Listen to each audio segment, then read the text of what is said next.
Once you are awake, it is almost impossible to fall back to sleep again. Once you discover that the earth is not a spinning globe, but a flat and stationary plane with a firmament above it, everything changes. The trusted voices and satanic scientific priests who once shaped our reality and understanding of the world are no longer reliable.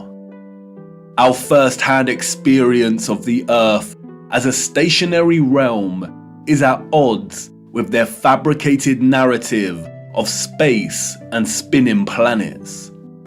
The scarring of our land and the barbaric mining of Earth's once majestic giant trees is at odds with the history books and geological narrative.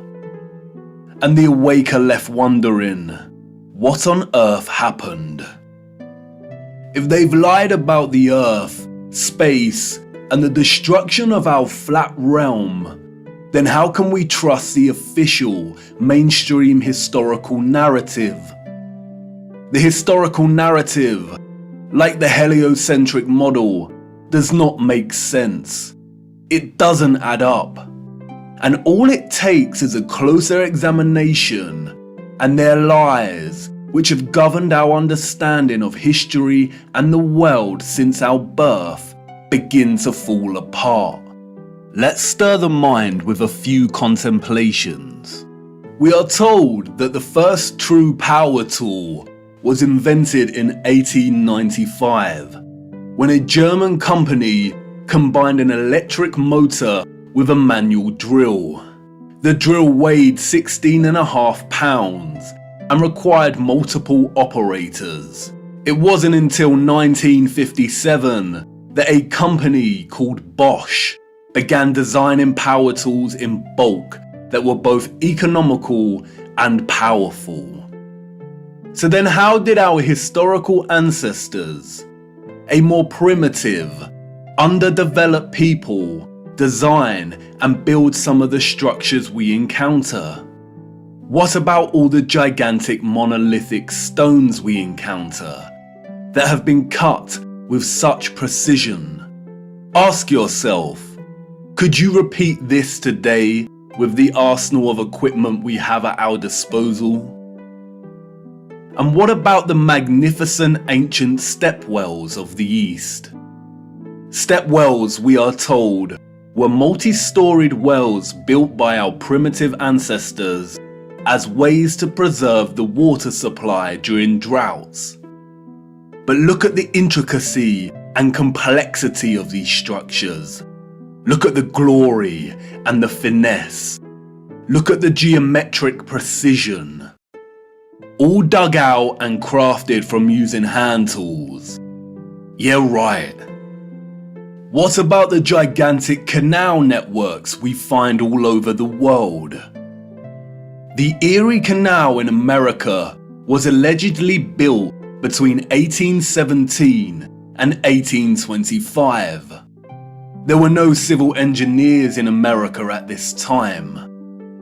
The people responsible for planning construction were novices, we are told. The canal is 12 meters wide and 4 meters deep. The Erie Canal spans 363 miles.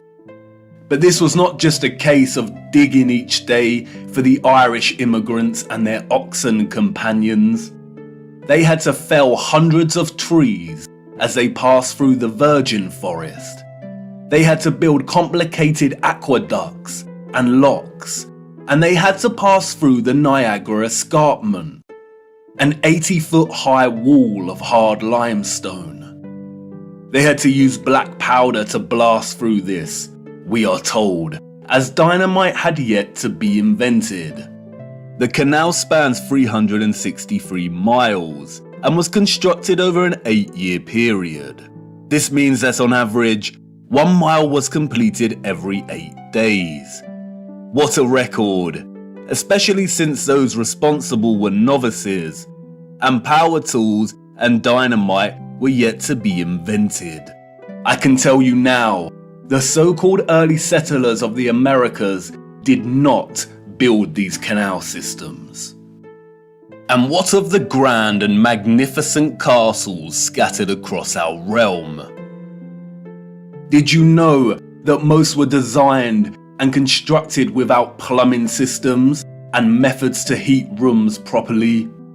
The royal and the elite of the past were content without having the accessible necessities of survival, just as long as they could live within the grand and the glorious, while the peasants, in their modest abodes, enjoyed warmth throughout the long dark winters? I don't think so. And of course, there is the impossibility of the Great Giza Pyramid Complex. The pyramids, we are told, were constructed somewhere around 2500 BC. The Great Pyramid itself consists of 2.3 million blocks of limestone and granite, and its overall structure weighs 6 million tons. The largest granite stones weigh between 20 and 80 tons each. 20 tons is 20,000 kilograms. These blocks were carved from quarries with copper chisels and allegedly transported from 800 kilometers away. The so-called experts can only theorize that a vast amount of slave labor was required.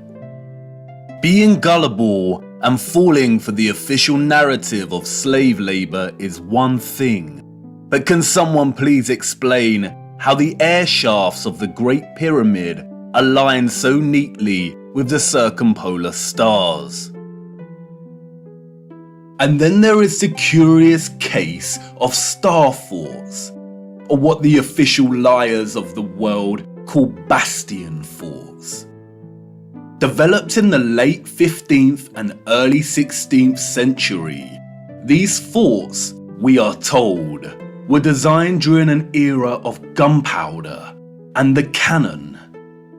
The geometric design offered a nation's military protection against blind spots during conflict. Of course they did. We all know that the best protection during war is to design a fort with such precise geometric patterning. Has any real historian ever stopped to think just how perfect the geometry is here? Our primitive ancestors did not have the technology to view structures from above, but they still managed to achieve this? Give me strength. There is no way. We could not produce such perfect geometry on this scale today. We've been fooled once again.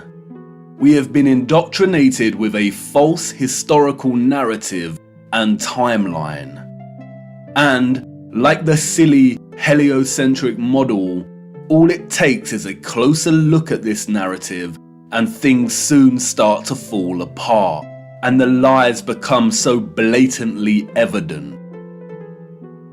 Because of their satanic lies, piecing together an accurate, honest historical timeline has become an impossible Rubik's Cube. The official narrative, a Pandora's box, only offering us tiny clues, half-truths, and deceptions. The stitchings of our true historical timeline have been loosened. The contents erased and muddled before we were even born into this world. And herein lies the problem. How to know where you are going if you don't know where you are in the first place? But you see, awakening is truly a gift. Once awake, we learn that we've always had the answers right in front of us. We've always had more than we know. But we had to regain our sight first before things started falling into place.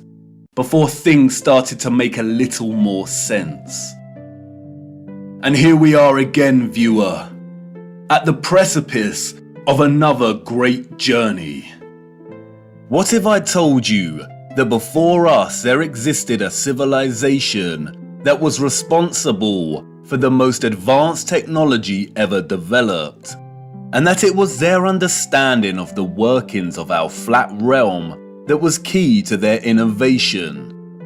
And what if I told you that it is highly likely that our true history as a people only begun just over 200 years ago? Would you think of me as mad once again?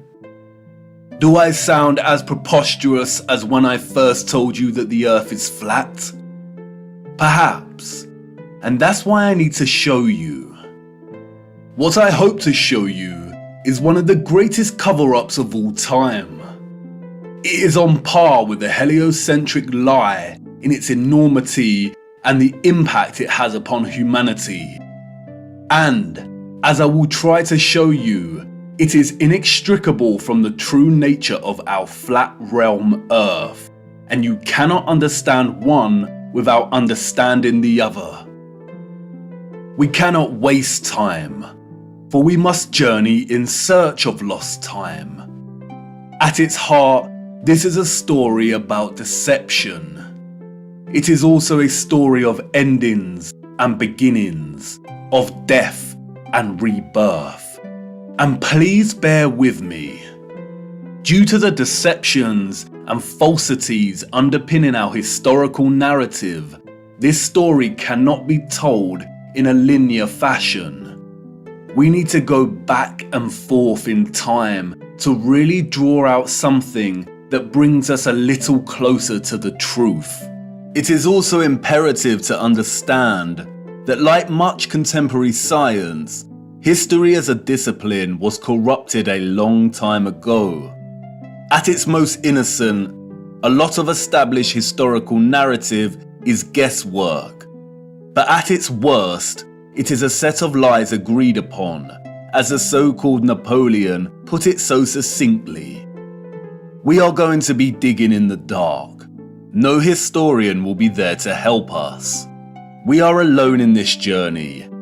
Our journey is a hunt for things buried in plain sight. And things may become a little uncomfortable at times, but it is necessary. We have been living a comfortable lie for far too long now. Come on, jump in and put your seatbelt on. For to understand our place in the world, we need to do the unthinkable. It's time for us to take a journey back to the future. Crazy thoughts I like to leave behind. Oh yeah, it's gonna blow my mind.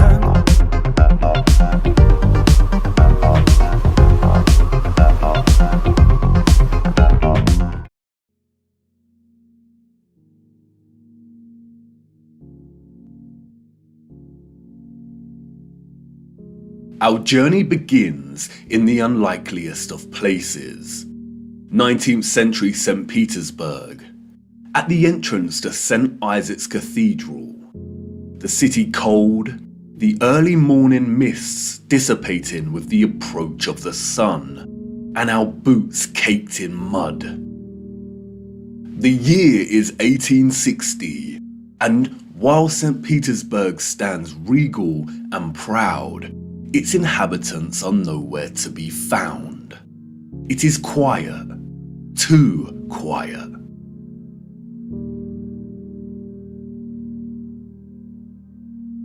The population of St. Petersburg in the 1860s was, we are told, roughly 500,000 people, and yet there is not a soul in sight. Where is everybody?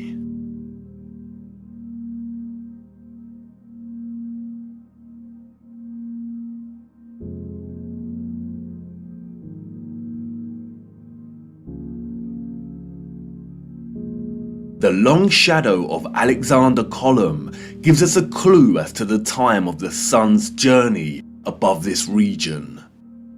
Long shadows only occur during morning or evening. It must be morning, but it appears that no one has surfaced yet. If we travel 400 miles across to Moscow, we see the same thing. Empty, quiet streets. In 1860, Moscow shared a similar population with St. Petersburg, roughly 500,000 citizens. But again, where is everybody?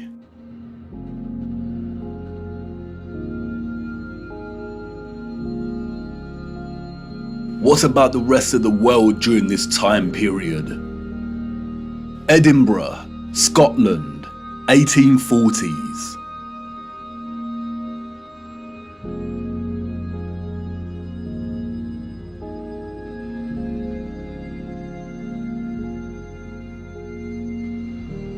Copenhagen, Denmark, 1840s. Dresden, Germany, 1860s.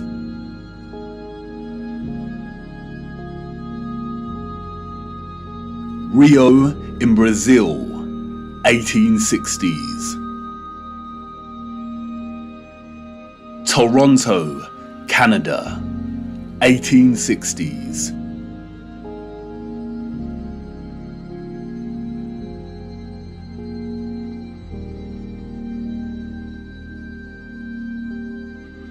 Athens in Greece, 1860s.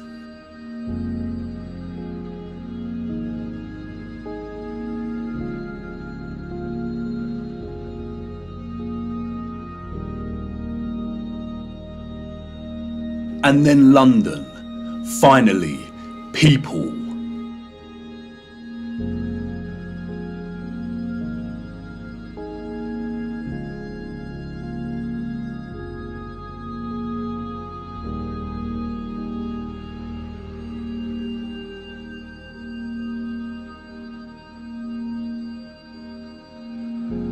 And what about Paris? People, life.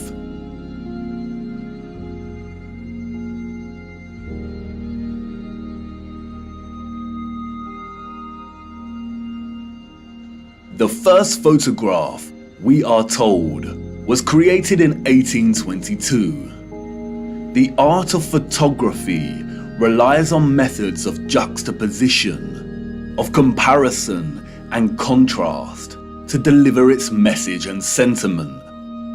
In these old photographs, we do not find the same deliberate techniques of juxtaposition that contemporary photographers craft into their art, but rather we find natural contrasts that are so important and central to navigating through our deceptive history.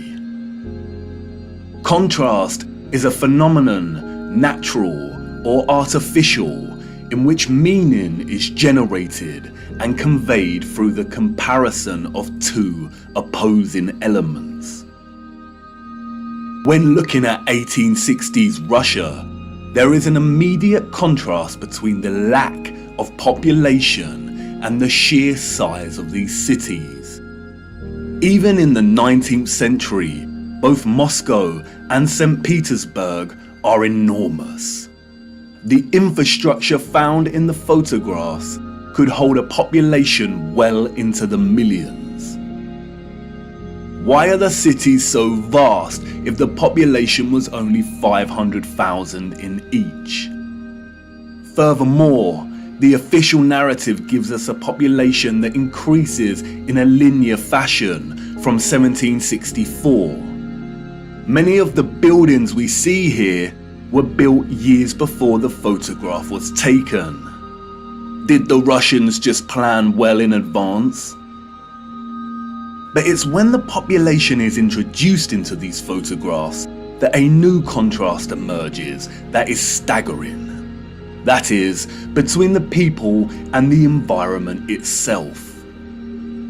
It may be the reduced population numbers, or it may be the monochromatic starkness of the black and white images, but they present to us something that we've lived amongst our entire lives and never paid any mind to.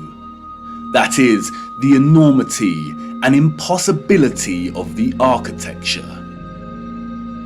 As we engage with the industry and act of tourism, we journey from place to place and observe, taking it all in, learning, hearing, and being told what we are looking at and how it came to be.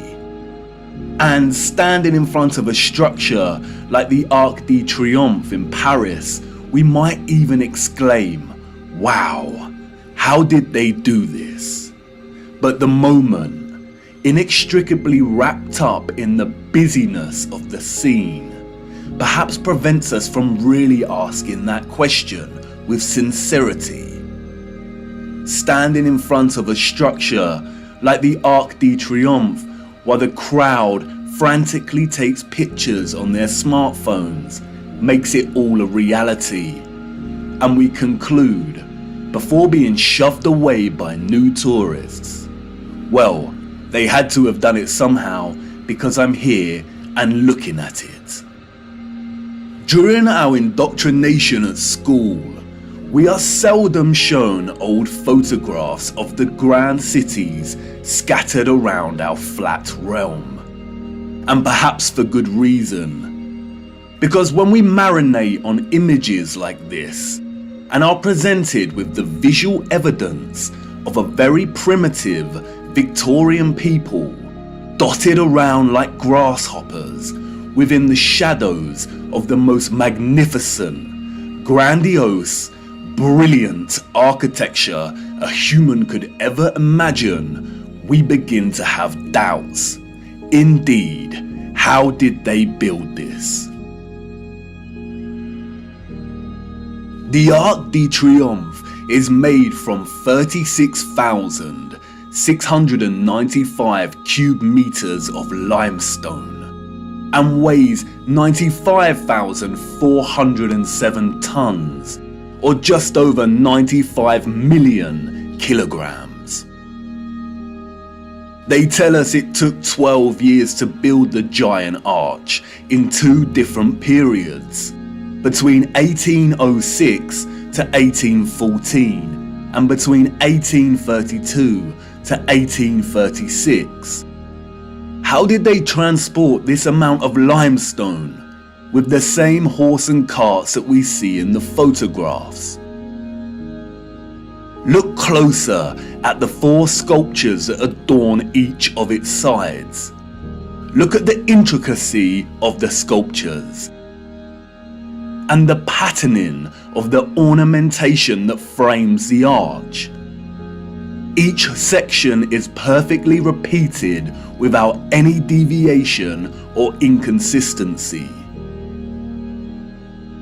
The first true power tool was not invented until 60 years after this arch was completed.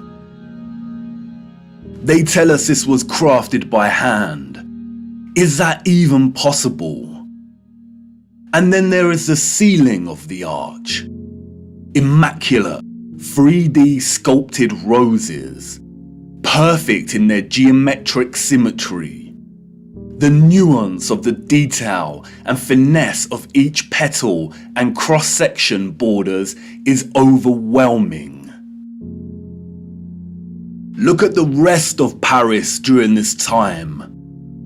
Again, a plethora of unbelievable, gigantic and magnificent structures. The city's infrastructure glorious, and the people and their means of transport primitive, unsophisticated, and seeming not at all developed to the point of producing a city like this. The roads are improperly paved and uneven. They are dirty and muddy. We also see buildings during this period in which the architecture aligns with the inhabitants. Buildings of misshapen proportions, less developed and refined, charming in their own way, but coarse in their use of wood and plaster. This is exactly the type of architecture we expect of a generation of horse and cart. A generation ignorant to the discoveries in technology that would follow in the years to come. Furthermore, at the time of this photograph, the arch is roughly 40 years old since its completion. Yet can you see how worn some of the parts of the structure are? We see weathering on the stone that suggests the arch is much older. As we approach the late 19th century, we see that the people of Moscow have finally decided to leave their homes and venture out into the streets. The infamous Red Square, now bustling with life. St. Basil's Cathedral and the Spasskaya Tower dominate the frame of the square. The construction of St. Basil's Cathedral began in 1555 and was completed in 1561, a mere 6 years. It suffered a huge fire in 1737 and underwent restoration over a 20-year period. But look at it. What a structure.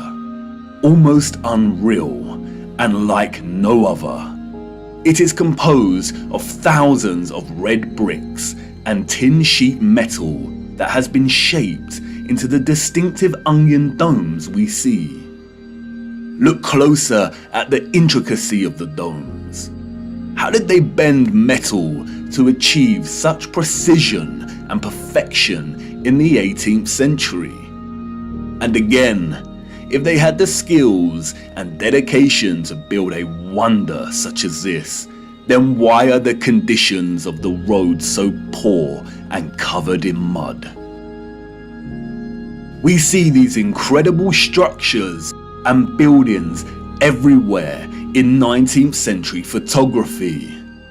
We have the wondrous Crystal Palace of London, a monstrous structure with the greatest area of glass ever seen in a building, and all constructed before England had automatic glass manufacturing. We have Westminster Abbey and Parliament. We have the old Euston Arch, constructed out of pure sandstone in 1837, and streets unpaved and full of mud. Why did these people not prioritize the streets they walked upon? The Frauenkirche, the domed masterpiece of Dresden, Germany. Its intricate and opulent splendor in direct contrast with the beat-up wagons and horse-pulled carts of the people below, a people dependent on the bare necessities. A people completely dwarfed by its size and majesty. The Library of Parliament in Ottawa, Canada, built over a period of 17 years. The first major settlers arrived in 1800, and at the time of construction, the city's population was under 20,000. Would a grand, glorious library really be a priority for settlers? Why does the building look like it's been cropped out of Europe and pasted into Canada? Even at the turn of the century, 40 years before Bosch economized the power tool, we have the old Penn Station in New York. Look at the size of this. Completely mind-blowing proportions. As we can see here in the photograph, each octagonal sculpted pattern on the arched dome ceiling is larger than one individual human. Look at the gigantic columns and detailed acanthus leaves decorating the tops of each pillar. They tell us this station took 6 years to build. 6 whole years. Yeah, right. Why are we so gullible? Even without access to modern power tools, printable construction pieces, and crane technology, we could not reproduce this today. And more importantly, we don't reproduce this type of architecture today. The official liars of our world have an umbrella term for this type of architecture that we see in North America. They call it historism. Historism is a term coined to describe a style of architecture that is revival in nature, or in other words, copies the style of another period in time. The grand arches and buildings with giant columns we see are built in the classical or Greco-Roman style, and the cathedrals are built in the Renaissance and Gothic styles of medieval Europe. Components of these particular styles of architecture feature large spires, arched windows, towers, turrets, domes, arcaded arches, sculptures, enormous doors, circular geometric windows, columns, clock faces, and bell towers. Traces of this impossible architecture are literally found everywhere, in every city and across our world today.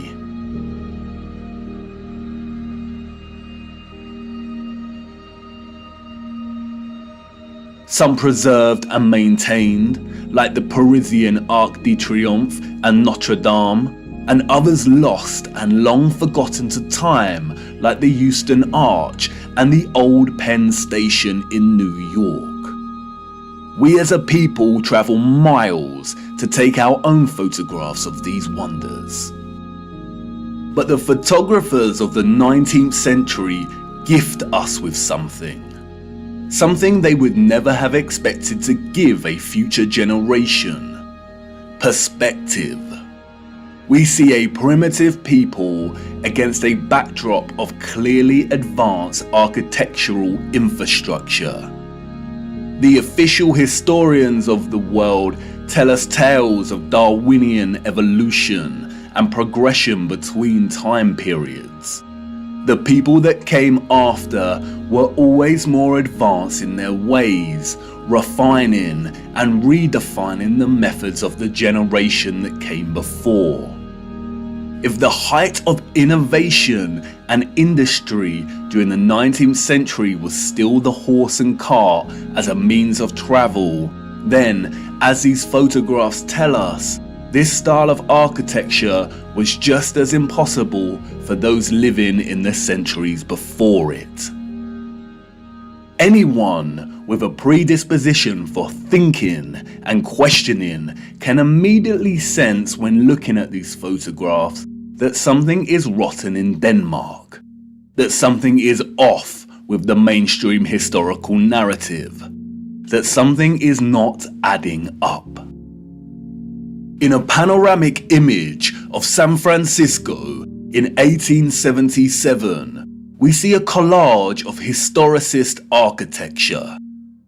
We see columns adorning the entrances to very regal buildings that stand out like sore thumbs from some of the timber shacks surrounding it. We see Gothic spires and towers in the distance. We see domed cathedrals and buildings. We also see just how sprawling and huge the city has become. In 1846, there were under 500 Mormon settlers living on the area of land in which we now call San Francisco. It was frontier land and ready for the taking. Between 1848 and 1849, with the start of the California gold rush, the population increased from 1,000 people to 25,000 people. 28 years later, this panorama was taken. The population at this time, we are told, was getting close to 200,000. Who in their right mind would believe this story? Does this look like a city of 200,000 people? Without any modern technology, power tools, automatic manufacturing, electric motors. A people in a strange, unfounded land, just making their mark. Do we really believe that a burgeoning people built this entire city in just 30 years? And again, such quietness, such stillness. This is a photograph of an empty city. Where are all the people? The shadow of the post here tells us that it is not the early hours of the morning. Short shadows only appear toward midday.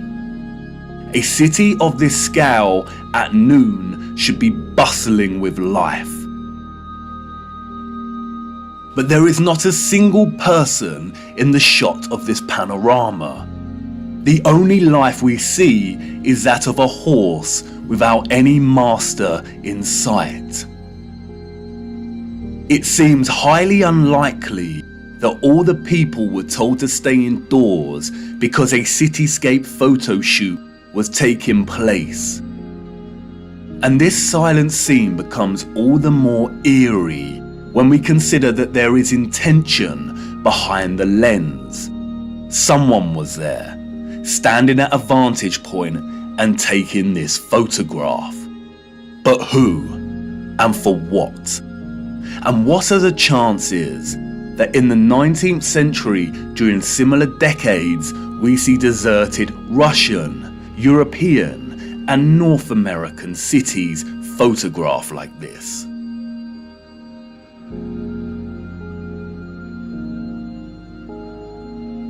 And then only a few years later, we find the same locations bustling with people. A people clearly incapable of building the architecture found in these cities. And what to do with these photographs? If we accept the narrative and these strange anomalies, then we stop here and get back to our busy lives. But the narrative we've received is not the truth. And we shouldn't accept any narrative, no matter how official and certified it is, unless it makes sense. The people we see in these photographs and their early ancestors could not have built the magnificent architecture we see. It is an impossibility. Come on, jump in. We must venture further into these cities and look a little closer. There must be some clues waiting to be uncovered that helps us understand why these cities are empty. Wait, what's that you say? You want to wipe the mud from your boots first? Do not bother, it's a waste of time. Come on, jump in and let's go. For it is the mud that offers us some small clues as to what could have occurred during this time period. Thoughts I'd like to leave behind. Oh yeah, it's gonna blow my mind.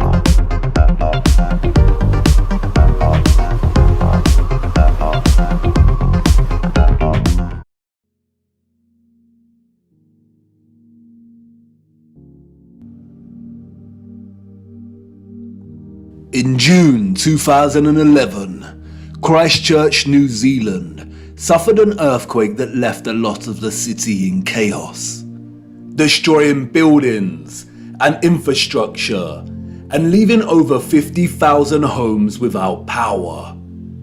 As a result, there were collapsed houses, ruptured water mains, flooding, and fires due to disrupted electrical lines. Due to the strong ground motions and intense shaking, part of the city experienced a strange phenomenon known as soil liquefaction. Sand boils emerged from asphalt roads, toppling and sinking cars, and causing boulders to fall from hills, resulting in more home damage.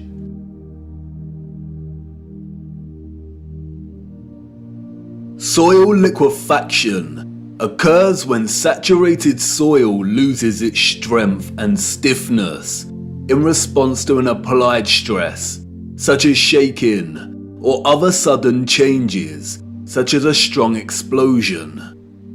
Loose, saturated soil or sand has a tendency to compress when a load is applied, but in the event of a stress, such as shaking or an explosion, we see the opposite. The soil tends to dilute, and the result is treacherous quicksand or quick clay. The land turns to liquid, causing structures of heavy mass, such as buildings, infrastructure, and cars to start sinking, topple over, or collapse. It can also affect dams and bridges. Turbidity currents can also form huge landslides that are impossible to stop. In the worst case scenario, entire cities may be destroyed. As you can see, liquefaction can move entire areas of land. The mud can rise dramatically and rapidly, and its destructive force is unstoppable. It is a well-documented phenomenon. The 1964 earthquake in Nagata, Japan caused liquefaction, and we can see the effects very clearly in these photos. The same here with the 1964 Alaska earthquake. Buildings toppling, cars sinking, infrastructure collapsing. Once the stress has subsided, the soil begins to solidify once again, and we can see the aftermath. Uneven, muddy streets remain where there was once road paving. Returning to photographs of 19th century cities, we see a similar situation here. The roads are unrefined and full of mud.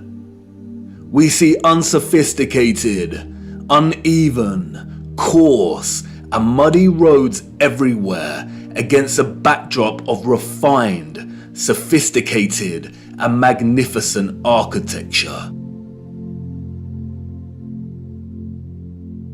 Could these cities have suffered the similar fate of soil liquefaction that we see in more recent times? Perhaps. But unfortunately, muddy roads is not enough evidence to base any conclusions on, is it?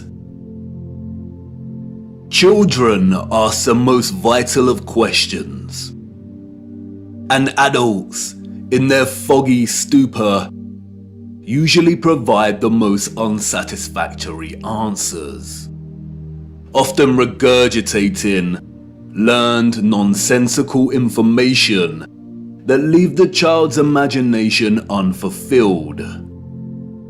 Squelching along these muddy 19th century roads, observing their surroundings, a child may ask, why did they build the windows so low to the ground?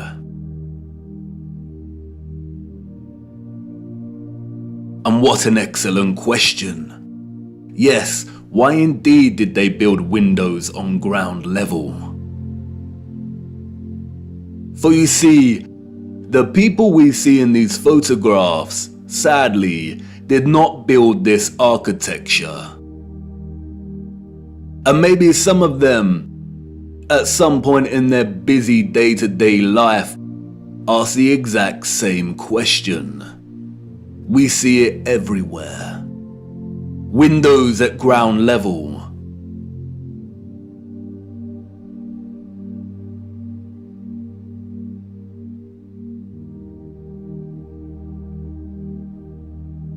Windows partially below ground level.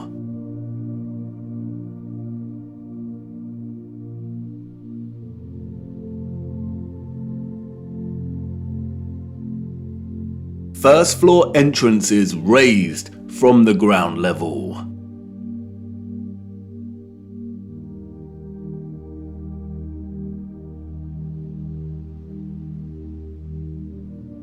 steps leading down to entrances below ground level.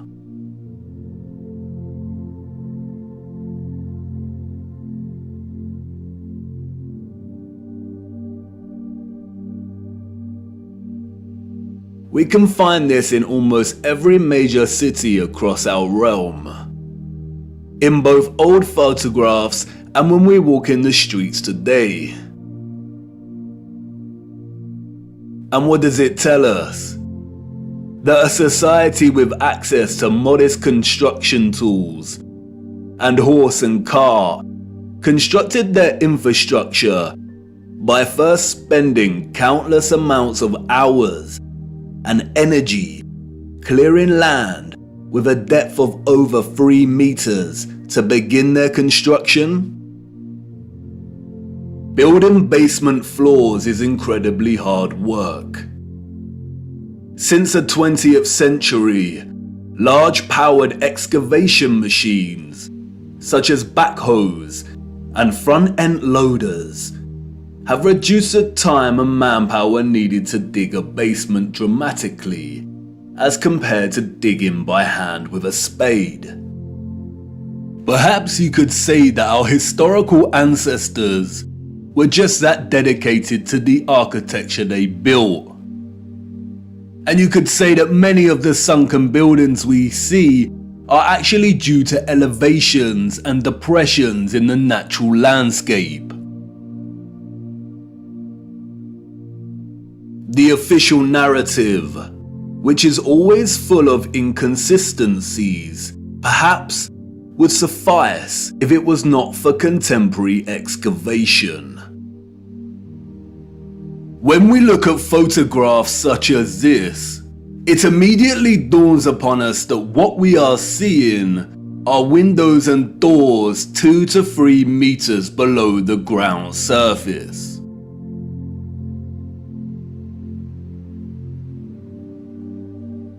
Why are there windows and doors underground?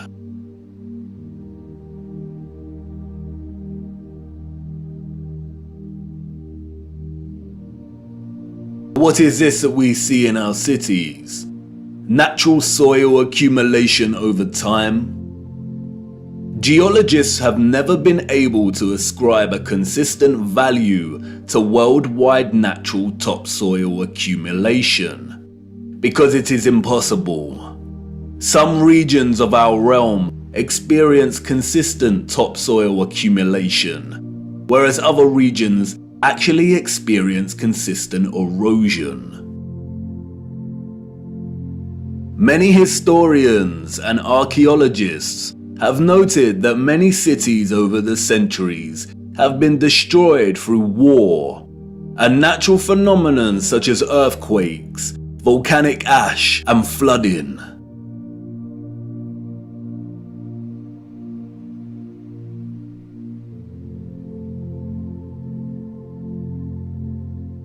Aren't these just the layers of previous civilizations?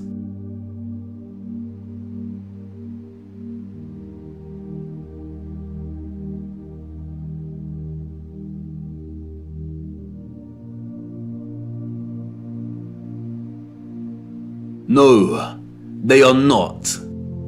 We see over and over again whole floors of buildings consistent with the architecture existing above the layer of ground.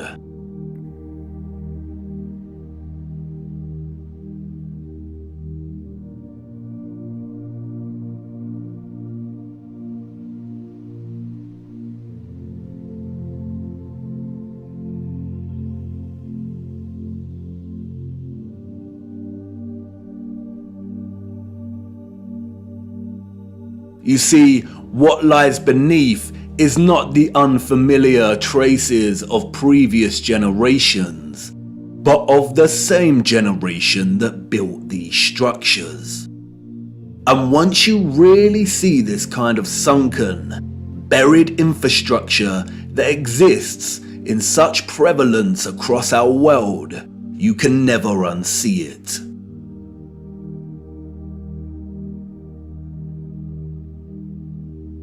we see that the foundations of old churches are actually the original first floors with consistent entrances and windows.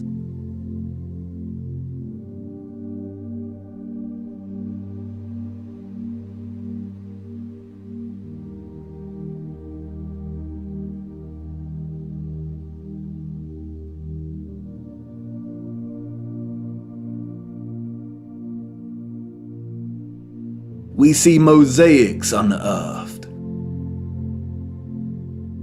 We see pillars, columns and arches that were originally much larger, and it was the layer of soil that reduced their size, as if they weren't big enough to begin with.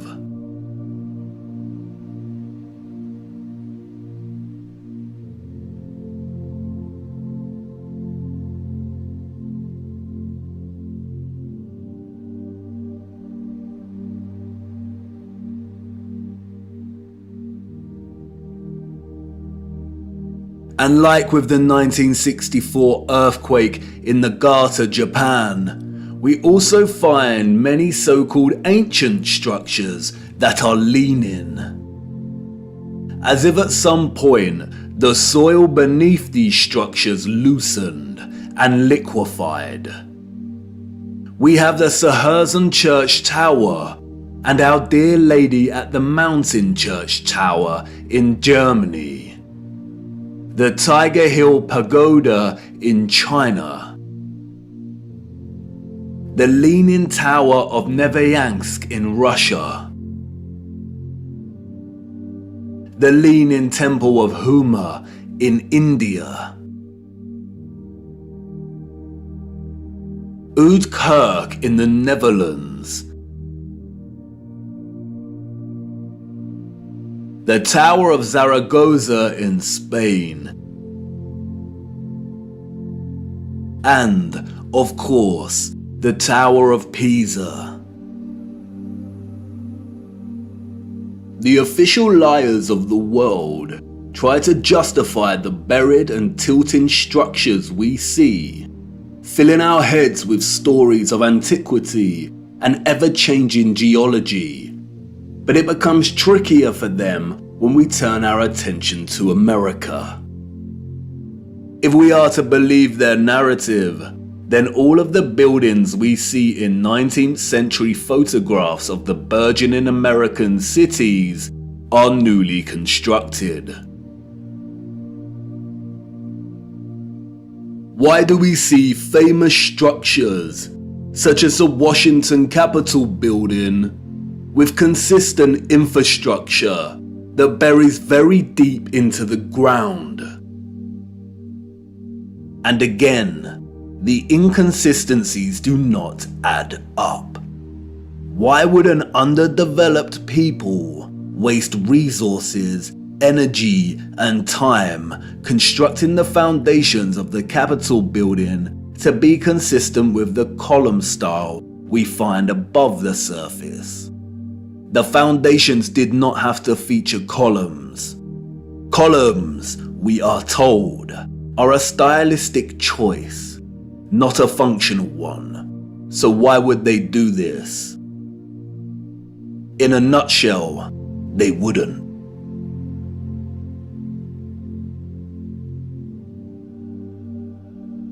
We see images that suggest that the people of the 19th century were actually concerned with moving a lot of the vast amount of mud we see, leveling the ground and excavating existing structures.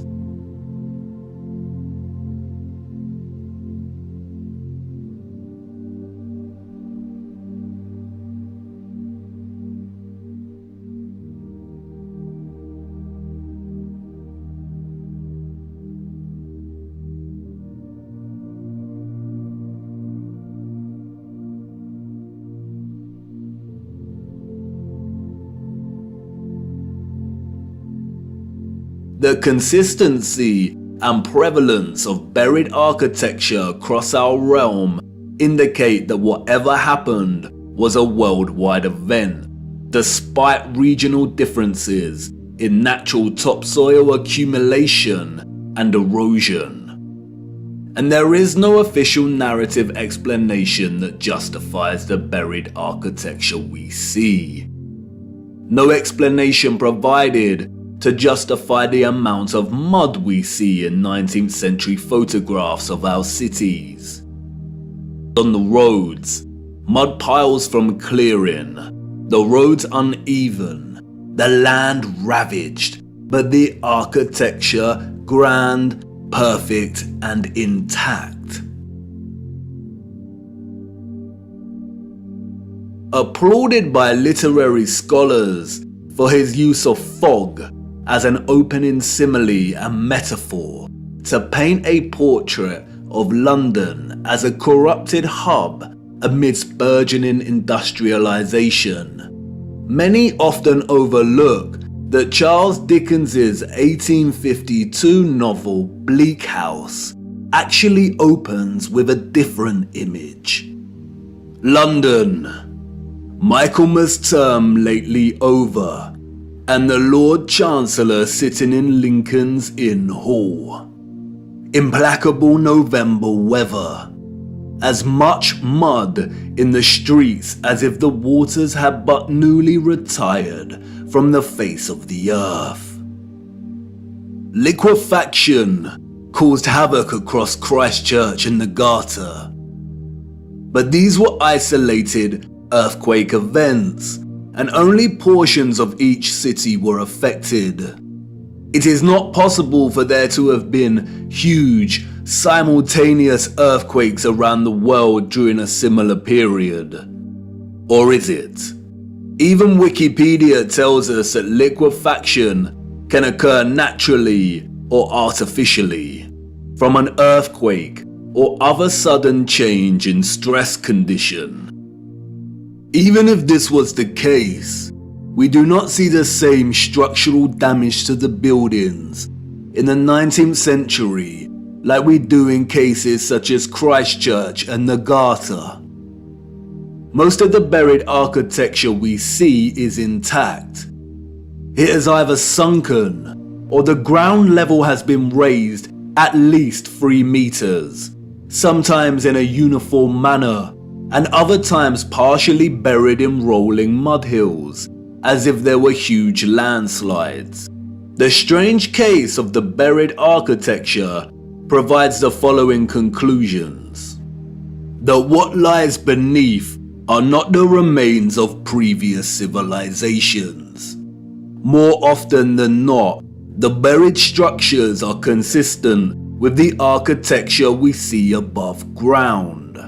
That the structures are much larger than originally suspected, and therefore they are even more of a construction impossibility for a Victorian generation of horse and cart, and those existing before them.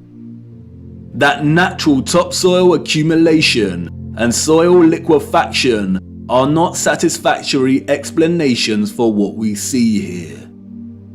Whatever took place had to be something much larger and widespread, such as a natural or artificial earthly cataclysm of sorts. As many of the photographs show, many citizens of the 1800s were responsible for moving much of the mud, leveling the ground, and excavating buildings, which suggests that whatever happened had happened very recently in their past. The complete absence of a reasonable mainstream justification for the buried architecture we see suggests that the controllers of our realm are deliberately trying to hide whatever happened. And what of the deserted cities we see in the earlier photographs? If these cities were truly empty, then we must ask why. We must also ask how all the people got there in the end. In the space of 30 or so years, we see a city go from barren to bustling. Interestingly, it is Charles Dickens and 19th century literature more generally that offers some clues. Two central themes run throughout 19th century Victorian literature: that of marriage and female chastity, and that of orphans and adoption. Many of the fictional characters we've come to love over the years are orphans. We have Oliver Twist and Pip from Great Expectations. We have little orphan Jane Eyre and Heathcliff from Wuthering Heights. We have Mowgli from The Jungle Book, Cosette from Les Miserables. We have Heidi, Rapunzel, Peter Pan, Snow White. We have Tom Sawyer and Huckleberry Finn and Anne of Green Gables. And these books were of their time, as far as orphan prevalence goes.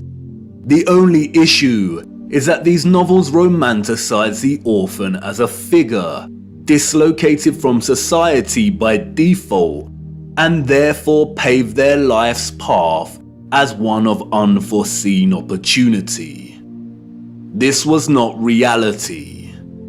The theme of marriage and chastity that we find in so many 19th century literary works, such as those by Jane Austen, the Brontes, George Eliot, Dickens, Thomas Hardy, Leo Tolstoy, Victor Hugo, and more, was nothing more than carefully disguised, well-written propaganda, with the sole purpose to solidify and justify a social value framework that would separate children from their mothers. Children born outside of marriage or wedlock were regarded as illegitimate, meaning they did not have a legal status. Illegitimate children was a serious stigma throughout the 19th century. The majority of employers would not hire women with an illegitimate child. Many unwed mothers with illegitimate children ended up without a home, in poor health, starving, exhausted. Their only place of refuge would be the workhouse, where they would carry out the most unpleasant duties. In some places, women with illegitimate children were singled out and had to wear a special uniform, which alerted everyone to their status as an unmarried mother or fallen woman. As a result, a vast amount of orphanages and foundling institutions were established. This is the London Foundling Hospital that was very active in the 19th century. Look at the size of it. Charles Dickens was obsessed with this place. Inspiration, they say. The official narrative tells us that an estimated 4,500 women handed over their children to this huge building. But this was just one institution. Wikipedia gives us a partial list of over 64 orphanages that were founded in the UK during the 19th century. The list is only partial. The peculiar case of the vast amount of parentless children in the 19th century is well documented by many researchers. And most of them agree it is almost impossible to establish figures that really do justice to just how many orphans there were during this period. Their footprint did not enter the record books. It formed in the mud and was then washed away. It wasn't just the UK. This was a worldwide phenomenon. New York City had 4 foundling asylums alone that processed thousands of children annually. By the beginning of the 20th century, Italy was reporting 32,000 children per year. Spain and Portugal were reporting 15,000 annual foundlings. Before 1860, 374,000 recorded infants were processed by the asylums in Milan, Naples, and Florence alone.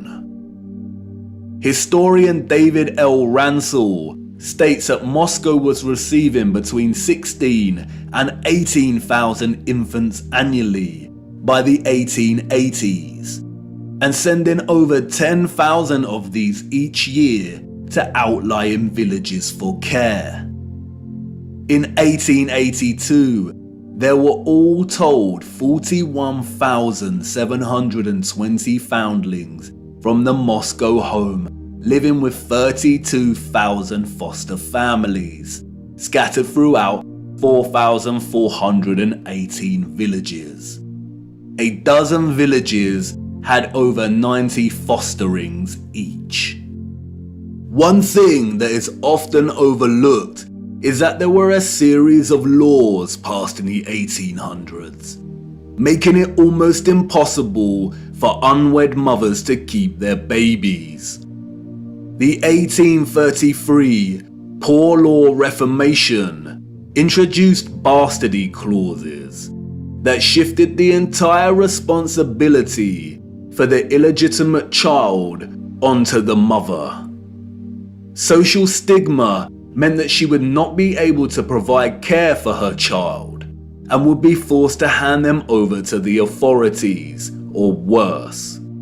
Advertisements for adoption or nurse care became popular in newspapers. And, as many scholars have pointed out, these were a front for what was termed baby farmers, or paid murder. As Dorothy L. Haller states, the adverts may have been misleading to the general public, but read like a coded message to unwed mothers. No references are asked for, and none are offered. The sum of 15 shillings a week to keep an infant or a sickly child was inadequate, and a sickly child and an infant under 2 months were the least likely to survive and the cheapest to bury. Infants were taken, no questions asked, and it was understood that for £12 no questions were expected to be asked. The transaction between the mother and the baby farmer usually took place in a public place, on public transportation, or through a second party. No personal information was exchanged. The money was paid, and the transaction was complete. The mother knew she would never see her infant alive again. Most children, however, were not murdered, but were dropped off at the doorsteps of orphanages or the workhouse. All children taken into these institutions were given entirely new identities. They were provided for with shelter, food, and clothing temporarily, and then sent off to workhouses or another location. Photographs in the 19th century were scarce, but towards the end of the century we see more photographs, and the last continent to experience such mass exodus of orphans was the United States. And it is here that we see evidence of the orphan trains. The first group of these orphans arrived in Michigan in 1854, and from that moment on, the movement shipped hundreds of thousands of children across the states until it ended in 1929. Officially, there were over 97 institutions involved in orphans and orphan trains in the 19th century. And again, this was not just the United States. Annie McPherson will go down in history as a woman who scammed more than 100,000 foundlings and shipped them from the United Kingdom to Canada, New Zealand, and South Africa, and even to the outer edges of the earth in Australia, so that they could be sold into child labor. Why do we see so many photographs of orphans in workhouses? Why are they working with machinery created for adult use? Were there not enough adults during this time to carry out this work? And then there is the strange case of the burgeoning American amusement parks at the turn of the 20th century. In addition to rides and exhibits, many of these parks featured an unusual attraction: infantoriums. Visitors of these parks could stroll around with ice cream and swing by these stations, a visit equivalent to that of a fully functional neonatal intensive care unit, complete with incubators filled with sleeping, premature babies. History has been kind to Martin Cooney. Touted as a hero, Cooney was the German mind behind the incubators. His first encounter with premature babies, we are told, was at the 1896 World's Fair. He knew immediately that the exhibition would save babies' lives. The technology to keep premature babies alive was expensive, and he knew the public would pay to see the babies in incubators. He would charge an entrance fee at the amusement parks to generate funds to help these babies live. Nurses tended to the babies as an enraptured public looked on. Like any other amusement, the premature baby exhibits included carnival barkers who tried to lure the public to come and see the babies. I don't know about you, but I find something very off about these incubators. Advertised as featuring living babies, a lot of the fairs where Cooney showed his babies also featured eugenics exhibitions. Eugenics is a field of corrupted pseudoscience that endorses selective breeding to improve the genetic quality of the human population. Eugenics was inspired by Darwinism and was a driving ideology that fueled the Nazis. Why are people paying to see living babies as if they had never seen a living infant before? Did people of the time not have their own babies? And where are these infants' parents? How did they have the technology in the 19th century to keep premature babies alive in such a way? Or is something off, once again, with the official narrative? There were 80,000 premature babies who were treated in these amusement park incubators. 80,000. The hundreds of thousands of orphans in the 19th century are just barely believable. Were women really that carefree? Did America even have the population numbers to justify 80,000 premature babies? We are not talking orphans here, but infants born prematurely. The narrative is not convincing or realistically fathomable. Where did these babies come from? More troubling is Cooney's background. As many historians have pointed out, he had no medical degree or training. His story is a very similar one of unconvincing philanthropy that we find surrounding some of our contemporary figures today that also do not have medical degrees. And then there is Marie Dressler, a Canadian silent film and Depression-era movie star. She adopted one of these incubator babies. Celebrities and adoption. The official narrative conveniently leaves this out of her story and tells us that she may have had a daughter who died as a small child. But the photographs suggest otherwise. Did she adopt her incubator baby at one of these fairs? Were the fairs a front for illicit adoption of premature babies? Even if they were premature, did that mean they had no parents? Who owned and was responsible for these parks? And what happened to the babies once they grew and left the incubators? If something feels eerily wrong about the entire narrative surrounding these parks and orphans, it's because we are not being told the truth. Why were there hundreds of thousands of parentless children in the 19th century? Where did they come from? They were relocated all over the world. Europe, America, Russia, Australia, Canada. Why? Especially when most still had a living parent.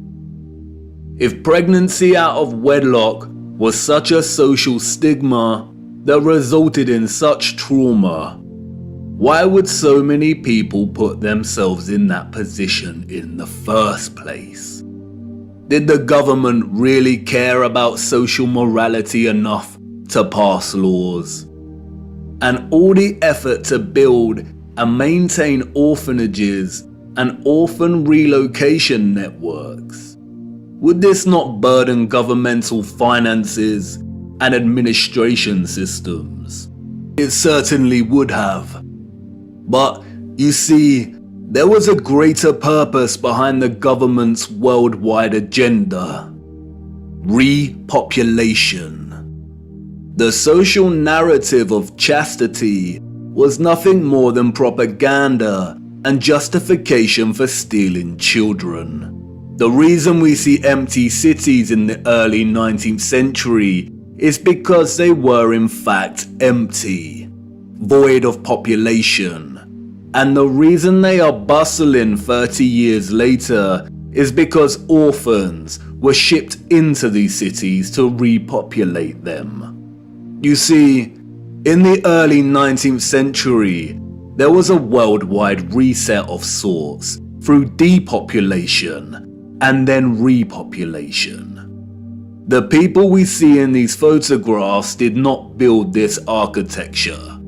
They inherited it, along with a lot of mud. Not only did they inherit it without a clue as to what it actually was and who it belonged to, but they were unknowingly complicit in repurposing pretty much all of these structures. I know, none of this is making much sense at the minute. You are probably wondering why on earth these cities were empty and full of mud. What happened that meant governments needed to repopulate the earth? And I know what you're thinking. This is all very intriguing, but what does this have to do with flat earth? You want to know more about the firmament, the sun and moon, and our stationary plane. Do not worry. Everything will become clearer as we continue our journey. The prevalent evidence of buried infrastructure, coupled with deserted cities and a burgeoning industry of orphans, is just a start. These are all necessary clues, hinting at some kind of cataclysm, but the real story hasn't truly begun yet. The stage had to be set first, and now it is ready. And even if you cannot see it yet, I know you feel it, viewer. The deserted cities, the buried architecture, and orphans all signal a looming darkness. There is a great black cloud in front of us, and I won't lie, we are heading right into the heart of it. And like I said before, we do not have much time. Come on, it's time for me to honor my promise and take you back to the future. Crazy thoughts. thoughts I'd like to leave behind. Oh yeah, it's gonna blow my mind.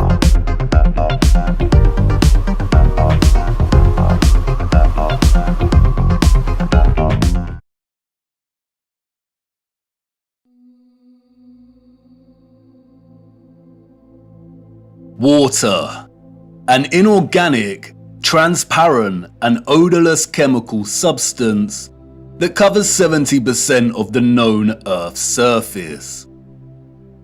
It is the driving life force behind the carbon-based organisms that flourish on our Earth. It borders and separates our lands and collects and solidifies at the inner and outer regions of our flat, stationary realm. God should have sent a message to the inhabitants of Earth and been precise and told them to watch the water, to meditate on its function and natural laws, because in their time a great deception would be cast over them, like a cold shadow of an unknown, nefarious king. And maybe God did send this message in the form of a flood, but its truth was mythologized and buried, and the lie propagated in spite of it. Resting water does not curve and convex. The natural laws of a resting body of water insist that it takes the exact shape of the container it fills, and always finds and maintains a flat level. Resting water always rests flat, and watching the water when we sit at vantage points, when journeying above in planes, and before we take a sip from our drink, we must remember to never forget this law. Most of us instinctively understand the laws of water, and yet many continue their day-to-day willfully participating in the nonsensical, heliocentric hoax.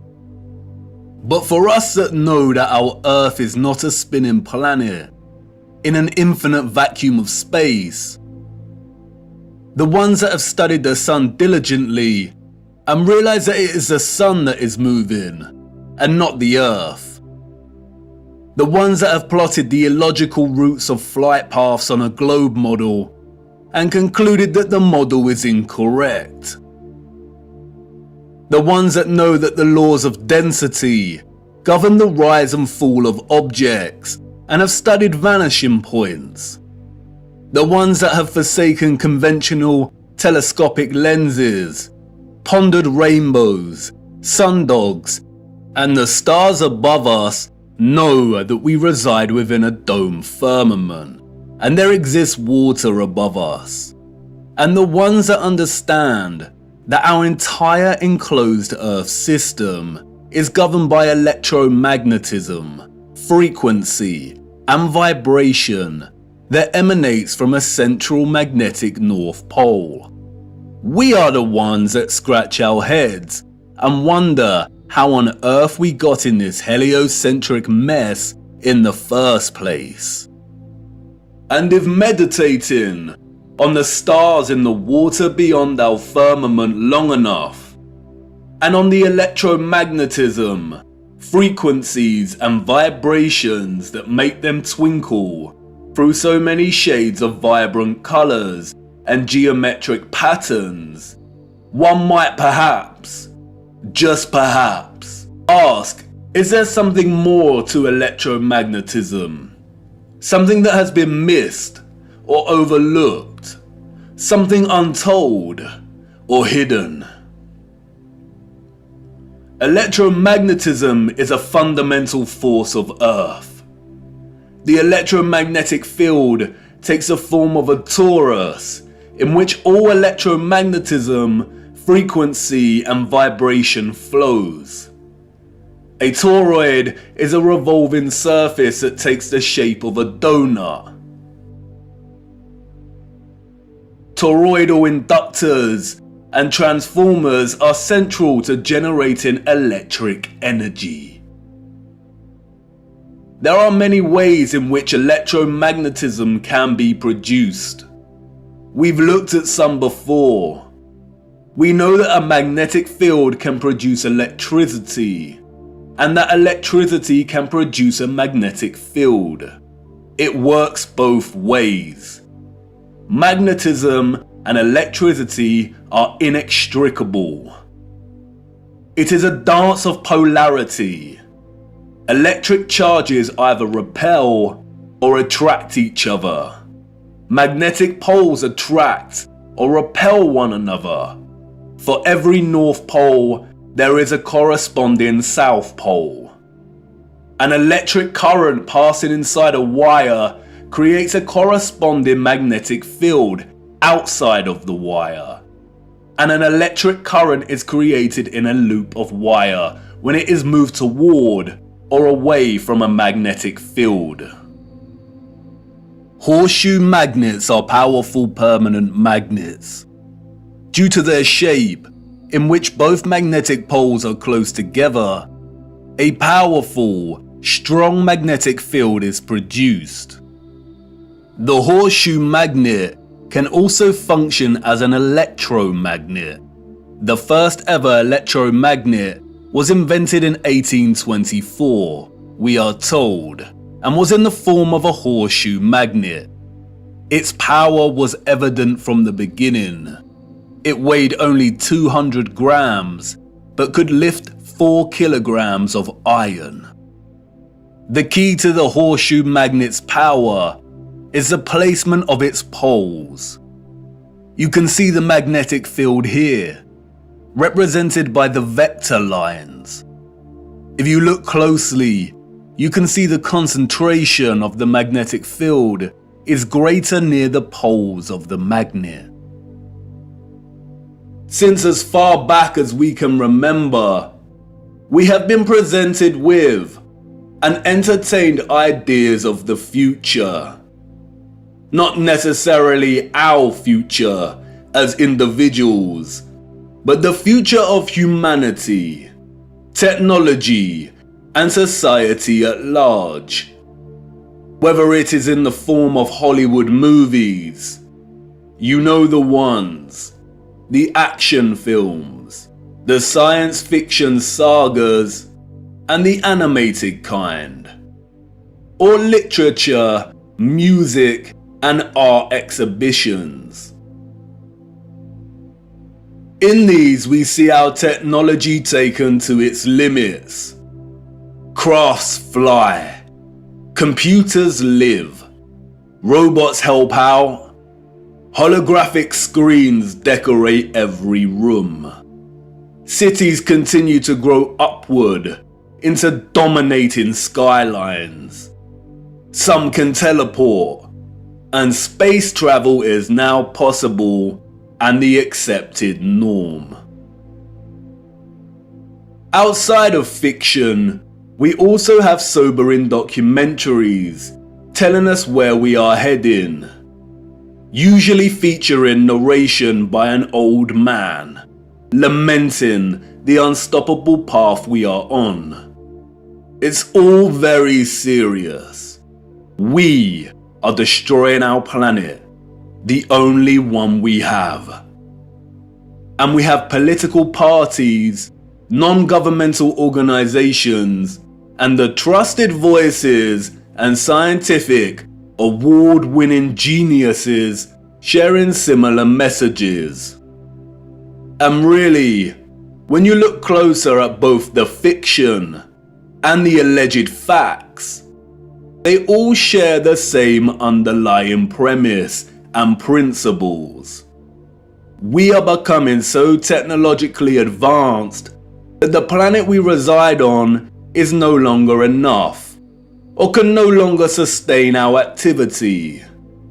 The advanced artificial intelligence systems, the flying crafts, the breakthroughs in cloning and medical beds mean that the natural world has suffered as a consequence.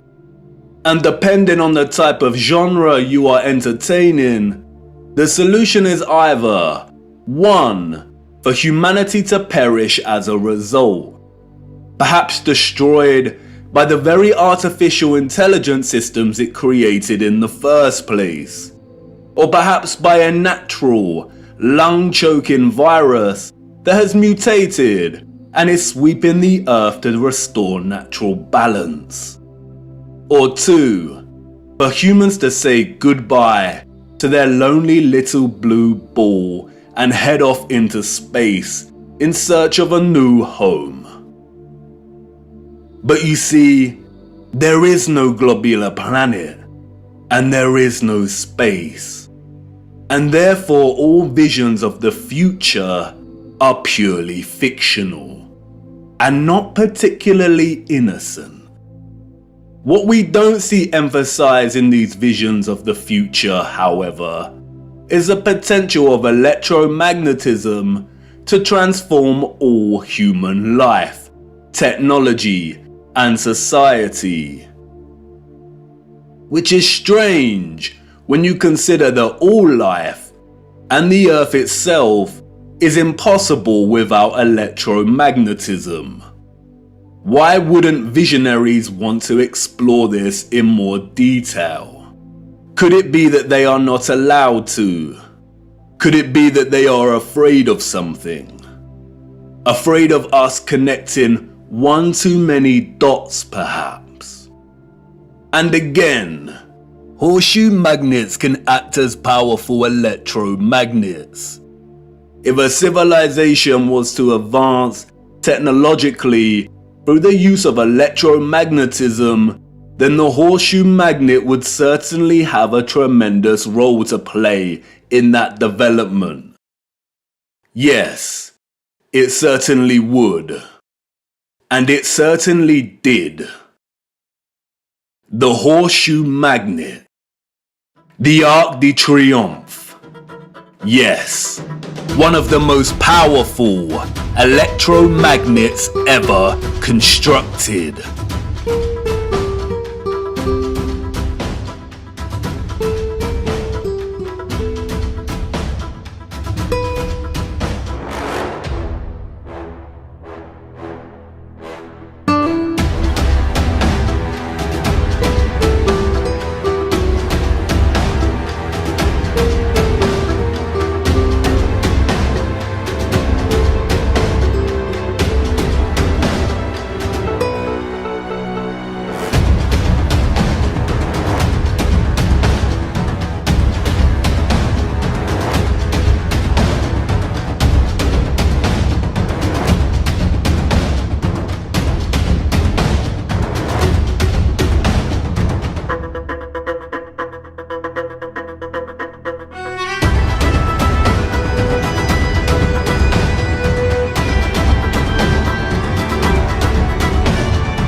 Welcome to the future.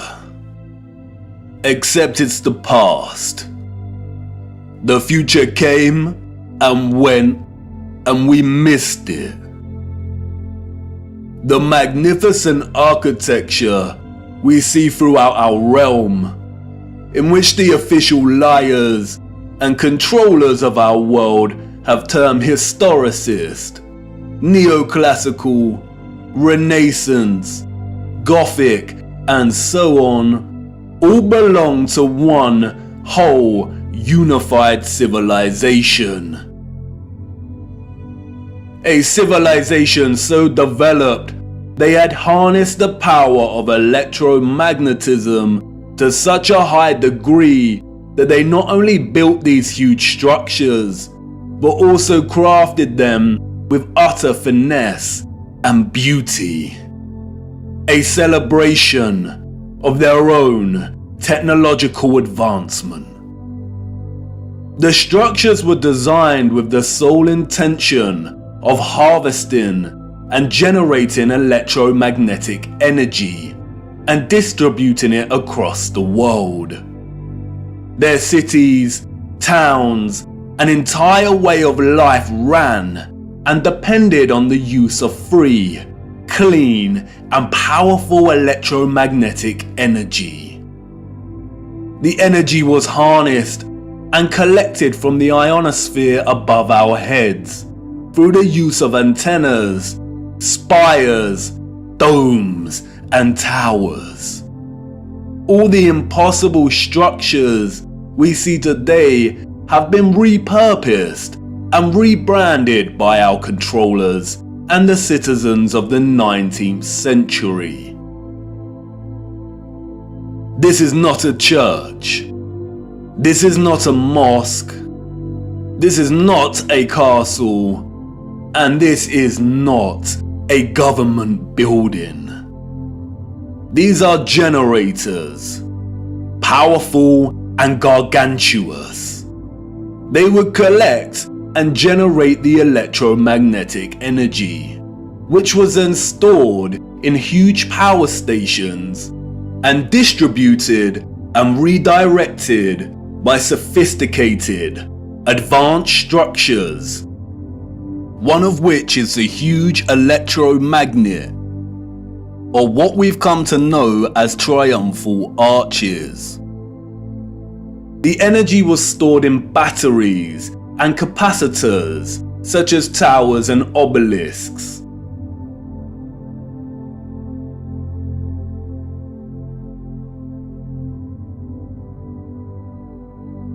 All cities were constructed across our realm in the form of one big, interconnected power grid, much like a huge computer motherboard.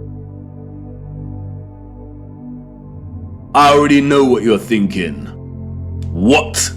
He's finally lost it. He had us with flat earth, but this is just too much. I know. The backup programming is kicking in. But before you turn away to leave and cast aside your muddy boots, let me show you how it worked. As you know, we live on a flat stationary plane. At the center is a source of magnetism at the North Pole, and directly above this is Polaris, fixed at the central and highest point of a wondrous crystalline dome firmament. Beneath the firmament, different layers of atmosphere exist at different heights. The ionosphere starts at about 30 miles above Earth. It includes the thermosphere and the mesosphere. The ionosphere is an electrical atmosphere that is ionized by the sun's electromagnetism. It also forms the inner edge of the magnetosphere. I know, a lot of big words and abstract concepts, but you are familiar with this process and have been witness to it every day for the entirety of your lives. As you can see, The vials here contain molecular gases that are present in the atmosphere above us.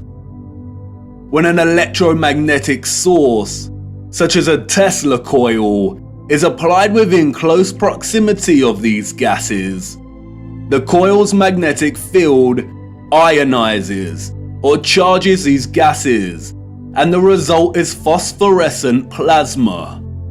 The gases become colorized. This is why our sky is primarily blue, because the sun's electromagnetic presence ionizes the atmosphere, and the result is colored plasma. When the sun is entering or exiting our region, or what the liars of the world call sunrise and sunset, we see a variety of color gradients due to its distance from the ionosphere above us. When the sun is no longer journeying above our region, the sky loses its color and we can see the stars in the firmament beyond. Although the official scientists designate the ionosphere as an atmospheric layer, it is actually an ethereal layer. Ether is the fabric or element that carries electromagnetism. It connects everything in our realm. It is the fabric that makes the sun and moon and their concentric journey above our disk possible in the first place. Ether is the mysterious fifth element. It connects everything electromagnetically through vibrational energy. It is the glue, the web, the driving force behind absolutely everything. The four other elements, air, fire, water, and earth, only exist because of the ether. They are expressions of ether's vibrations. Cymatics is a good example of ether's presence. The frequencies fed through the Chladni plate make the sand or salt form precise and complex geometric shapes. The higher the frequency, the more complex the geometric pattern. But what is the conduit that takes the frequency's vibrations and allows the sand to take such shape? That is the ether at work. That's why we see fruits and vegetables that closely resemble cymatic patterns. It is the ether at work. All matter is ethereal, and the shape and form of that matter are different expressions of the ether, determined by frequency and vibration. Ether is the bridge between electromagnetic frequency and vibrational energy and the form of matter itself. You could call it the Holy Spirit of God. The historical and scientific discourse of ether is a deliberately manipulated one. The enemy introduced the truth only to discredit and subsequently bury it. Some of the alleged figures of the past have written on ether. The so-called Aristotle called it the fifth element. James Clerk Maxwell, the so-called father of electromagnetism, spoke of the ether, stating, "In several parts of this treatise, an attempt has been made to explain electromagnetic phenomena by means of mechanical action, transmitted from one body to another by means of a medium occupying the space between them." The undulatory theory of light also assumes the existence of a medium.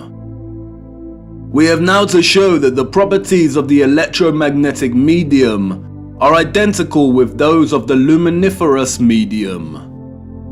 The medium he refers to here is the ether. Albert Einstein and others successfully solidified the heliocentric model through fraudulent schools of scientific thought. But even Einstein could not deny the presence of ether. According to the general theory of relativity, space is endowed with physical qualities. In this sense, therefore, there exists an ether. According to the general theory of relativity, space without ether is unthinkable. For in such space there would not only be no propagation of light, but also no possibility of existence for the standards of space and time, measuring rods and clocks, nor therefore any space-time intervals in the physical sense. Even contemporary scientists, under the spell of heliocentrism, admit it is nonsensical to deny ether's existence. Today, the vacuum is recognized as a rich physical medium. A general theory of the vacuum is thus a theory of everything, a universal theory. It would be appropriate to call the vacuum ether once again. Returning to the ethereal ionosphere. As I said, this layer of ether above our heads is a constant sea of electromagnetism, and is responsible for the colored plasma above that we call the sky. The source of its electromagnetism is the sun. It is because of this ionized layer that we get ionospheric lightning in the form of sprites, which in turn influence the thunderstorms below. An ion is a particle, atom, or molecule with a net electrical charge. Electricity is a continuous flow of ions. The electrolytes in our body are ionized. Everything is connected by electromagnetism and the ether. Our highly developed and sophisticated historical ancestors not only understood the workings of the ionosphere and the ether, but they had developed methods to masterfully harvest it as a fuel to power the entire Earth. And while the exact process by which they were able to extract the ether is deliberately hidden from us and remains unknown, the structural remains that humanity has since repurposed and reused as architecture offer us many clues as to how it all worked. The evidence is everywhere for those with eyes to see, and once you see it, it becomes so glaringly obvious that you'll kick yourself for never noticing in the first place. The matter is very complex, and it would take time to really flesh out. So for now, let's have a closer look at some of these structures, and I will introduce some basic concepts. As we continue our journey, we will explore everything in more detail. We see them everywhere. On top of all these magnificent structures, towers, spires, and pinnacles that rise into piercing antennas. It was through these complex antennas that the ether was harvested. You see, after the Great Reset of the 1800s, the enemy fractured the old world's unified understanding of God and created multiple religions to try and hide God and justify the existence of such grand and beautiful technological structures. And I know this may trigger some people, but stay with me, I will not let you down. But for now, it is critical to understand that a lot of the religious icons that adorn and make up these antennas were never indicators of different religions in the old world, nor were they intended to be. They signaled something else entirely. They are usually made from copper and gold, both are excellent conductors of electricity. In many of the structures we call cathedrals, the symmetrical spikes on the pinnacles worked in a similar fashion, extracting ether from the ionosphere. Once harvested, the energy would inevitably have been drawn down into the top larger portion of these domed structures. When examining many of the interiors of these domes, we come to realize that they rely heavily on symmetrical ornamentation. This is achieved by indentation or cavities in the masonry. In the world of electromagnetism, a cavity resonator works through symmetry to produce oscillation or vibration of energetic particles. Symmetrical shapes force energetic particles or ions to vibrate in a constant manner. Is this why we see perfect symmetrical ornamentation within the ceiling of many domed structures? It no doubt sounds absurd, but the majority of these structures also feature a smaller type of cavity resonator, or what is more appropriately termed cavity magnetrons, that offer some clarity as to the real function of these structures. A cavity magnetron is a high-powered vacuum tube that generates microwaves using the interaction of a stream of ions with a magnetic field while in the cavity resonator. A magnetron operates through a hollowed, symmetrical vacuum.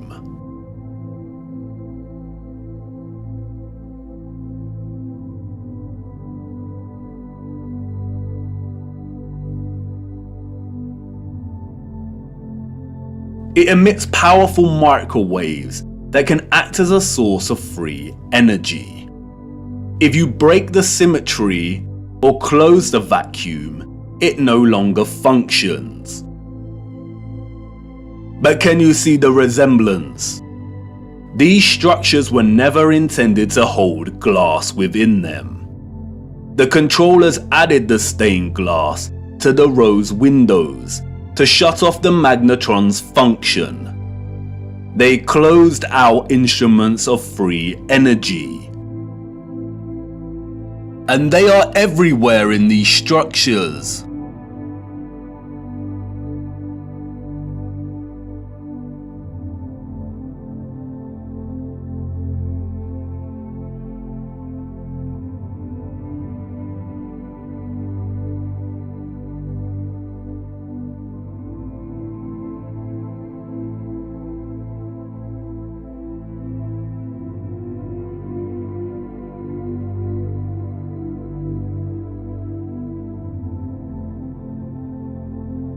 Interestingly, if you look at the geometry of entire sections of the structures themselves, then it becomes very evident that they functioned in their entirety like a cavity magnetron to generate energy.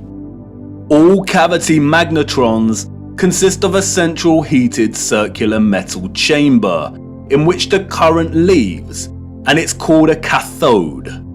Look at that word. Cathode. Does it remind you of another word? Cathedral. Cathode. Like with everything else, they corrupt the truth and hide things in plain sight. The controllers removed most of the cathodes integral to these cavity magnetrons, but there are some structures today in which you can see traces of the old cathodes still present. The heavy reliance on symmetry and cavities within these structures is not coincidental. The symmetrical ornamentation would have worked in a similar manner, causing the energetic particles to vibrate in a constant manner. The flowers within the squares can be understood as similar to acoustic resonators, working to vibrate the ions. It is here that the energy would have been continually manipulated into vibrational and electromagnetic energy of specific frequencies. Really look at these magnificent acoustic resonators. Could you craft one of these by hand today, and at such height? Why would an underdeveloped people spend so much of their time crafting such perfect symmetrical ornamentation, especially if it had no function and was purely aesthetic? They wouldn't. The cavity resonators and magnetrons would have had to have worked in partnership with a central engine or reactor contained within all these structures. Both resonator and reactor are interesting words. Just like the words conductor, generator, creator, and the name Mercator, they all contain the word tor within their linguistic structure. They hold a linguistic memory and pay homage to the torus or toroidal field. The torus is the flow of electromagnetism. Without this flow of energy, there would be no life on Earth. No one can really know for sure, but some have suggested that the engine was probably similar to a fusion reactor. The traces of these engines can be found within all of the larger generators. The empty shell of where the engine used to reside is usually, but not always, octagonal. It's been right in front of our faces the whole time.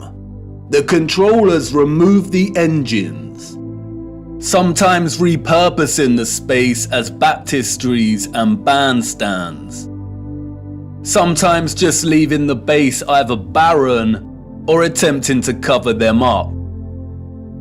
We see these octagonal structures in cathedrals, government buildings, mosques, and detached bandstands. And unless they have been repurposed, these structures seem to hold no overall function. They do not contribute to the overall structure. They appear superfluous and unnecessary. Theories have surfaced that the engines or central technological mechanism was similar to a tokamak. And while I do not subscribe to this idea, which will become evident as to why later in our journey, for now we will use it for illustrative purposes. A tokamak is a powerful device that uses a magnetic field to produce plasma in the form of a torus. The contemporary tokamaks we see are used in thermonuclear fusion power. The tokamak's toroidal field, in conjunction with the vibrating ions from the ether, would have produced a highly conductive electromagnetic field of gases called plasma, just like our sun and ionosphere. If those of the old world used anything closely resembling a tokamak's capability, then the result would have been an abundance of free, powerful, clean electromagnetic energy that could fuel entire cities and the entire Earth. These were never churches, cathedrals, castles, and parliament buildings. They were all huge engine generators.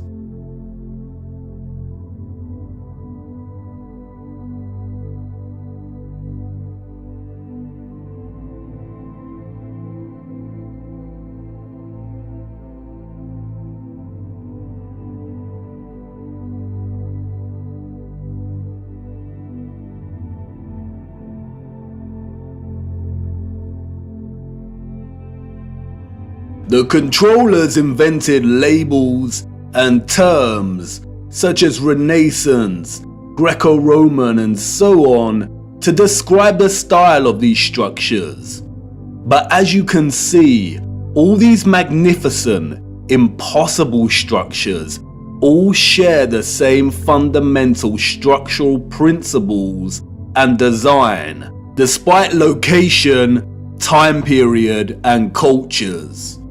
And this is because they were created with the sole purpose of generating energy. And just because these structures were never used for prayer and worship does not mean they were not holy sites.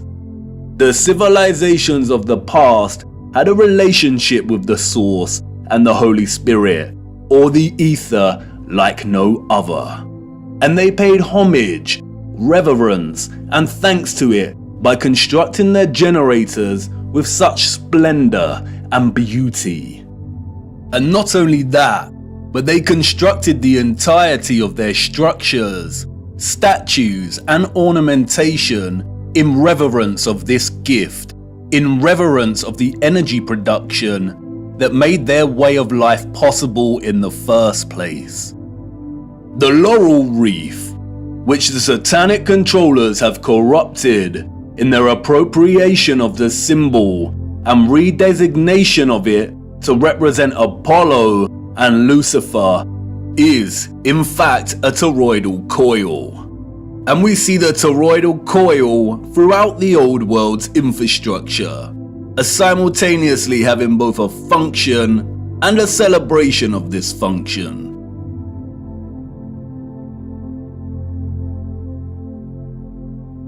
Electromagnetic coils are electrical conductors. They are used in applications where electric current interacts with a magnetic field. In devices such as generators, motors, inductors, and transformers. Most coils take the form of a toroidal coil or spiral.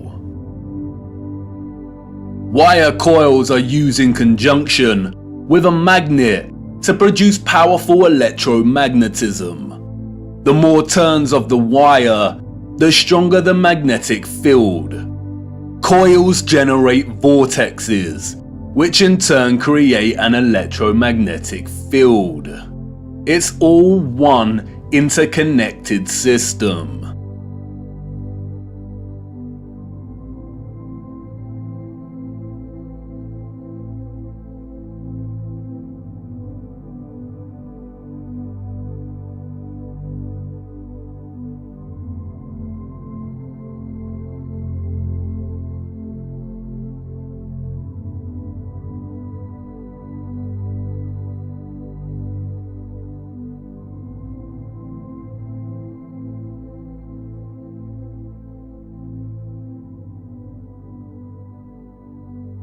And we see it everywhere. This is what columns and rotundas were used for. Powerful coils to generate electromagnetism and carry the current in loops. The torus is found at the base of pretty much every column found throughout our realm. It is everywhere. Look at the movement of electricity through a wire and the simultaneous magnetic field it produces. This is exactly the shape of a column. And we see this present in all of these gigantic and meticulously crafted columns.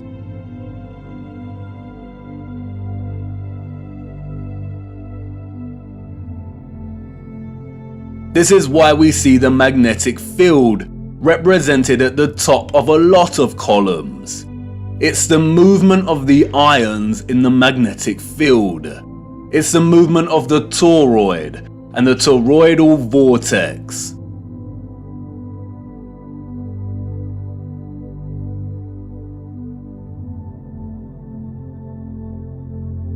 As you saw, coils of copper wire are essential in electrifying the magnet. And I know what you want to say. That's great, but the columns and other structures you are referring to are made of stone.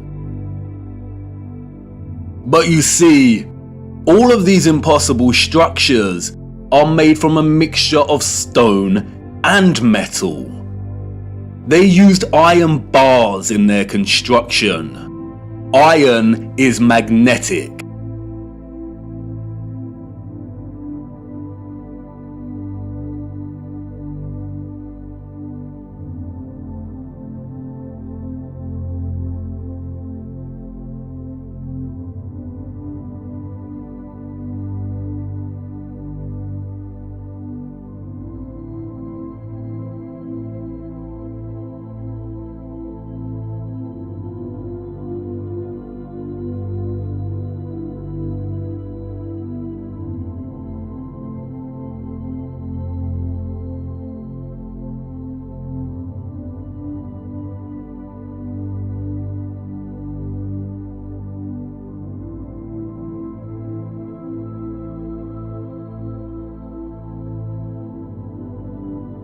These iron rods run throughout the stone infrastructure and are complemented with copper and gold roofing. Copper and gold are strong conductors of electricity.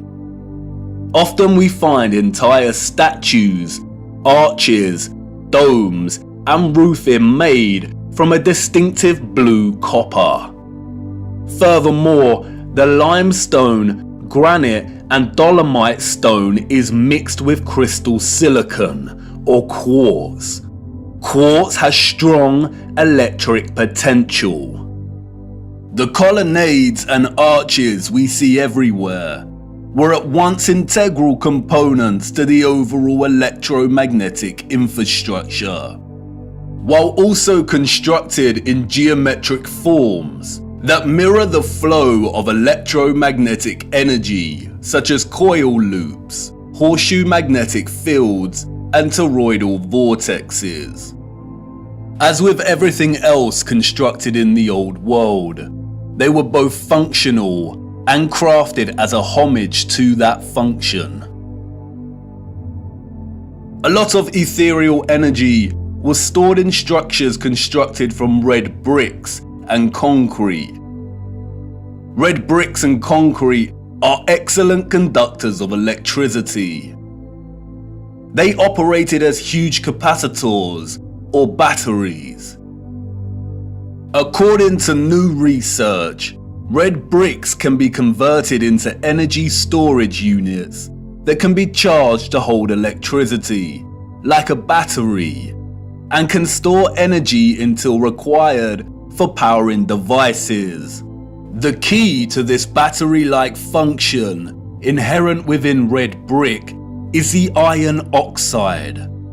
The development and use of red brick is so important, and we will be returning to this subject much later in our journey. The really big red brick power stations and batteries were designated and recognizable by their white stripes, such as St Pancras Railway Station in London and many other famous structures. We still carry this red and white stripe designation of power stations today, and it is also an indicator for the magnet. Some were constructed of blue, black, and brown with white stripes. Towers, obelisks, and small clock towers functioned as the intermediate capacitors or batteries to store, distribute, and provide energy throughout the grid. The entire flat realm Earth was connected as one whole grid, a complex interconnected system of free energy production, distribution, and consumption. And this entire grid was destabilized and deactivated somewhere between the 17th and 19th century. Power grids like this do not function on a spherical mass. Our historical ancestors knew that the earth they walked upon was flat. This type of futuristic technological advancement is the result of a civilization knowing exactly what type of earth they lived upon. They were not subject to the same satanic deceptions and abuses as we are. They were not raised believing they existed on a lonely, globular rock spinning in the vacuum of space. The true, ethereal, electromagnetic properties of the earth were not hidden from them. They knew there was a domed firmament above their heads. They studied it. They imitated its properties and understood its central relationship with the entire ethereal existence of electromagnetism.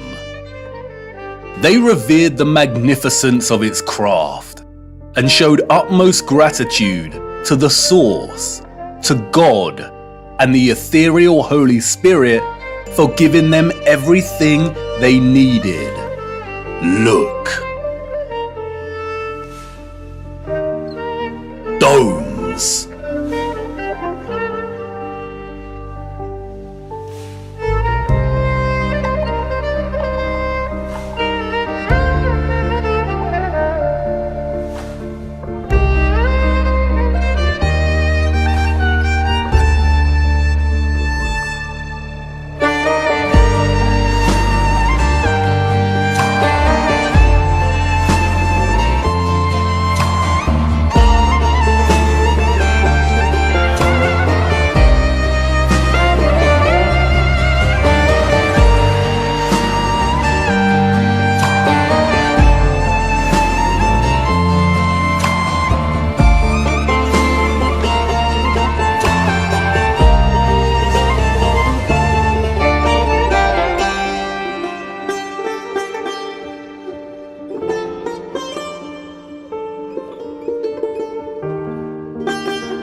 Have you seen anything as overwhelmingly exquisite as this before? How have we lived our entire lives and not seriously considered the impossibility of these structures? How have we lived our entire lives walking amongst the skeletons of the future long forgotten? I know this is all a lot to take in, and I know that the picture has not formed properly in your mind yet. It is hard to imagine an interconnected electromagnetic power grid of this size across the Earth, and the technical nature of electromagnetism doesn't help. And I know that you're full of questions. Who were these people or beings that built these structures? Where did they go? And why were the power grids deactivated?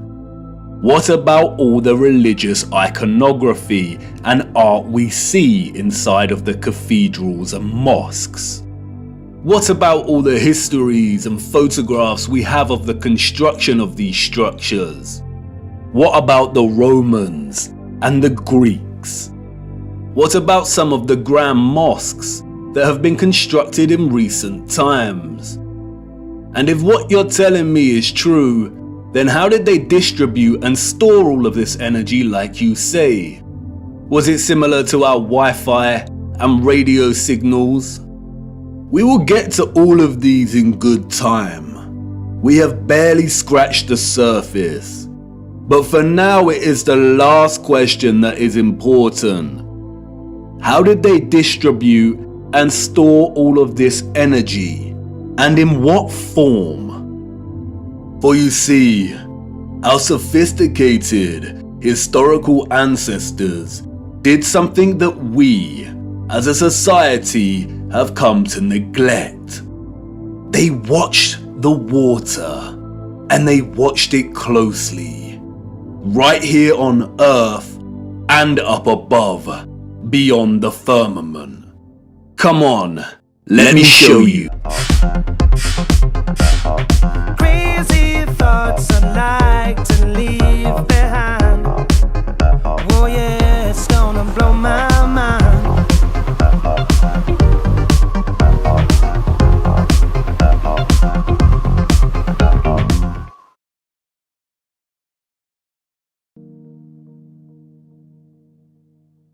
Tip-tap goes the rain, spitting on my window pane. Drip-drip from the trees, sodden earthy and soggy leaves. Splosh, splash, puddle pools, jumping on their way to schools.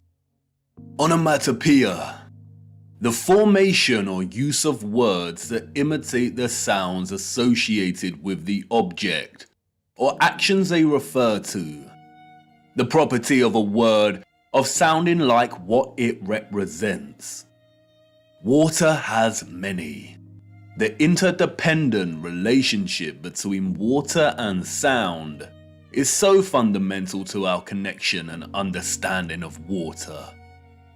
The rain patters and drums, the waves roar, the brook murmurs and whispers, the puddles of mud squelch, that it is intrinsically woven into the very linguistic code of our language.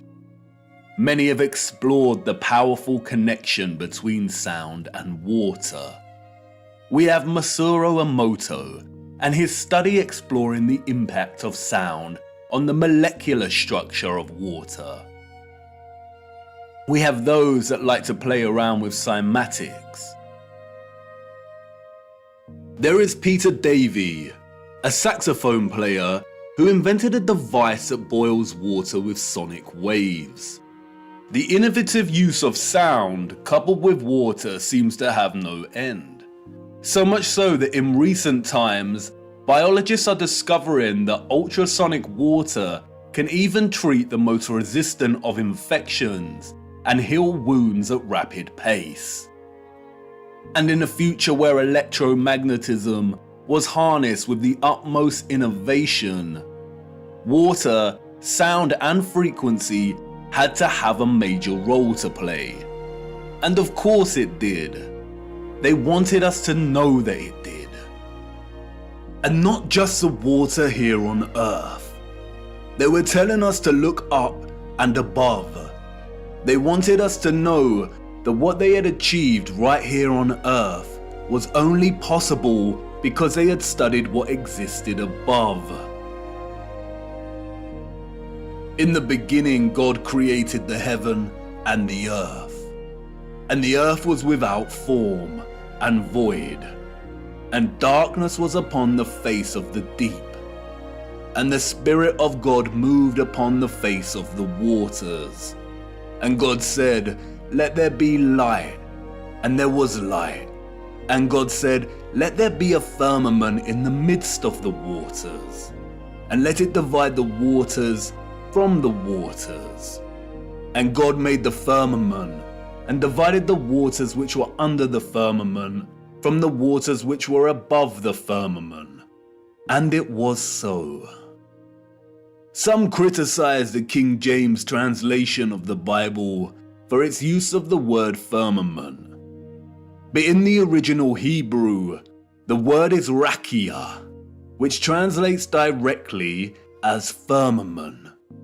In the New International Version, it is called the vault. In the English Standard Version, it is an expanse. In the Good News Translation, it is dome.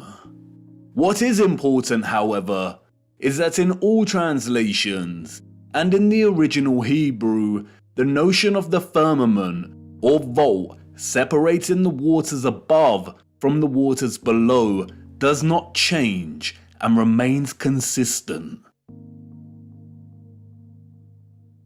There is water above our realm.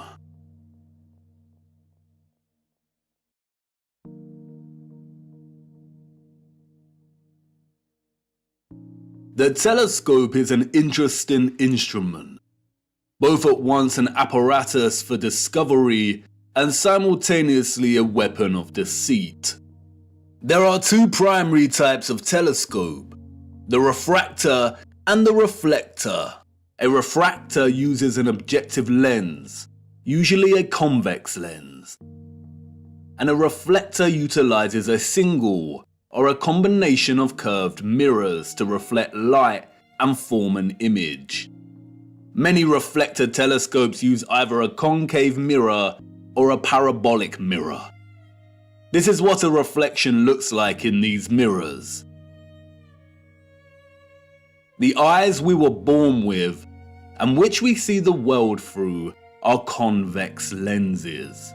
We do not witness the world through curved mirror reflections. This is Jupiter as seen through a reflecting Newtonian telescope. And despite the slight spherical distortion caused by the reflected mirrors, this is still not what NASA has shown us. Your mind immediately sees a planet because you have been programmed since birth to associate an image like this with the notion of a planet. Just in the same way you associate the moon with a ball of rock by default.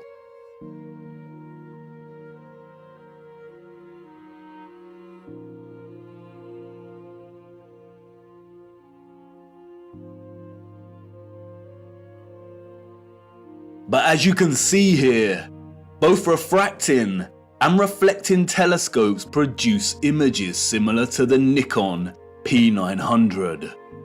The Nikon lenses have been criticized by some astronomers as lacking the power to really see the luminaries above. But as you can see here, there is not much difference between the Nikon and both types of telescope. And in each we see that Jupiter is radiating some kind of light of its own. Both amateur and professional astronomers present footage such as this.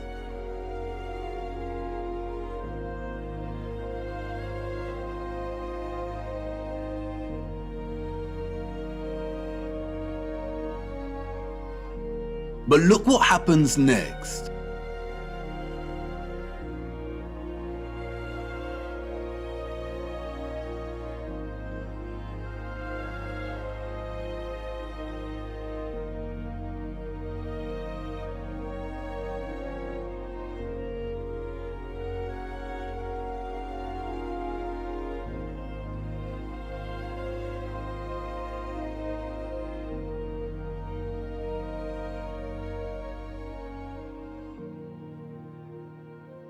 The astronomers here are using imaging processing software to turn their raw images and footage, which display a circular object in the sky above us radiating its own light, into a NASA-style planet.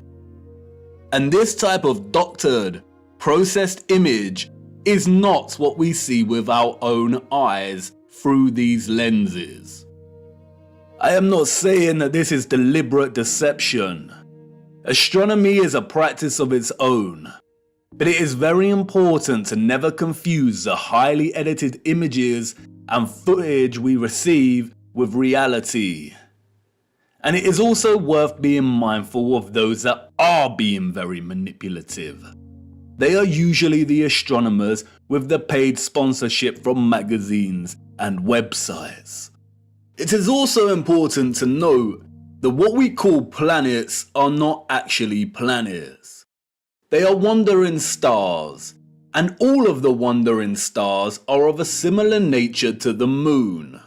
Unlike the rest of the stars above our firmament, their course and journey above us is not fixed and consistent. Their paths deviate from the concentric paths that the rest of the stars consistently make around Polaris. And the reason for this is because they are not located within the waters beyond the firmament.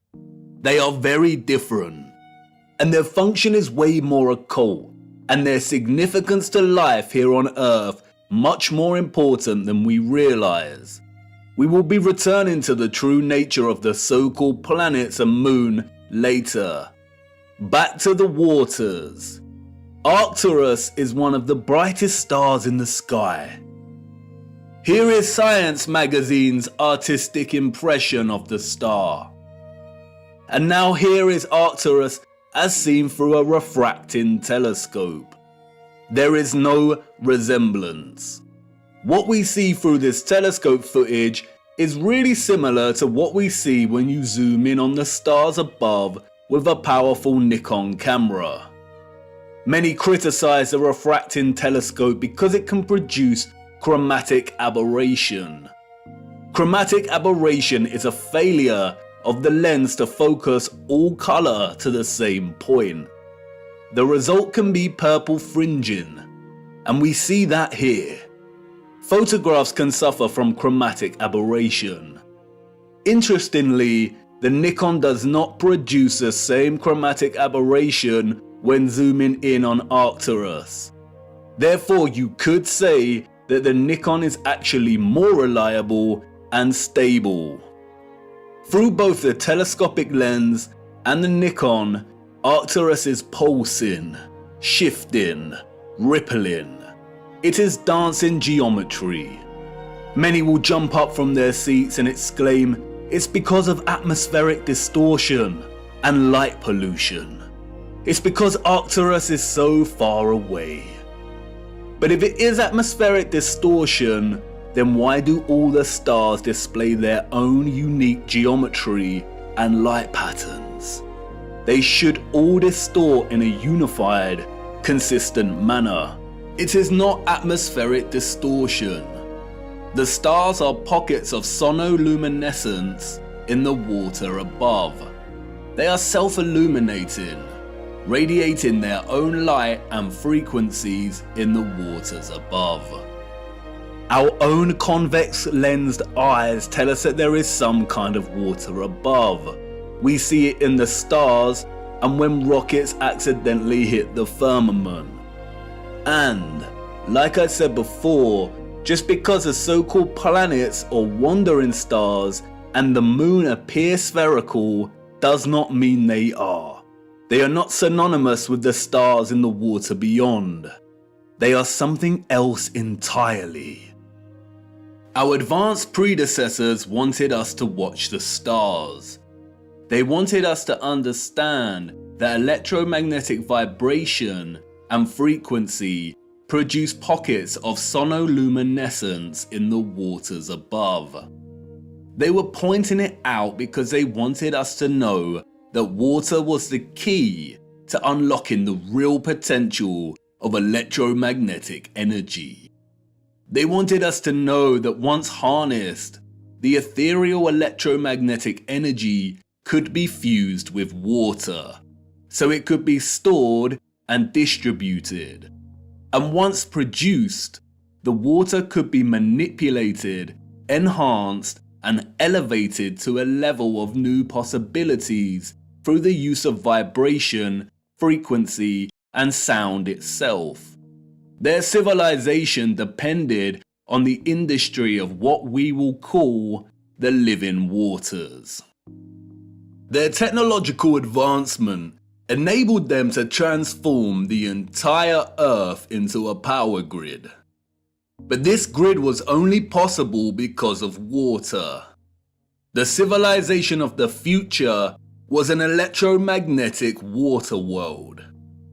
Canals are no great secret. They are found everywhere across our realm, both the great and the small. Most of the great canals around our Earth are connected to the ocean. Salt water is an excellent conductor of electricity. Sodium chloride is ionized. We have the Corinth Canal, connected to the Aegean Sea. We have the Panama Canal that connects both the Atlantic and Pacific Oceans. The Suez Canal connects with the Mediterranean Sea. And there is the Volga-Don Canal, connecting the Azov Sea, Caspian Sea and Black Sea with the major oceanic networks.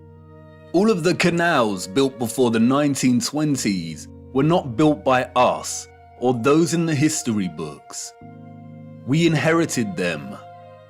And while the official narrative tells us that the Volga-Don was finished during the 1950s, its construction actually began back in the 16th century. All narrative surrounding the construction of these canals is purely fabricated, and I will show you how much later in our journey. Once you start paying attention, it becomes very evident that most continents and countries feature a combination of canals and rivers that span the entirety of the land itself. The citizens of the old world utilize the oceans and rivers to create a grid of interconnected waterways to provide water to all of their areas of habitation. In order to pass difficult sections and keep the supply going, they would build aqueducts and viaducts. Sometimes these were constructed with the purpose of energizing the water as it passed through and into different areas, and that is why many were designed with symmetrical archivolt structures. The Romans did not build these structures. The entire infrastructure of so many cities found across our realm are designed around canal systems. Look at Amsterdam from above. The precise geometric grid lines here are not roads, they are canals, and the sole purpose was to supply water from one area to another. The water was stored and manipulated for a variety of purposes in reservoirs, water towers, pumping stations, cisterns, and other structures. The water also functioned to provide necessary balance. A complex grid of electromagnetic production, distribution, and consumption would generate a lot of heat and magnetism. Water provided not only a balance of diamagnetism, but also ensured the entire grid did not overheat.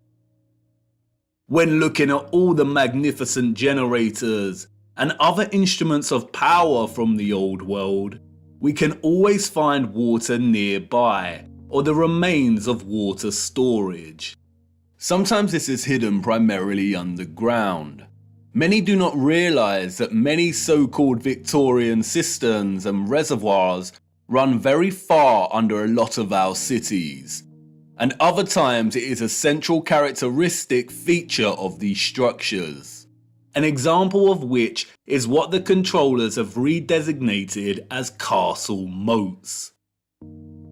The electromagnetic water grid was not just an energized version of what we are already familiar with in our cities and towns. It was much, much, much more. It was way more magnificent, impressive, and futuristic than we could even imagine. The grid was connected to central, bigger power stations, or what is more appropriately termed star stations. Sometimes these were isolated stations, and other times they comprised entire cities. We are going to have to fly to a higher altitude for this. I need to show you. Hold on tight now and keep your eyes open. Look.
The sole existence, let alone construction, of these star structures is almost beyond our comprehension. As you saw, they are found everywhere across our realm, with undeviating geometric consistency.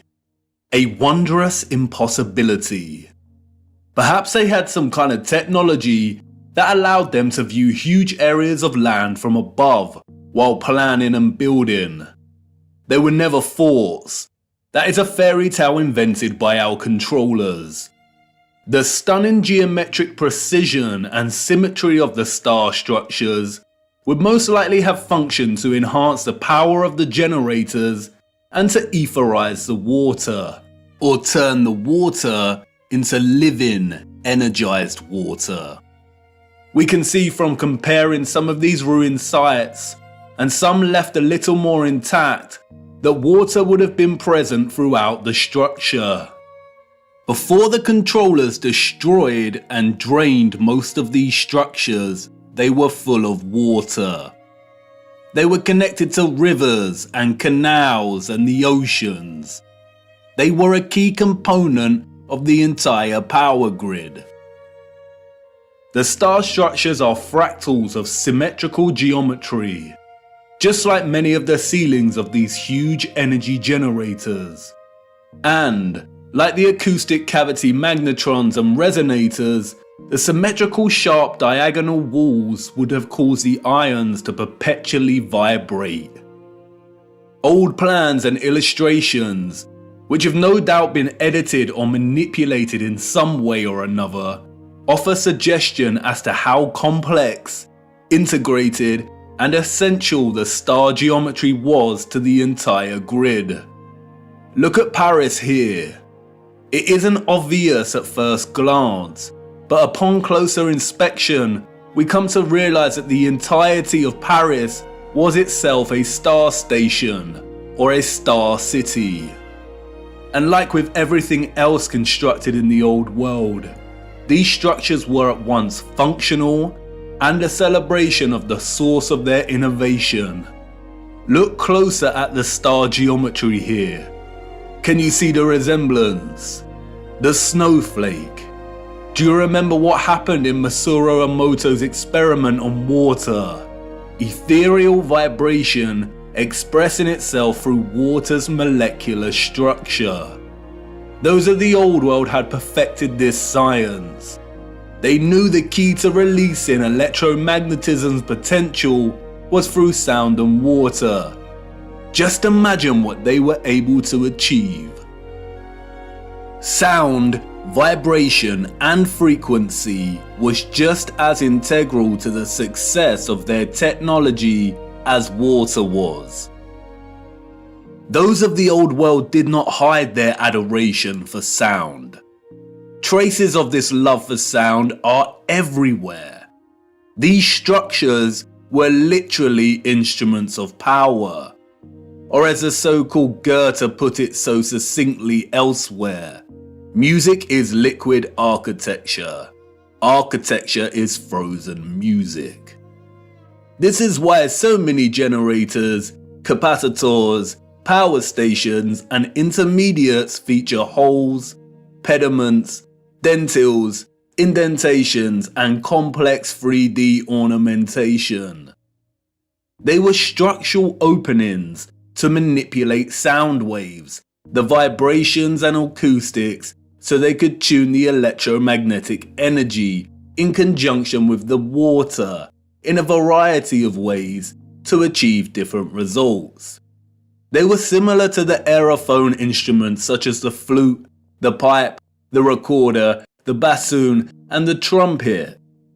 The old world revered the geometry of the star because it was through the study of the stars in the waters above that they learned the power of fusing electromagnetism, vibration, and frequency with water itself. They all work harmoniously and in concert with one another. This interconnected and interdependent energetic relationship is what makes the stars and all life itself possible in the first place. Look a little closer at the dancing geometry of the sonoluminescent stars beyond the firmament. Do they remind you of something else? That's right, all of the magnetrons, or what we've come to call rose windows, were designed to mirror the cymatic patterns of ether's vibrations in water itself. Artist Tanya Harris was onto something in 2013 when she turned her attention to studying and recording the silent resonant frequency of churches. By placing water inside of a loudspeaker, she was able to discover the hidden geometry of these resonant frequencies. The results showed that even the silence within these structures produced strong cymatic patterns. And again, can you see the resemblance? Others have applied the same technique and studied the cymatic patterns displayed when bells chimed within the structures.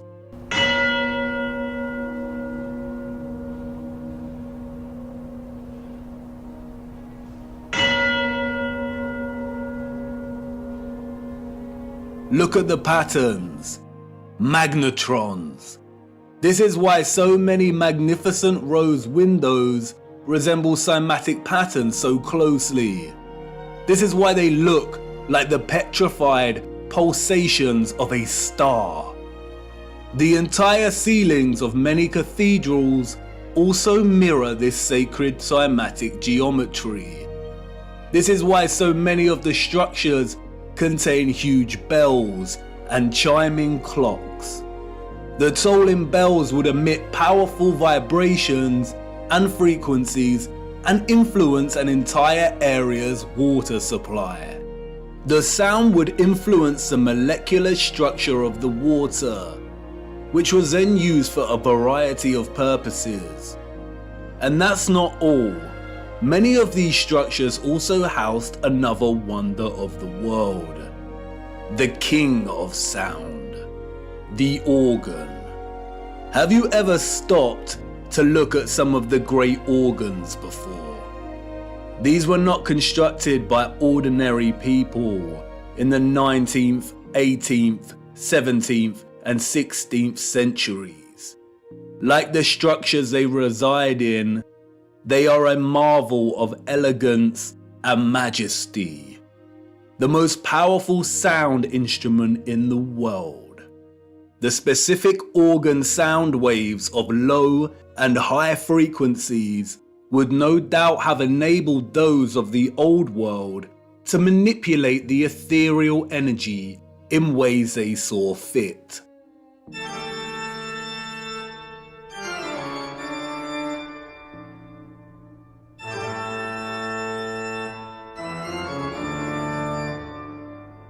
The magnetron rose windows that would not have contained glass would amplify these sound waves, which in turn would influence the molecular structure and properties of the etherized living water. Organs would have had multiple uses, perhaps providing entire towns with specific resonant frequencies for good health and prosperity. The specific functions of the organ have been deliberately hidden and withheld from our knowledge.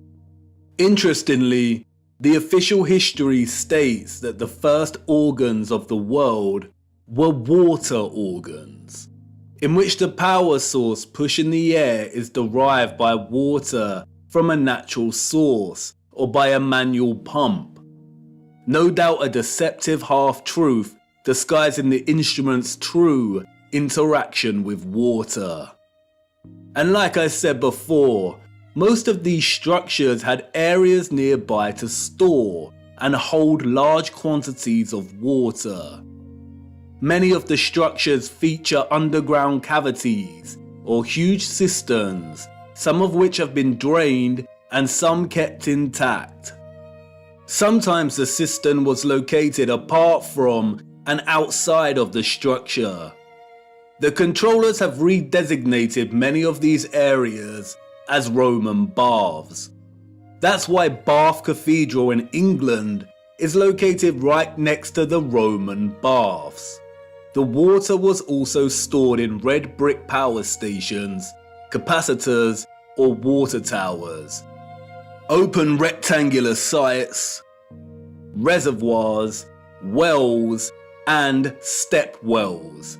This is why step wells were constructed with precise geometric patterns. Again, the symmetrical structures here work to encourage oscillation or vibration of the ions. They kept the water electromagnetically charged, and the aqueducts and viaducts would have worked in a similar fashion. It is likely that a lot of the huge electromagnets we see scattered across our realm would have actually straddled passing water, much like we see on the Volga-Don Canal, even though it's unlikely that the Volga Arch is original, and that many roads themselves were constructed during the Great Reset. It is likely that the inheritors of the 19th century were instructed to drain and fill many of the tributaries that once carried water. That's why we see drained castle moats and star stations. Perhaps that's what a lot of the surplus mud we see during this period was used for. Perhaps a lot of homes and buildings were constructed with underground chambers to store their own personal supply of living water, and these areas were destroyed, filled in, and forever hidden with vast amounts of mud during the 19th century. The use of electromagnetism, sound waves, and water would have had endless applications and uses in the old world, most of which we will never know about. But many structural remains do offer a lot of clues. The abundance of remarkable and impossible stately homes, halls, and manors found throughout our realm all point to the mass-scale farming practices of the old world. We travel miles to marvel at their beauty and grandeur. But more impressive than the structures themselves are their gardens and water gardens. We have the Palace of Versailles, Schwetzingen Palace, the Royal Palace of Caserta, Nymphenburg Palace, Herrenhausen Palace. Even today, they still retain much of their splendor and brilliance. But it's when we look at some of the old plans of these areas that we realize just how otherworldly these sites were. They were never constructed to house the elite. They were the farms of old. Look at the gardens. They are cymatic gardens. Even from these old illustrated plans, we can see just how gargantuous these farms were.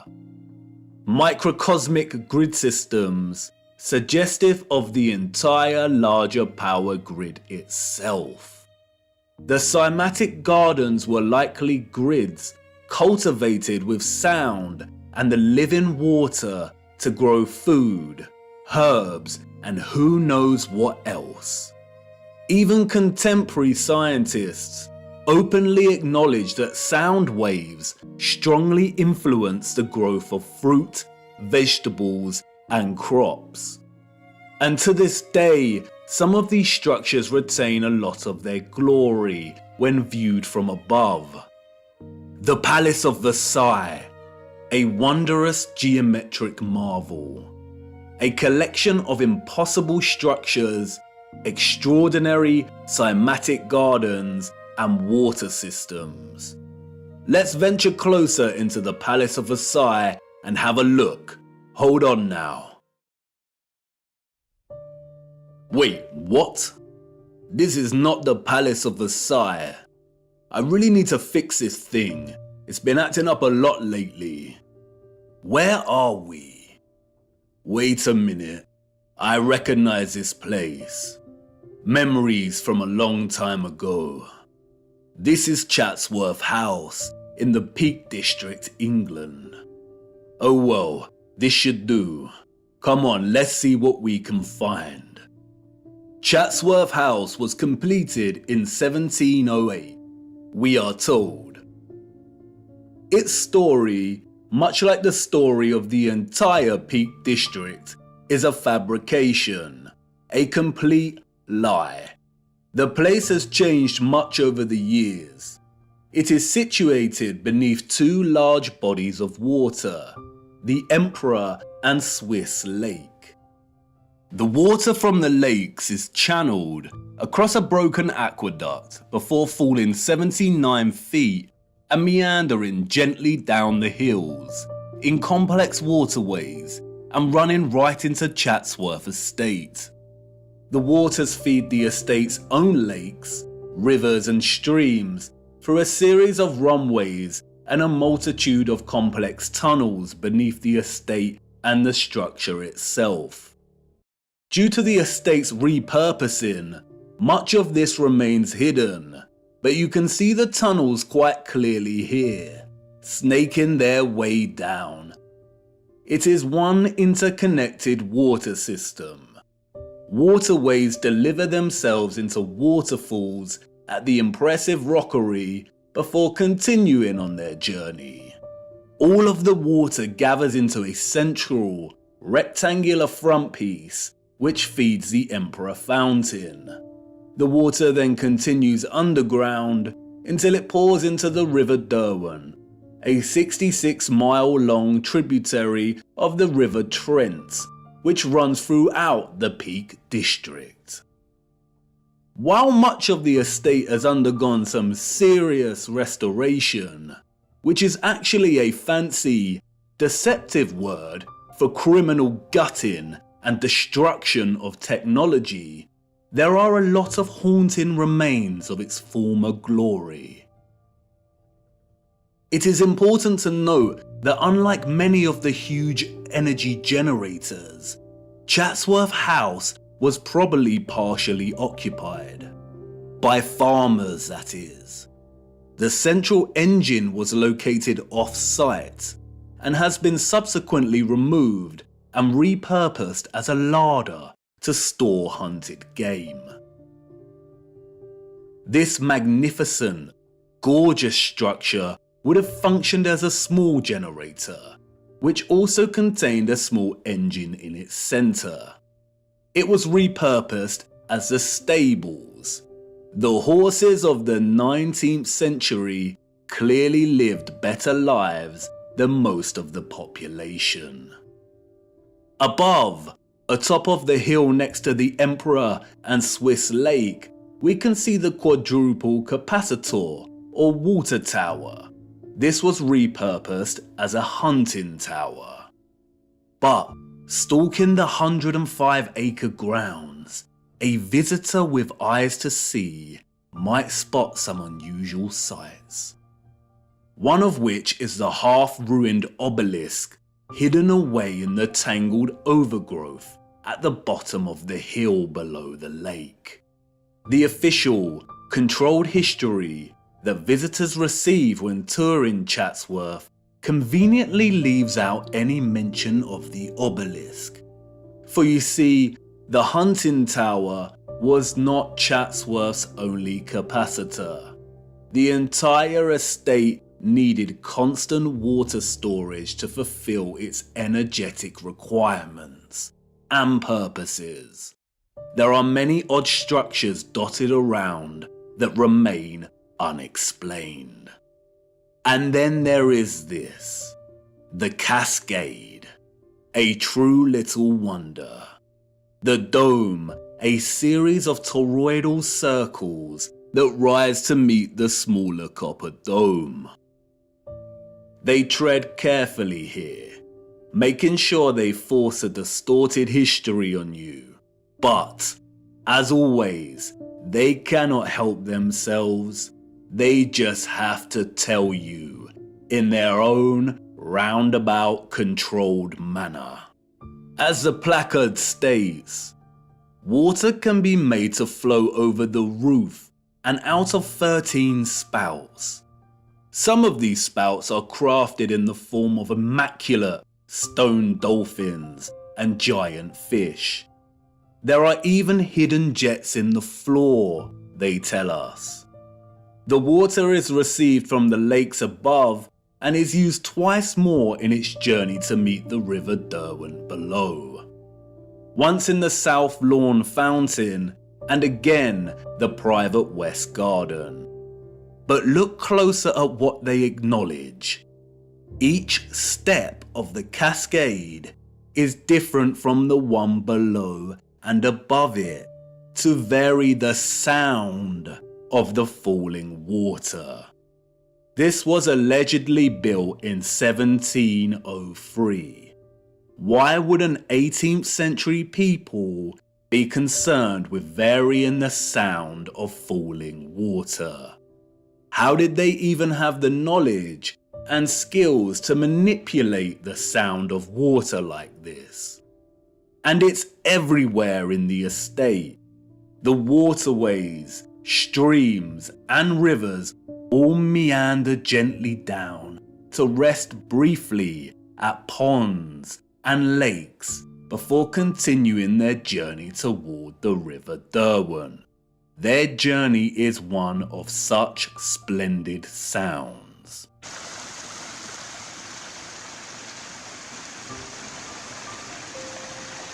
As you begin to traverse the labyrinthine passages of our corrupted history, you will inevitably meet the lithographs, renderings, engravings, illustrations and paintings.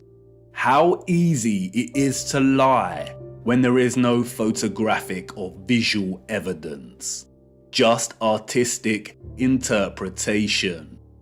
We would never accept illustrations as reliable sources of information today.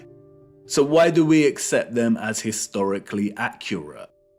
And while these are not to be trusted, devoting some time to browsing their particulars can yield some interesting insights. For instance, the fountain here looks wildly out of proportion.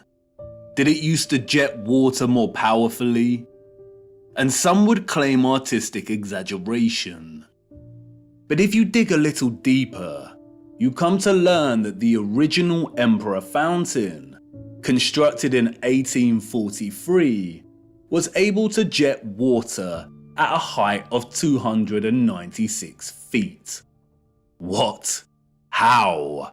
This is the 19th century we're talking about. And like I said, they cannot help themselves. Even Wikipedia states that the water power of the fountain found a practical use in generating Chatsworth's electricity. There it is, barely hidden in plain sight.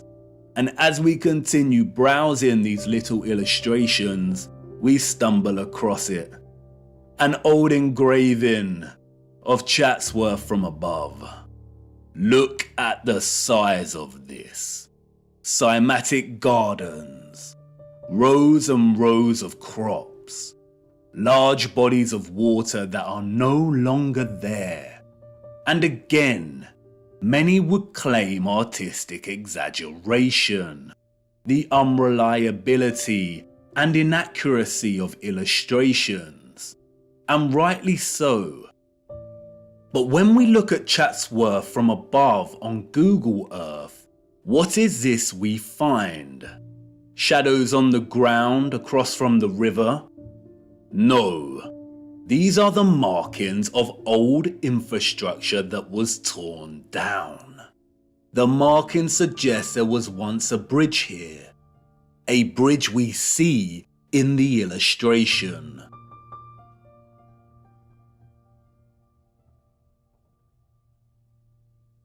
Look a little closer.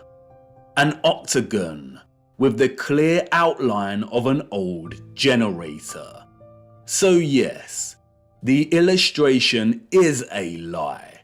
The estate was much, much larger than depicted here. In 2018, there was a heatwave in England, and the old markings of Chatsworth's former glory started appearing in the grounds themselves. They had to acknowledge it. Sometimes mud and lies are not enough to bury the truth. Chatsworth was a huge farm in the old world. As I said before, the illustrations and paintings are not to be trusted. More often than not, they are used as tools of deception against us. But as you see here, they do have a tendency to backfire on the controllers. Just like with the plans of star stations and cities, our own technological access to tools such as Google Earth validate these old plans and illustrations as half-truths. You can bet good money that even the plans and illustrations are only giving us a fraction of the full picture, just like here with the plan of Chatsworth. And it's in Chatsworth that we encounter the first of many acts of barbaric desecration by the hands of the enemy. Chatsworth's great conservatory stood immense until destroyed in 1920. It was 84 meters long and 20 meters high, and constructed, they say, in 1840 before the establishment of automatic glass manufacturing. Huge interconnected tunnels and water pipes collected under the ground of the structure to provide heating via boilers and hot water. An engineering feat as impossible as the construction of the structure itself. It was designed by Chatsworth's gardener, Joseph Paxton. Paxton is a phantom that haunts the pages of the history books. Paxton's story is one of fortunate circumstance, daring innovation, and success. It is, unfortunately, a dishonest story, an unconvincing fiction. We are told that Paxton secured a gardening role when he was 20 years old, while working at Chiswick Gardens, and it was here that he encountered William Cavendish, the Duke of Devonshire, who was so impressed by young Paxton's horticultural abilities that he hired him as head gardener of Chatsworth House. Paxton is responsible for creating the following: Chatsworth's Arboretum, its rockery, the Emperor Fountain. You remember, the fountain that sprayed water into the air at twice the height of Nelson's column. The Great Conservatory. He was responsible for cultivating the Cavendish banana, the most consumed banana in the world today, and designing railway stations all over the Peak District. What a talented and productive young man. Paxton's achievements, however, did not end with the banana and the conservatory. The farce doesn't end here. What a tangled web we weave when setting out to deceive. Paxton's success with Chatsworth led him to design the infamous Crystal Palace of London, just in time for the Great Exhibition of 1851. It was originally constructed in Hyde Park for the fair. It was constructed in just over a year, an engineering feat never again repeated. It was made from more than 1,000 iron bars, and its overall mass comprised of over 4,000 tons of iron. The Chance Brothers Glassworks in Smethwick provided the 300,000 sheets of glass. Remember, this was before automatic glass manufacturing. This is the glassworks in which the glass was produced. A simple maths equation gives us an average of 822 glass panes produced every day, 7 days a week, for a year. Right here in this factory. This was Paxton's initial planned sketch for the structure. He went from this to this in a year. Furthermore, the entire Crystal Palace was able to house gigantic trees, and they had to board a lot of the glass panes up and cover a lot of the top of the structure during the World's Fair exhibition because the interior of the structure became too hot. Wouldn't Paxton, who designed the Chatsworth Conservatory, know that a huge glass palace would produce immense heat? The entire narrative soon dissolves into stupidity when we realise that a year later, in 1852, they dismantled the Crystal Palace and moved the entire structure to Sydenham in southeast London, where it was rebuilt with 2 additional huge water towers at either end of the monstrous structure. Interestingly, no photographic evidence of the original Hyde Park Palace exists. Just illustrations. Wouldn't the structure have been the focus of many photographers during the opening of the Great Exhibition of 1851, the first of its kind?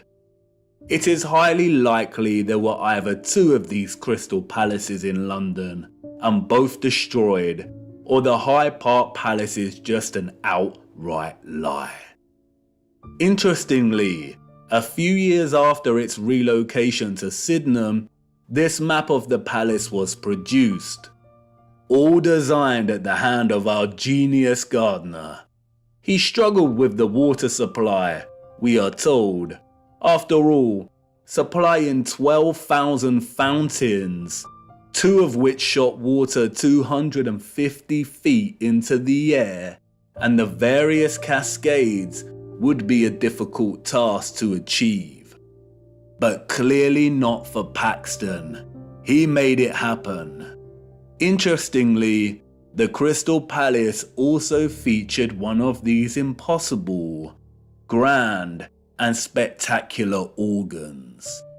Oh, and if that wasn't enough, while Mr. Paxton was redesigning the Crystal Palace at Sydenham, he was also designing the glorious Mentmore Towers for none other than Baron Mayer Rothschild.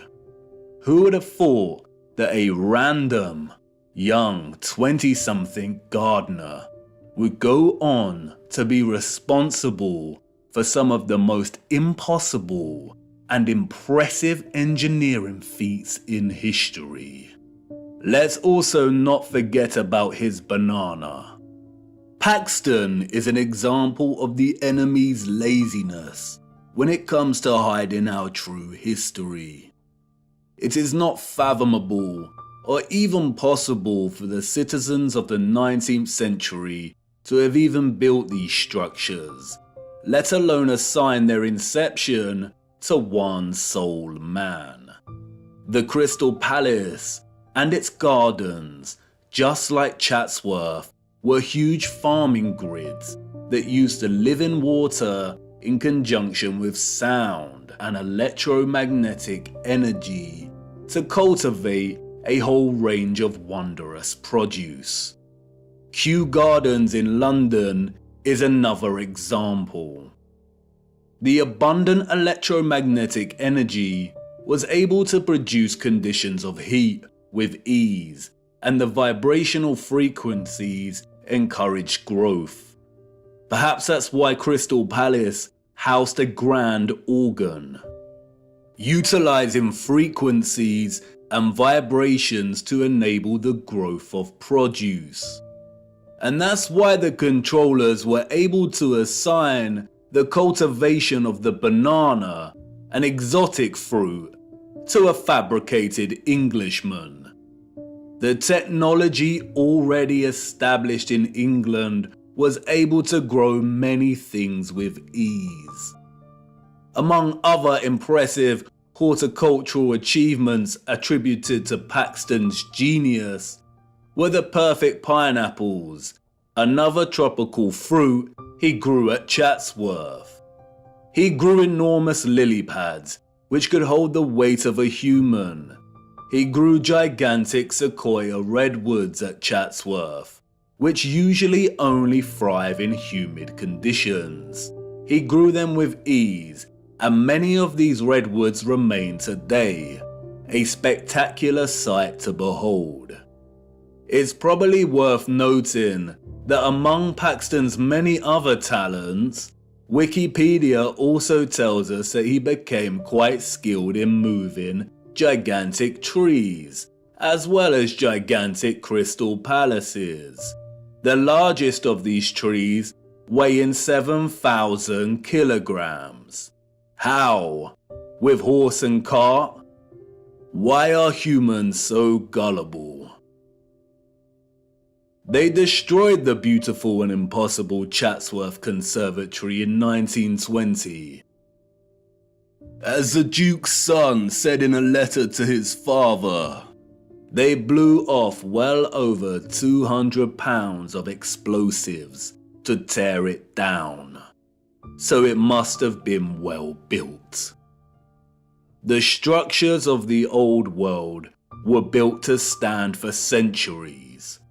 What a great shame. The lies surrounding the Peak District do not end with Paxton.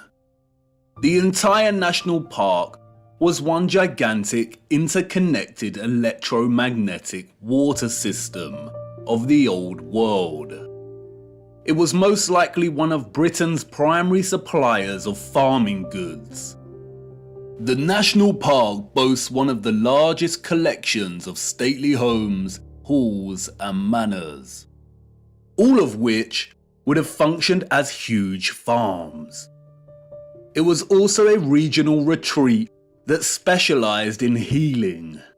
Yes, that's right, healing. The Peak District is home to two large towns, Matlock and Buxton. Buxton is famous for its bottled water, and Matlock is renowned for its historical baths.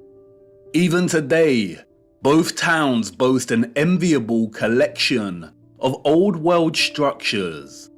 We see an abundance of old generators, domed pavilion structures, capacitors, colonnades, columns, bandstands, gardens, and water systems. Overlooking the town of Matlock is Ribber Castle.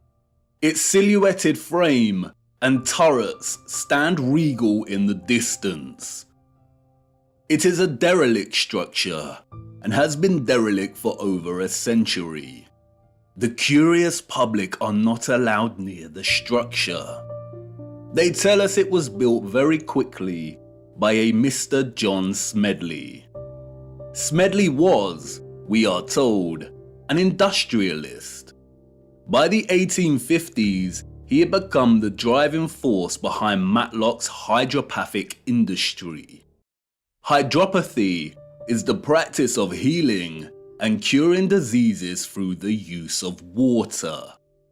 The official narrative states that Smedley built Smedley's Hydro, which sits on Smedley Street in Matlock.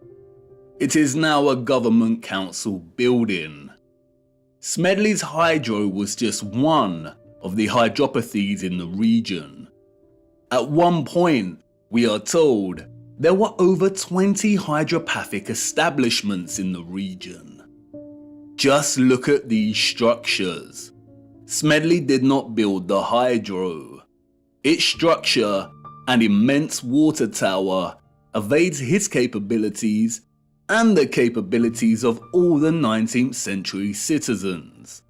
The citizens of the 19th century Peak District inherited all of this infrastructure, and the controllers of our realm knew that they needed to squash any possibility of it being used for its original intended purposes, or for any of the inheritors to discover the truth. It was just too obvious, and soon someone amongst the crowd might start putting two and two together. So they did what they do best and employed a puppet. But unlike Paxton, who was able to achieve fame and fortune for taking all of the credit, Smedley had a different role to play. A role that many puppets in our society today still play. His mission was to carefully control the introduction of hydropathy, only for it to be declared primitive or fraudulent, and then subsequently buried and eradicated as a serious practice. His story is a very similar story to another enemy puppet that has gained a lot more attention over the years. I too once fell for the lies surrounding this man's story. The hydropathies were able to accommodate hundreds of patients, and they were tremendously successful in curing a whole host of diseases and issues, ranging from inflammation and bilious attacks to paralysis, rheumatism, and fevers. This was conducted through an array of different bathing techniques, applying dripping sheets as bandages, and fusing electricity, sound waves, and water. There were, as one newspaper reported, electric bells throughout the buildings. No doubt the actual potential of hydropathy was never fully expressed in Smedley's array of hydros, but they nonetheless helped people tremendously. And they were a huge success, so the controllers temporarily profited financially. The hydros healed and increased the well-being of people through water and its fusion with sound, vibration, frequency, and electricity. Look at the electric treatment menu from one of the old brochures. Options for high-powered parabolic reflector, electric ionization, and high-frequency treatment. Smedley also demonstrated the ability of etherized water to heat entire rooms in a profound way.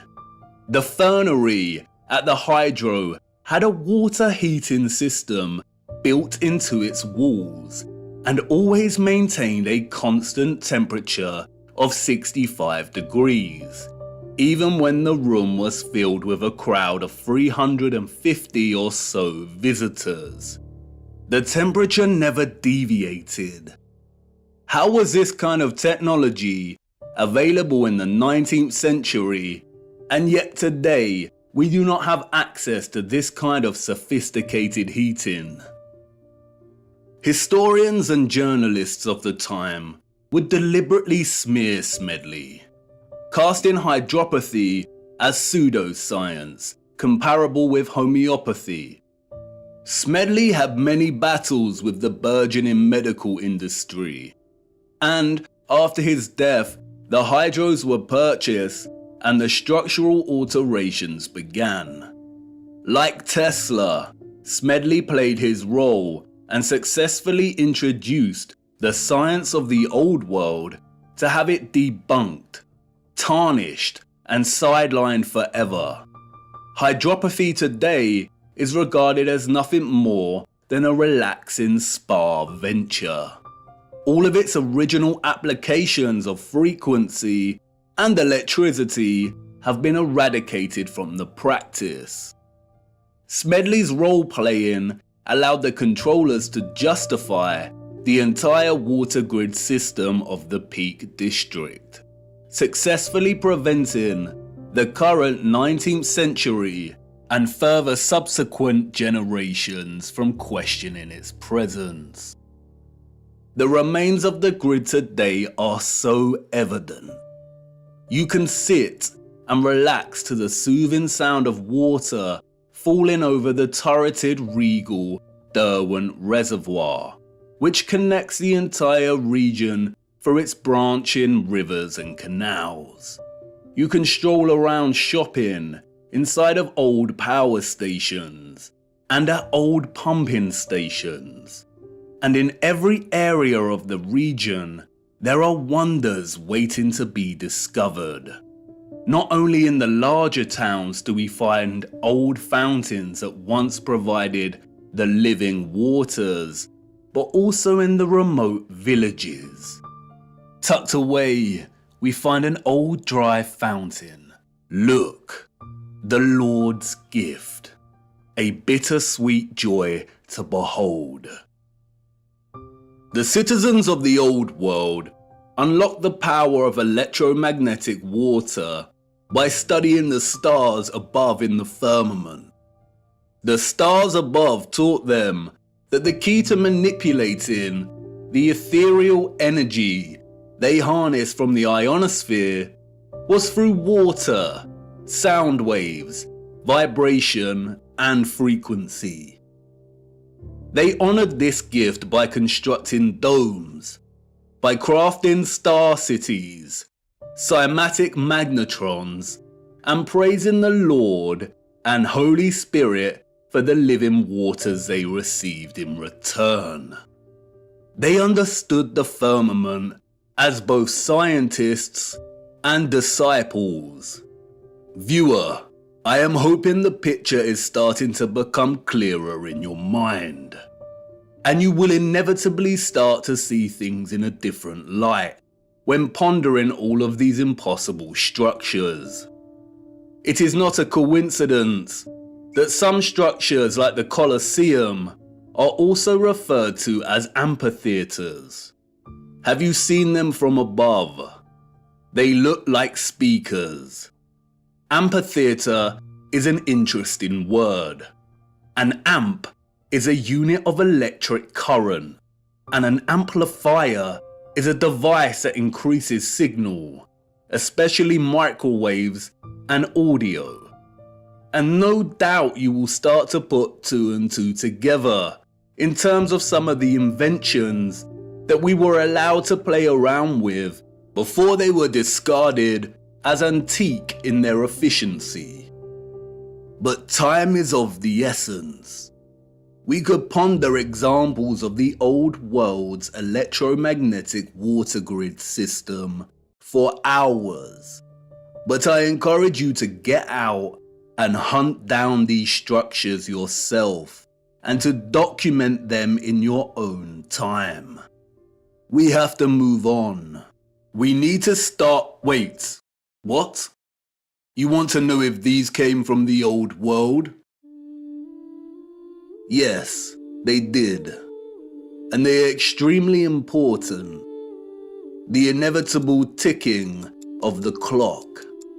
A deeply unsettling instrument, but unavoidable.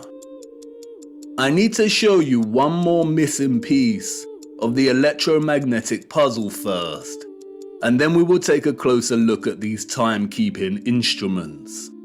Come on, let's keep moving. Crazy thoughts I like to leave behind. Oh yeah, it's gonna blow my mind.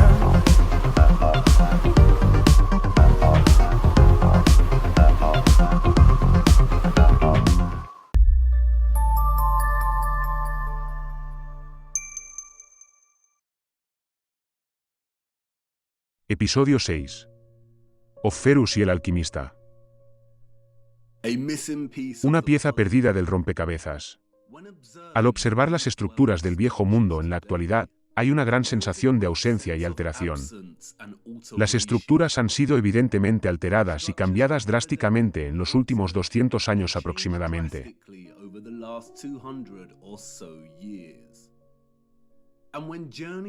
Y, al viajar por nuestro reino y estudiar estas estructuras, persiste una tremenda sensación de ausencia. Falta algo.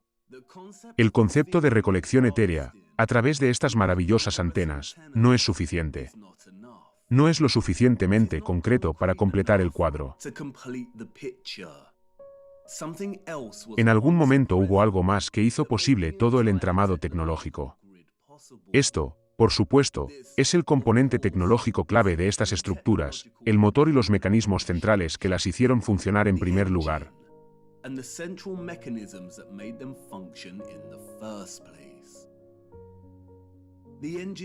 Los motores no eran, por supuesto, tokamak. Un tokamak es un instrumento tosco y básico. Es un diseño del nuevo mundo. No pertenece al viejo mundo. No habría tenido cabida en sus estructuras.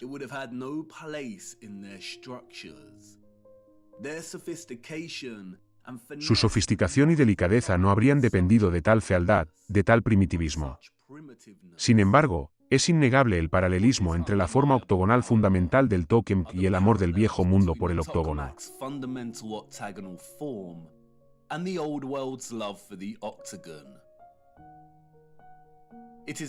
Es muy probable que la formación octogonal sea un componente esencial a la hora de generar un vórtice toroidal. Vemos el octógono en todas partes en el mundo antiguo.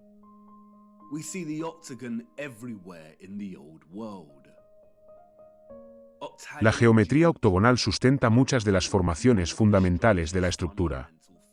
Y las peculiares estructuras octogonales que hay por todas partes no son por error.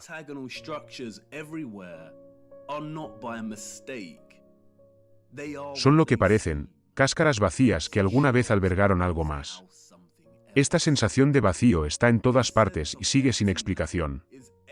Muchas torres y cúpulas se elevan a cúpulas más pequeñas y huecas.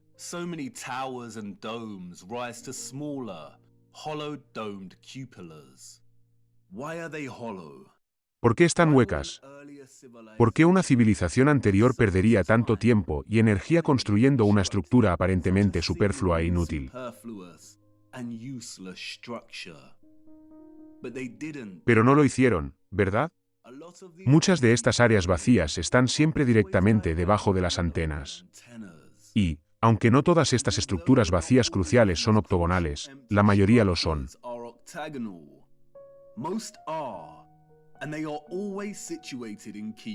Y siempre están situadas en zonas clave, como debajo de las antenas centrales, debajo de los resonadores abovedados.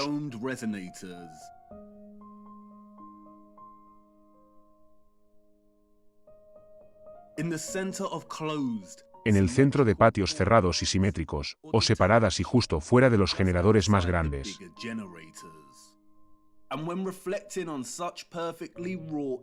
Y, al reflexionar sobre una geometría tan perfectamente forjada, la ausencia es tangible. Antes había algún tipo de cilindro o aparato contenido en este espacio.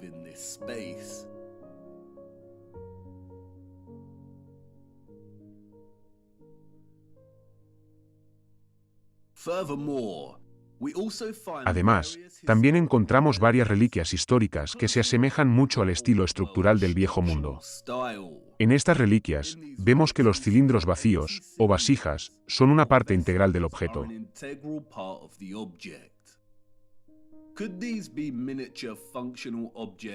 Podrían ser objetos funcionales en miniatura que reflejan la forma de los espacios vacíos más grandes que vemos en las estructuras del mundo antiguo. Quizás una especie de microobjeto doméstico que permitía el acceso a la producción de energía de las redes eléctricas más amplias.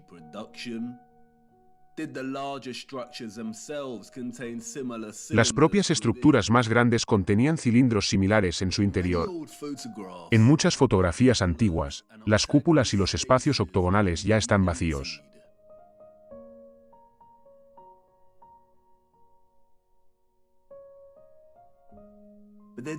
Sin embargo, quedan algunas imágenes e ilustraciones que pueden ofrecer una pequeña idea de lo que había antes.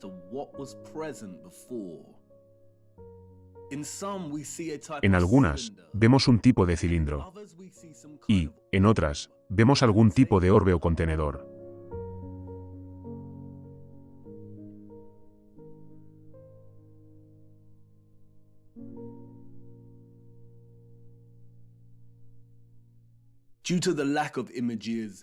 Debido a la falta de imágenes, es difícil presentar un hallazgo consistente. Y muchas cosas han sido alteradas. Y en formas que son casi imposibles de reconocer.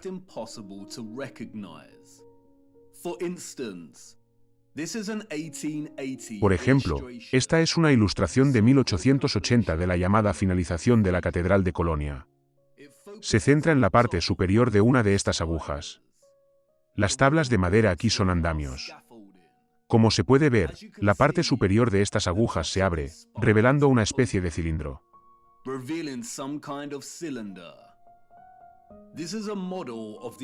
Esta es una maqueta de la zona de la aguja que vemos en la ilustración.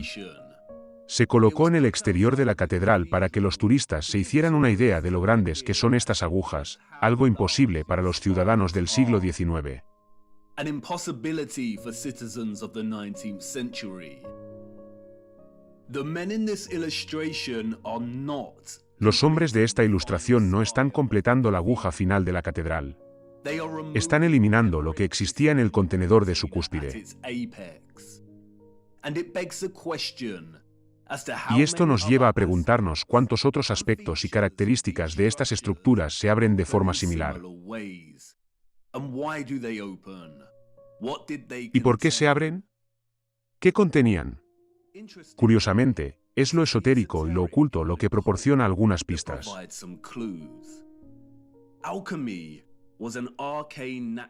La alquimia era una filosofía natural arcana, o una tradición protocientífica. Su objetivo central era la crisopea, o la transmutación de metales comunes en metales nobles. Desde sus inicios en la antigua cultura egipcia, griega, india y de Oriente Medio, el campo de la alquimia, se nos dice, estaba obsesionado con convertir los metales comunes en oro, y una obsesión maníaca por crear el elixir de la vida, para lograr la inmortalidad.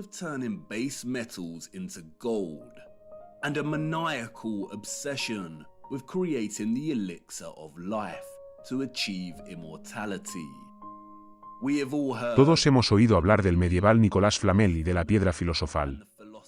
Es un campo de investigación impregnado de un rico tejido de ocultismo, misticismo de la cábala y magia.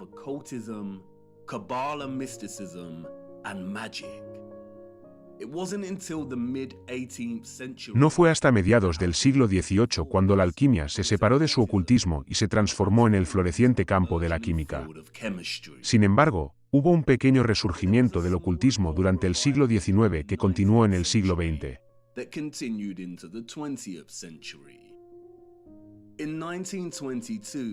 En 1922, un texto misterioso fue escrito por una figura igualmente misteriosa.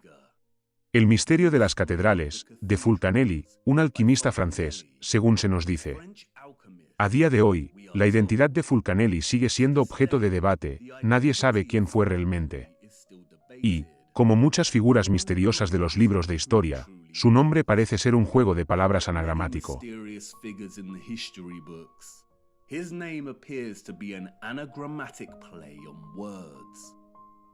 Fulcan es una referencia a Vulcano, el dios romano del fuego. Y Eli, una referencia a él, la palabra cananea para Dios.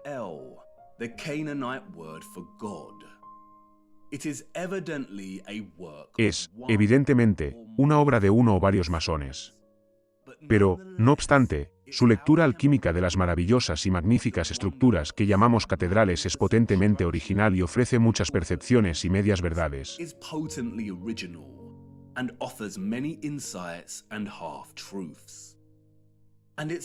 Y es en la lectura que hace Fulcanelli de la estatua de Oferus, que fue sacada de la catedral de Notre Dame y destruida, donde empieza a ofrecer al lector algunas verdades.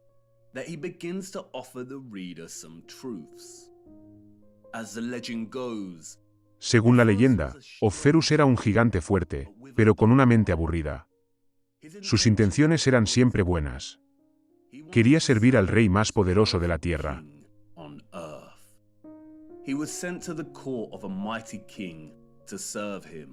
Fue enviado a la corte de un poderoso rey para servirle. Un día, el rey al oír a un cantante decir el nombre del diablo, se persignó con terror. ¿Por qué haces esa señal?, preguntó Oferus. Porque temo al diablo, respondió el rey. Si le temes, no eres tan poderoso como él, razonó Oferus. Quiero servir al diablo.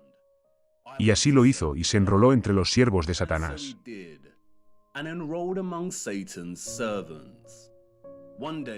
Un día, los siervos se encontraron con una cruz al lado del camino. Y el diablo les ordenó que se dieran la vuelta. ¿Por qué?, preguntó el curioso Ferus. Porque temo la imagen de Cristo, respondió el diablo.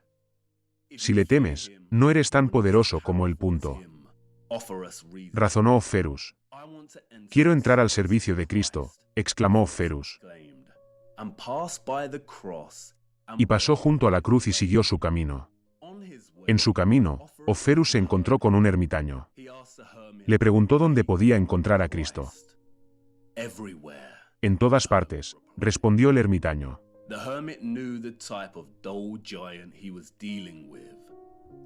El ermitaño conocía el tipo de gigante aburrido con el que se enfrentaba y sabía que no aceptaría la oración. Así que condujo a Ferus a un violento río y le dijo: los pobres que han cruzado esta agua se han ahogado. Quédate aquí y llévalos sobre tus fuertes hombros. Si haces esto, Cristo te reconocerá como su siervo. Y así lo hizo.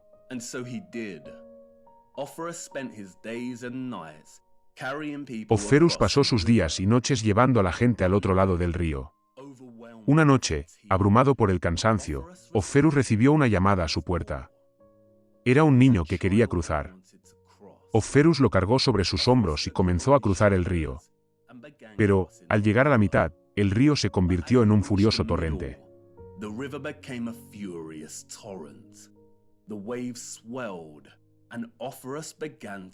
La ola crecía y Ferus empezó a flaquear. Temiendo que el niño se cayera, Ferus arrancó un árbol para apoyarse en él. Pero el niño era cada vez más pesado. Ferus empezó a temer que el niño se ahogara. Levantó la cabeza y preguntó: Niño, ¿por qué te haces tan pesado? Me parece que llevo el mundo. El niño respondió: no solo llevas el mundo, sino que llevas al que hizo el mundo. Yo soy Cristo. Como recompensa, te bautizo en el nombre del Padre, en mi propio nombre y en el nombre del Espíritu Santo. A partir de ahora, te llamarás Cristóbal. Cristóbal caminó por la tierra el resto de sus días para enseñar la palabra de Cristo.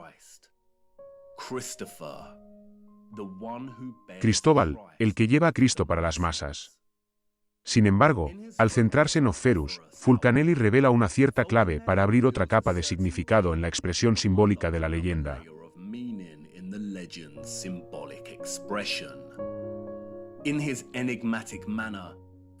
A su manera enigmática, Fulcanelli escribe: Cristóbal representa a Crisopo, quien lleva el oro. A partir de ahí, comprendemos mejor la gran importancia del símbolo, tan elocuente, de San Cristóbal.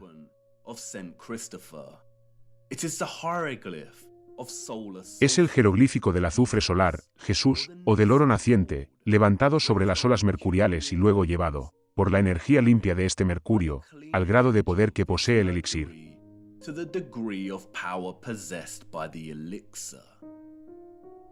Realmente críptico. Una prosa casi impenetrable.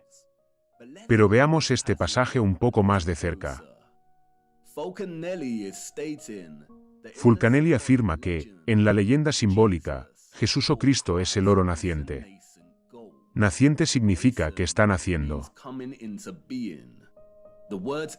La raíz etimológica de la palabra proviene del concepto de comienzo o nacimiento. El oro naciente aquí, o el azufre solar, no es solo oro. Es un oro que está creciendo en todo su potencial. La última parte del fragmento explica por qué el oro crece. Porque es transportado por las ondas mercuriales. Las ondas mercuriales, aquí, se refieren al metal mercurio. El oro alcanza su potencial gracias a la energía limpia del mercurio.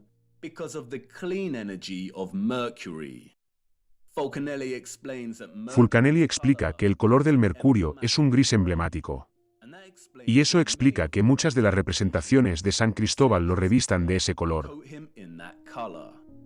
We will return to the legend of Offerus soon. Pronto volveremos a la leyenda de Offerus. Pero antes, veamos más de cerca el mercurio.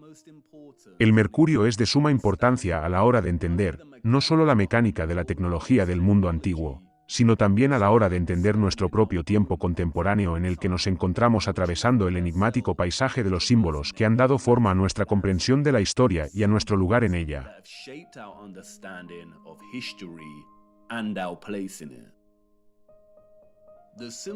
El símbolo, aquí, representa el elemento hidragiros. Su traducción literal del griego significa agua de plata. Hidragiros tiene muchos nombres. También se le llamó azogue. Hoy en día, se le conoce como mercurio. El símbolo alquímico es precisamente el mismo que se utiliza en la astrología clásica para representar el llamado planeta Mercurio. El mercurio puro, o nativo, es un elemento extremadamente raro en la corteza terrestre.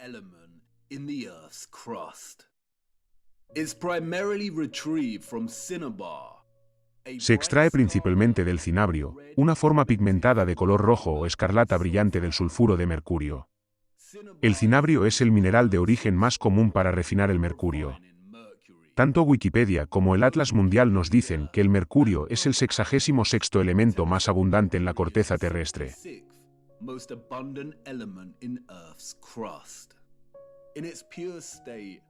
En estado puro, el mercurio es un líquido similar a la plata.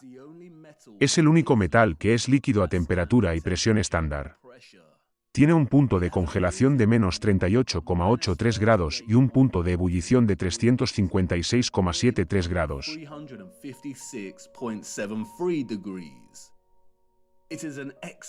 Es un excelente conductor de la electricidad. Sus usos se basan principalmente en la electricidad. Tiene un papel primordial en la iluminación fluorescente. Otros usos son los termómetros y las amalgamas dentales. El mercurio disuelve todos los metales, incluidos el oro y la plata, para formar amalgamas. La única excepción es el hierro. También se utiliza en las vacunas. Las industrias gubernamentales, médicas y farmacéuticas declararon que el mercurio era tóxico a principios del siglo XXI, eliminando gradualmente su uso en medicina y llevando a algunos países a prohibir completamente el elemento. En algunos países, es ilegal comerciar con el mercurio. Antes de esto, el mercurio era un elemento básico en ciertos tratamientos médicos tradicionales, como la medicina tradicional china. Y, aunque no discuto la toxicidad potencial del mercurio cuando se inyecta en el cuerpo, las preocupaciones que rodean su potencial peligroso son en gran medida exageradas. Todos los metales, especialmente cuando se inyectan y se toman en exceso, son tóxicos. Los niveles elevados de hierro, cobre, zinc y aluminio en el cuerpo contribuyen a toda una serie de enfermedades.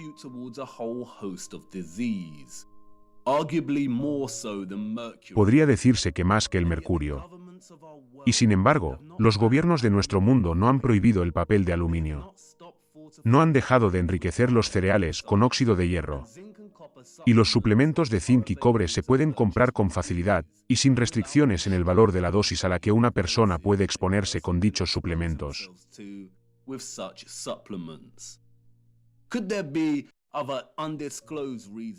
¿Podría haber otras razones no reveladas para demonizar y restringir el mercurio? Veamos un poco más de cerca el potencial electromagnético de este extraordinario elemento.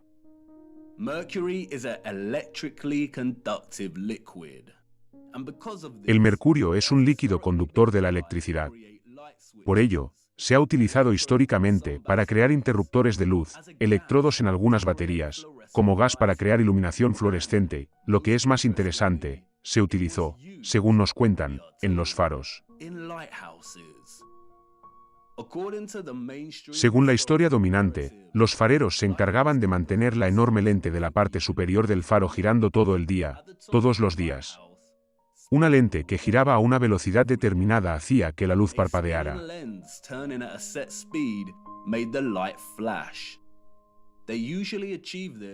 Para ello, solían colocar la lente sobre ruedas o rodamientos sujetas a mecanismos de relojería a los que el farero daba cuerda periódicamente. A finales del siglo XIX, algunos guardianes, hartos de tener que dar cuerda al mecanismo del reloj, empezaron a hacer flotar sus lentes en mercurio líquido. La base metálica de la lente giraba más fácilmente en el mercurio, lo que ayudaba a que la luz girara más rápido con menos vueltas. Es una práctica que todavía se utiliza en algunos faros hoy en día.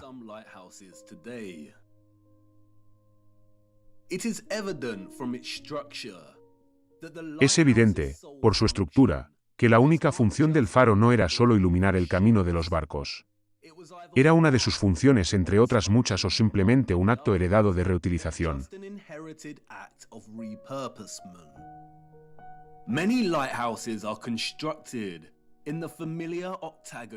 Muchos faros están construidos con la conocida estructura octogonal. Muchos tienen las franjas rojas y blancas, indicativas de las centrales eléctricas. Muchos conservan sus antenas. Y estaban situados junto al agua.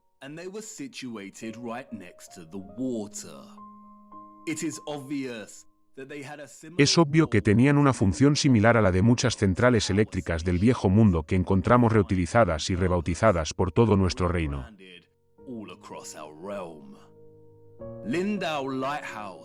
El faro de Lindauer, en Alemania, es un ejemplo fascinante. Vemos todos los dentículos y agujeros familiares, que sugieren la manipulación de vibraciones y frecuencias. Vemos la cúpula octogonal. Han sustituido la antena original por chatarra del Nuevo Mundo.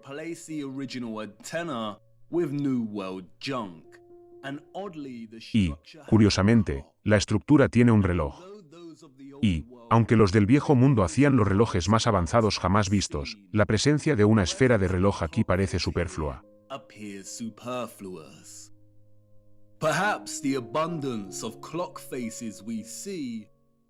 Tal vez, la abundancia de esferas de reloj que vemos en tantas estructuras y torres del Viejo Mundo son en realidad manómetros de vapor reutilizados que solían estar presentes para medir la presión del agua energética.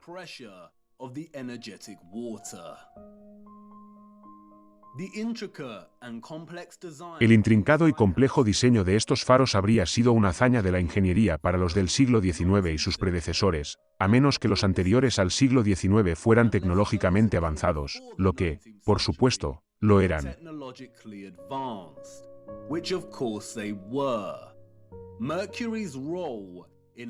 El papel de mercurio en la rotación de las lentes es un sutil ejemplo de reutilización.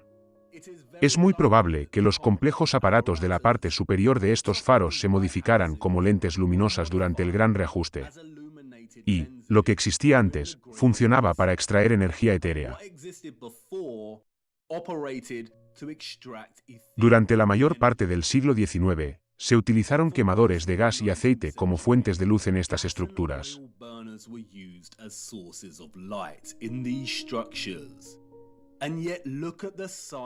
Y sin embargo, mira el tamaño de algunas de estas lentes. Mira la complejidad de los diseños. ¿Todo para albergar la luz que funciona con gas y aceite? No lo creo. La historia del faro es de suma importancia. 1. Porque aporta pruebas de la presencia de mercurio en algún tipo de aparato situado directamente en una cúpula, el mismo lugar que hoy vemos vaciado en tantas estructuras. 2. Porque la presencia del mercurio aquí debía permitir que las lentes girasen y rotasen más fácilmente.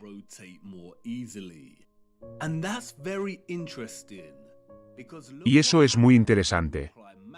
Porque, mira lo que pasa cuando aplicas magnetismo y electricidad al mercurio.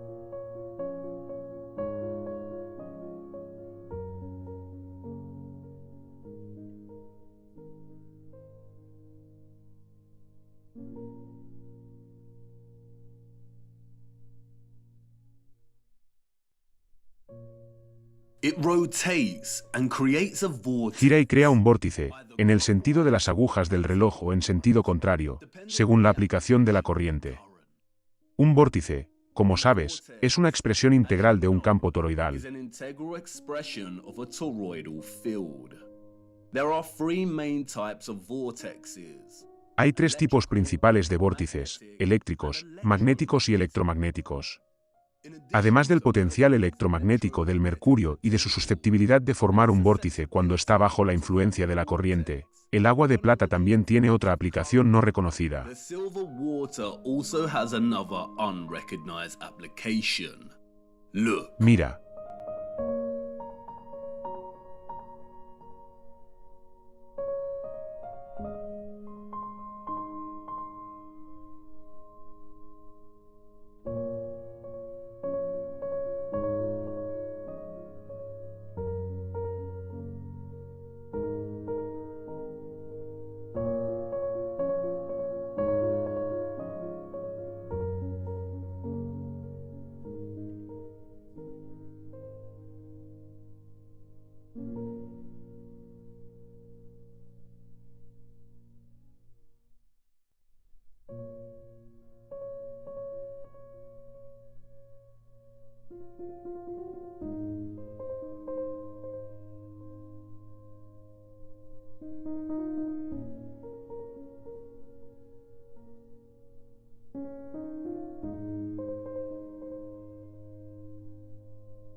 No wonder Mercury is... No es de extrañar que el mercurio esté demonizado y sea ilegal. Como puedes ver, el mercurio es capaz de proporcionar incluso a una antena de televisión casera la capacidad de convertir corrientes alternas de radiofrecuencia, para extraer una señal de televisión. Alternating currents to extract a television signal. Antennas can be designed to transmit. Las antenas pueden ser diseñadas para transmitir y recibir ondas electromagnéticas en todas las direcciones por igual. Y se podría plantear la hipótesis de que los orbes de las antenas del viejo mundo contenían mercurio.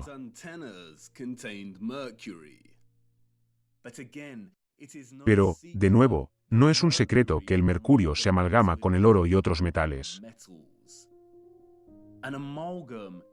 Una amalgama es una aleación de mercurio y otro metal.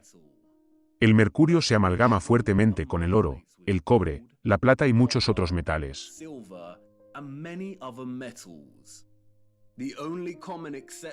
La única excepción común es el hierro.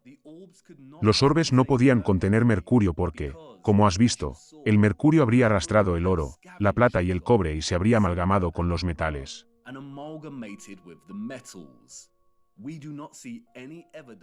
No vemos ninguna evidencia de eso aquí. Funcionan estrictamente como antenas aéreas. Pero, si todas estas estructuras contuvieran algún tipo de motor, o aparato, similar a las lentes de Fresnel que vemos en los faros, con el mercurio formando continuamente un vórtice, entonces tendríamos una configuración que permitiría a las antenas extraer energía etérea y transmitir fuertes señales electromagnéticas.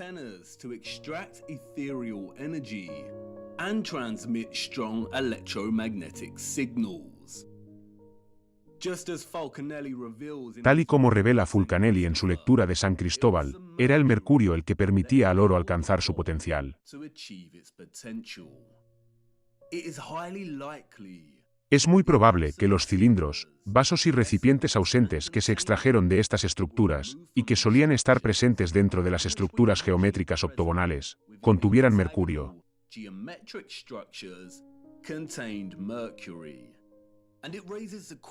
Y esto nos lleva a preguntarnos, si algunos faros siguen funcionando hoy en día con lentes de mercurio, ¿no seguirían extrayendo energía etérea?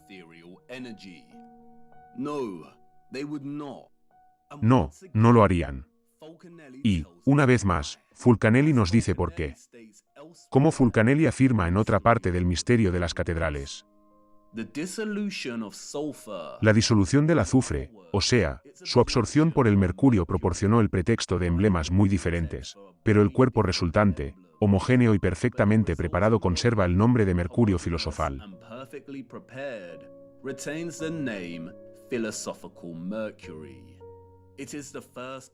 Es la materia o el compuesto de primera clase, que solo requiere un proceso de cocción gradual para transformarse primero en azufre rojo, luego en elixir y después, en el tercer tiempo en la medicina universal.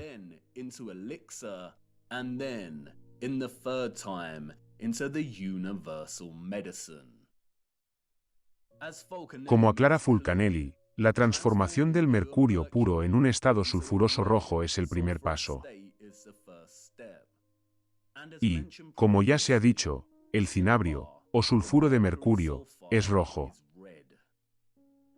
Y, como vemos aquí en las representaciones de las túnicas de San Cristóbal, lleva una mitad gris, para indicar el mercurio, y otra mitad roja, que es indicativa del sulfuro rojo.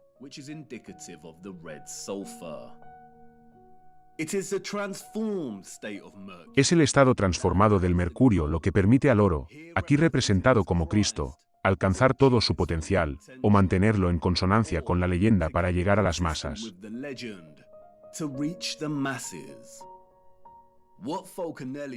Lo que Fulcanelli nos dice en realidad es que, para poder distribuir esta energía electromagnética limpia a través de los remates o antenas de oro, tenía que haber un tipo especial de mercurio.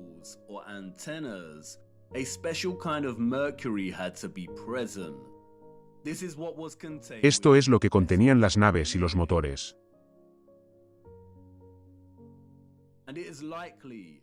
Y es probable que fuera este mercurio único el que permitirá la extracción de la energía etérea desde arriba en primer lugar.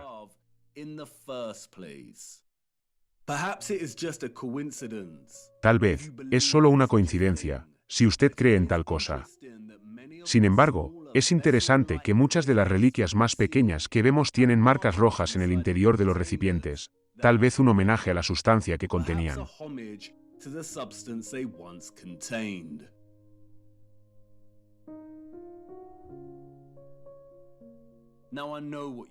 Ahora, sé lo que quieres decir. Vamos. Estás convirtiendo un grano de arena en una montaña. Estás basando esto en unos pocos pasajes de las divagaciones de un engañador masónico.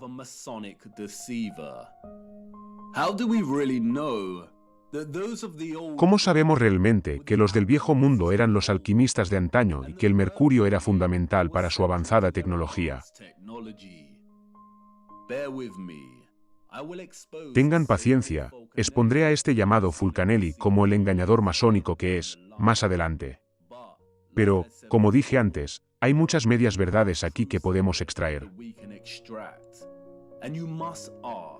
Y hay que preguntarse por qué este texto críptico sobre el misterio de las catedrales se centra principalmente en explicar las estructuras y su simbolismo en términos alquímicos.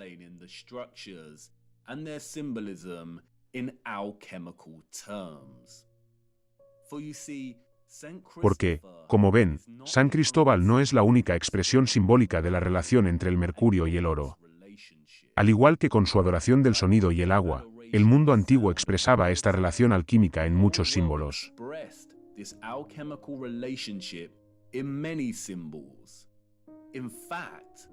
De hecho, los símbolos eran tan frecuentes que el enemigo tuvo que apropiarse de ellos y utilizarlos como armas de control y engaño.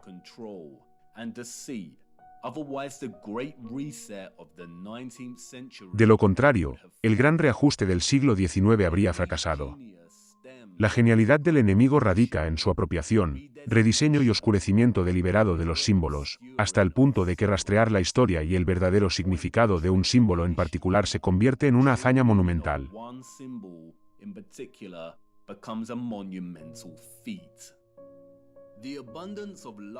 La abundancia de leones y águilas que vemos en todo el mundo antiguo, principalmente en forma de estatuas, se relaciona con los elementos del oro y el mercurio.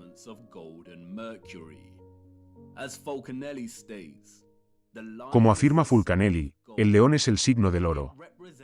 Representa una fuerza terrestre y fija, mientras que el águila representa la fuerza aérea y volátil. O el mercurio. Cuando los dos campeones se juntan, se atacan, se repelen y se desgarran con energía hasta que los antagonistas se convierten en un solo cuerpo, el mercurio animado.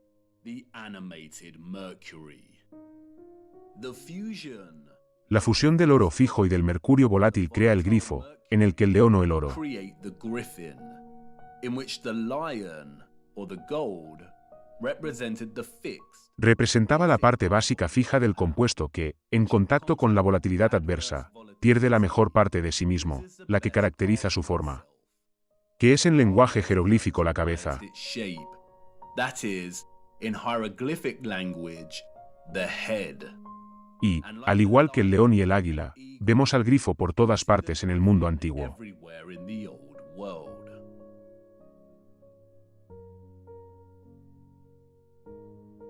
Like Saint Christopher, Al igual que San Cristóbal, el grifo simboliza el brebaje alquímico y la combinación de mercurio y oro que impulsaba la tecnología del viejo mundo. gold that powered the old world's technology. The symbolic association of La asociación simbólica de animales y bestias con la alquimia ha sido erradicada de la historia, principalmente debido a la apropiación de estos animales como símbolos heráldicos de la realeza y la nobleza. heraldic symbols of royalty and nobility. These are the animals that adorn. Estos son los animales que adornan los sellos imperiales nacionales, como vemos atribuidos al Imperio Romano, al Imperio Británico, a los Estados Unidos, etc., un acto de dominación post-colonial sobre el viejo mundo, la apropiación de su simbolismo y la erradicación de su historia a través de una narrativa falsificada. The old world. The appropriation of its symbolism and eradication of its history through falsified narrative.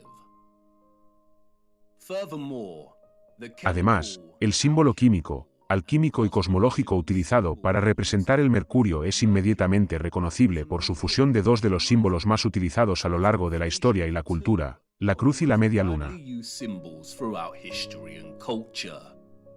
That is, the cross and the crescent moon. It is openly acknowledged that Se reconoce abiertamente que, en un momento dado, toda la simbología religiosa era anterior a su uso y aplicación religiosa actual y pertenecía a otra cultura y representaba algo diferente durante distintas épocas históricas. during different historical eras. But just because this is openly Pero, declared, que esto se declare abiertamente, no significa que tenga ningún sentido. were our historical ¿Estaban nuestros antepasados históricos y sus propios antepasados históricos realmente tan poco inspirados que necesitaban reciclar símbolos ya establecidos, o no se nos está diciendo la verdad una vez más? Or are we not being told the truth once again? The conflation of Christian La fusión de la simbología y la cultura cristianas e islámicas es tan frecuente en nuestro ámbito que, si se examina con detenimiento, empieza a parecer bastante absurda. it begins to appear quite absurd.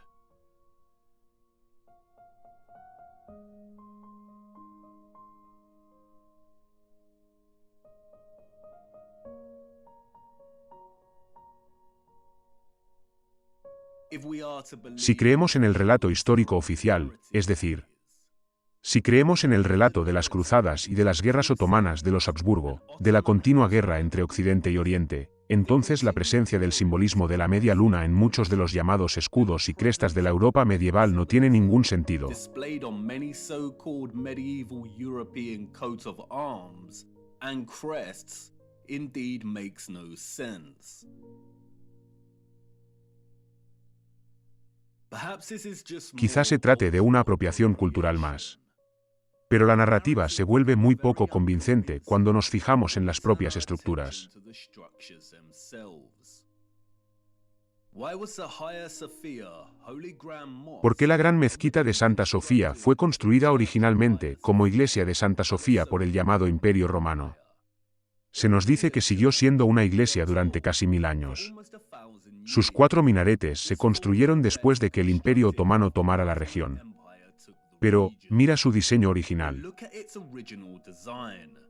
It does not resemble a traditional cathedral whatsoever. No se parece en absoluto a una catedral tradicional. Over and over. Y esto lo vemos una y otra vez. La Catedral de Córdoba en España, originalmente erigida como una mezquita en el siglo VIII y luego convertida en una catedral en el siglo Then XIII. converted to a cathedral in the 13th century. We see right here.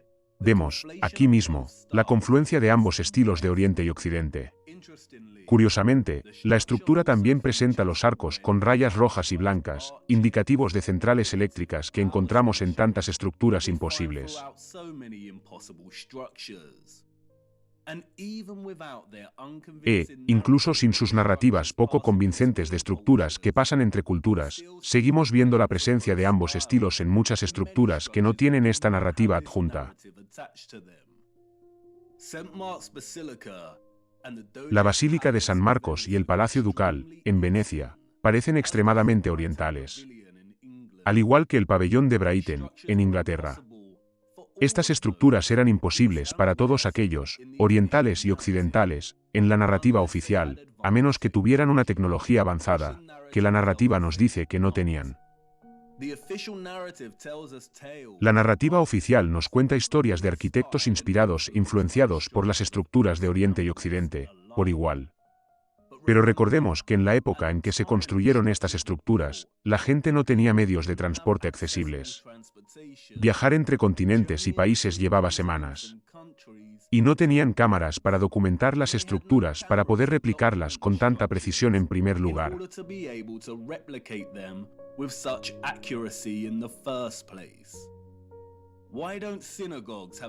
¿Por qué las sinagogas no tienen su propio estilo particular, como las mezquitas y las catedrales? Vemos esta fusión de estilos arquitectónicos en todas partes.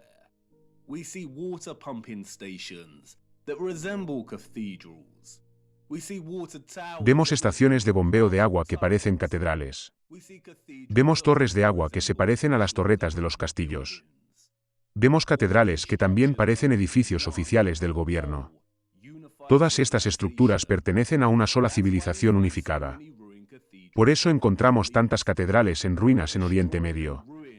Fueron destruidas y arruinadas durante el Gran Reseteo, y después, para solidificar la narrativa falsificada. Por eso vemos la luna creciente en viejas fotografías del siglo XIX, en zonas donde no debería estar. Esto es Brasil. Mira más de cerca. Incluso hoy en día, la población musulmana de Brasil comprende un total de 1% del país.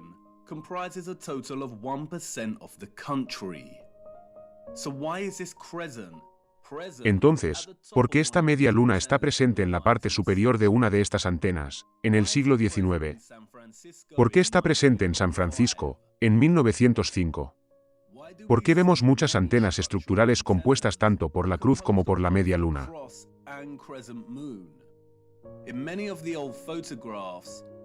En muchas de las fotografías antiguas, vemos muchas estructuras sin ningún tipo de simbolismo religioso, sino simplemente antenas estándar. ¿Y qué hay de todas las antenas inusuales que vemos?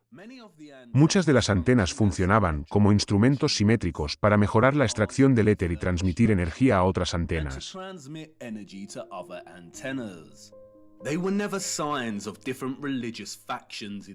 Nunca fueron signos de diferentes facciones religiosas en el mundo antiguo. Lo más probable es que más tarde se les designaran estos significados para fracturar la unificación del viejo mundo y su comprensión de Dios. Incluso la narrativa dominante admite que no fue hasta el siglo XIX cuando la media luna se asoció con el Imperio Otomano.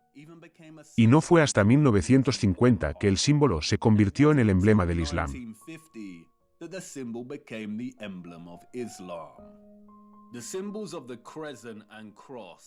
Los símbolos de la media luna y la cruz son mucho más complejos de lo que la mayoría cree. En el contexto de las antenas, son probablemente un homenaje simbólico al mercurio alquímico que las hizo funcionar en primer lugar. Pero la media luna y la cruz también tienen implicaciones más amplias relacionadas con el funcionamiento sagrado, energético y etéreo de nuestro reino.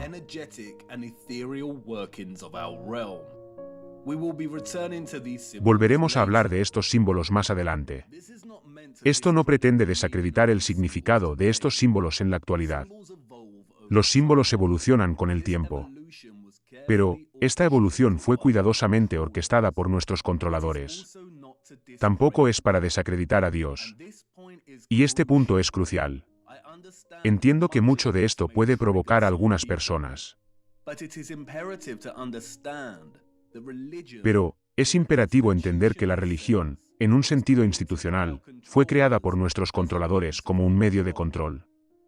Muchas organizaciones religiosas de hoy en día son corruptas y utilizan la religión como fachada, cuando su verdadera lealtad reside en los controladores psicópatas de nuestro reino. La religión fue una herramienta esencial de engaño para justificar la infraestructura del viejo mundo. La religión no es sinónimo de comprensión de Dios, fe y oración. Y tampoco es desacreditar la vida del Hijo de Dios. No. Y esto es crucial. Y verás por qué, más adelante en nuestro viaje. Y, en muchos sentidos, esto es lo que Cristo trató de enseñar a la gente, a ver a través del engaño y la manipulación. Y cuando ores, no deberás ser como los hipócritas, pues les gusta orar de pie en las sinagogas y en las esquinas de las calles, para ser vistos por los hombres. Pero tú, cuando ores, entra en tu cuarto, y cuando hayas cerrado la puerta, ora a tu Padre que está en secreto.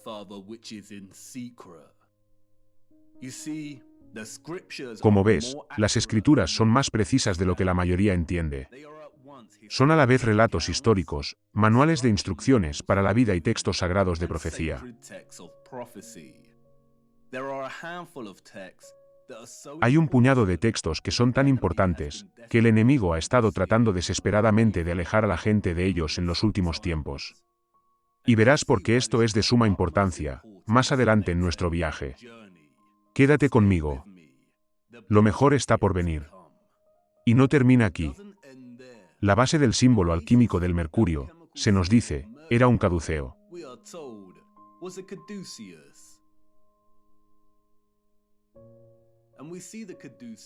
Y vemos el caduceo a través de los restos del viejo mundo.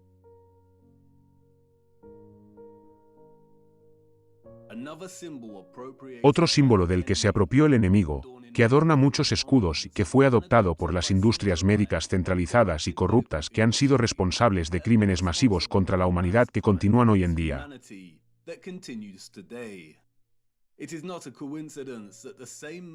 No es una coincidencia que el mismo mercurio, que el símbolo representaba, se inyecte en los seres humanos a través de las vacunas para interrumpir todo su ciclo de metilación, lo que resulta en el autismo generalizado y toda una serie de trastornos neurológicos y metabólicos.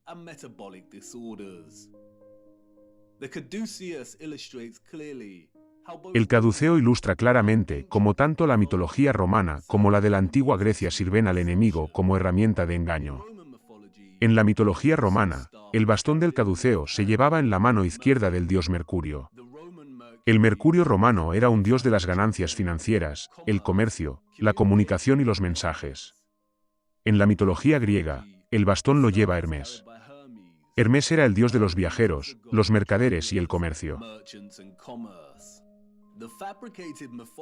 Las mitologías fabricadas permitieron al enemigo ocultar la verdadera asociación del caduceo con el mercurio elemental, a la vez que les permitía la habitual y enferma ocultación a la vista, burlándose del ritual al vincular sus industrias médicas con el dios de las ganancias financieras y el comercio.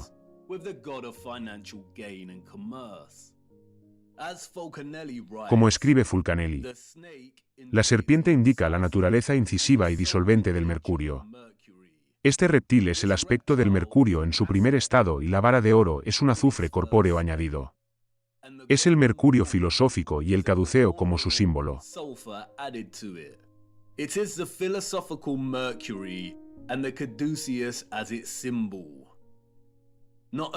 El caduceo no solo representa el elixir de mercurio, esencial para la transmisión de la energía electromagnética, sino que las serpientes en duelo forman una espiral, representante de la vía energética y del vórtice.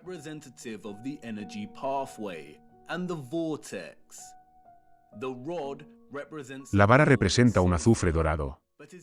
Pero, también es una reminiscencia de las propias antenas. Y, al igual que las mitologías se esconden a la vista, las alas representan aquí la conexión, la comunicación, los mensajes, las señales entre antenas en la red electromagnética y también la conexión entre las antenas y el propio éter.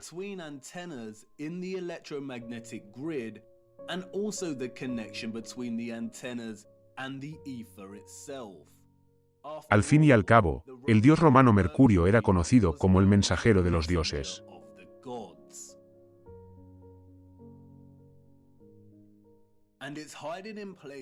Y se esconde a la vista en todo el arte e ilustración alquímica. Vemos el águila y el león, vemos el caduceo. we see the caduceus, and we see similar geometries and objects that adorn. Y vemos geometrías y objetos similares que adornan la parte superior de las estructuras del viejo mundo. Y, sin embargo, sigue siendo difícil imaginar la red energética. Y aún más difícil de imaginar es el nivel de trabajo necesario para eliminar todos los motores y las naves, para destruir y ocultar lo suficiente del viejo mundo y comenzar a reescribir la historia, para que el gran reseteo haya sido un éxito. Lo que estamos viendo en el siglo XIX y principios del XX es la fase final del reseteo. Hubo un periodo transitorio. Y, como cualquier fase de transición, el periodo todavía utilizaba parte de la tecnología del viejo mundo que estaba tratando de eliminar. Y, como dije, el enemigo es perezoso. Realmente deberían haber eliminado estas fotografías y filmaciones. Mira.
La mayoría de estas imágenes fueron tomadas durante las ferias mundiales del siglo XIX y a principios del siglo XX.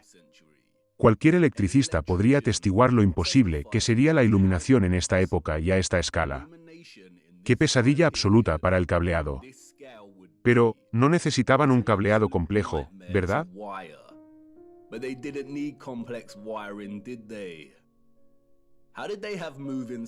¿Cómo es que tenían paseos laterales móviles durante este periodo? También vemos esta tecnología en los florecientes parques de atracciones estadounidenses de principios del siglo XX. Por algo los llamaban parques eléctricos. De hecho, la referencia a la electricidad se puede encontrar en todas partes entre los sitios reutilizados del Viejo Mundo. Incluso en los lugares más insospechados. Incluso en esta fase de transición del reajuste, estos entornos tienen un aspecto glorioso. Y esto con la mayor parte de la red de agua ya destruida. Solo imagina lo que fueron capaces de lograr. Muchos de los principales iconos simbólicos de nuestro tiempo se remontan al mercurio que hizo posible este viejo mundo electromagnético y tecnológico en primer lugar.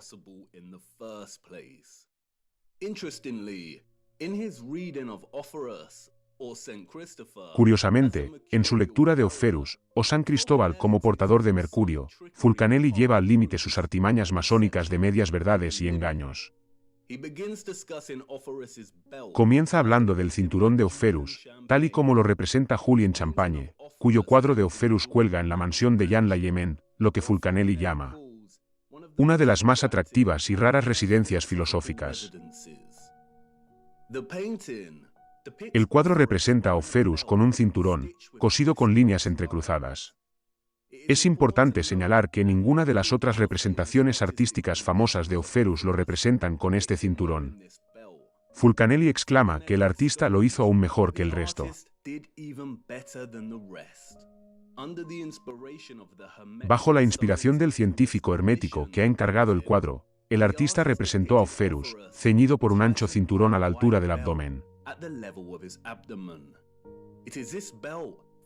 Es este cinturón, escribe Fulcanelli, el que da a San Cristóbal su verdadero carácter esotérico. Escuchen con mucha atención lo que afirma a continuación. Según algunos documentos conservados en los archivos de la mansión Layement, sabemos que Jean Layement pertenecía a la hermandad alquímica de los caballeros de la mesa redonda. Lo que vamos a decir aquí no se puede enseñar. El cinturón de Offerus es el signo que todos los filósofos reconocen como la marca externa que indica la extrema pureza intrínseca de su sustancia mercurial.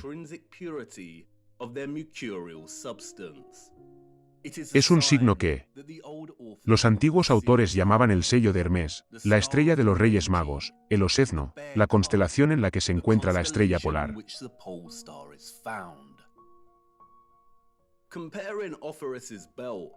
La comparación entre el cinturón de Offerus y la constelación de la Osa por la estrella polar, o lo que se conoce como Osa Mayor o la Osa Mayor, en un principio no proporciona ninguna idea de a qué se refiere Fulcanelli. ¿Se trata solo de una divagación de un masón críptico y loco, o nos estamos perdiendo algo? Pero, si se comienza a trazar el patrón en el cinturón, entonces otro patrón oculto y familiar comienza a emerger dentro del propio patrón. Cuando se documenta a lo largo del año, en cada estación, la constelación de la Osa Mayor también forma este patrón, el símbolo de la esvástica. Símbolo ahora infame del mal, lo que muchos no saben es que, según la narrativa oficial, la esvástica fue uno de los símbolos más utilizados a lo largo de la historia y de las diferentes culturas.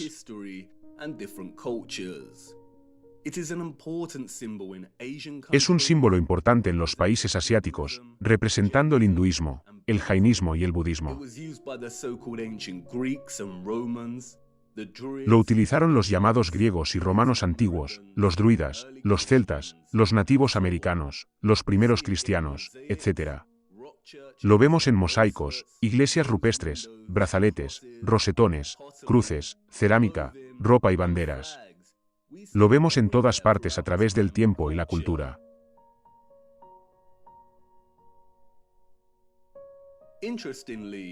Curiosamente, las compañías eléctricas suecas y noruegas utilizaron el símbolo a finales del siglo XIX y principios del XX para representar centrales eléctricas y estaciones hidroeléctricas.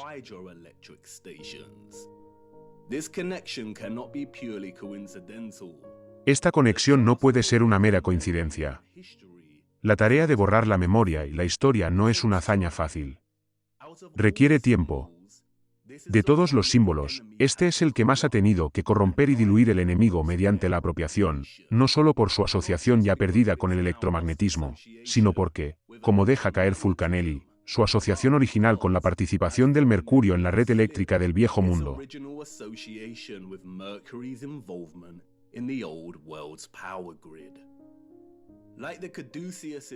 Al igual que las serpientes en espiral del caduceo, representa un vórtice que el mercurio produce en presencia del electromagnetismo. La esvástica es el vórtice. También representa otro vórtice, el que está debajo de Polaris y la Osa Mayor, en el centro.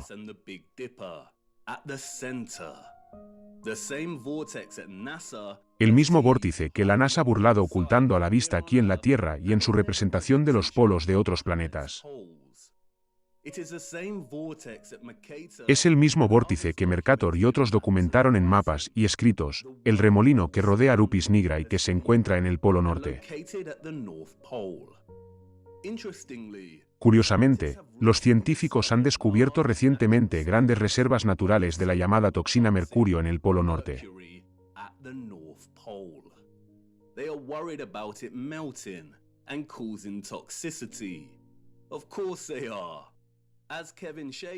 Como escribe Kevin Schaefer en el artículo de National Geographic, resulta que no solo hay mercurio en el permafrost, sino que el Ártico es la mayor reserva de mercurio del planeta.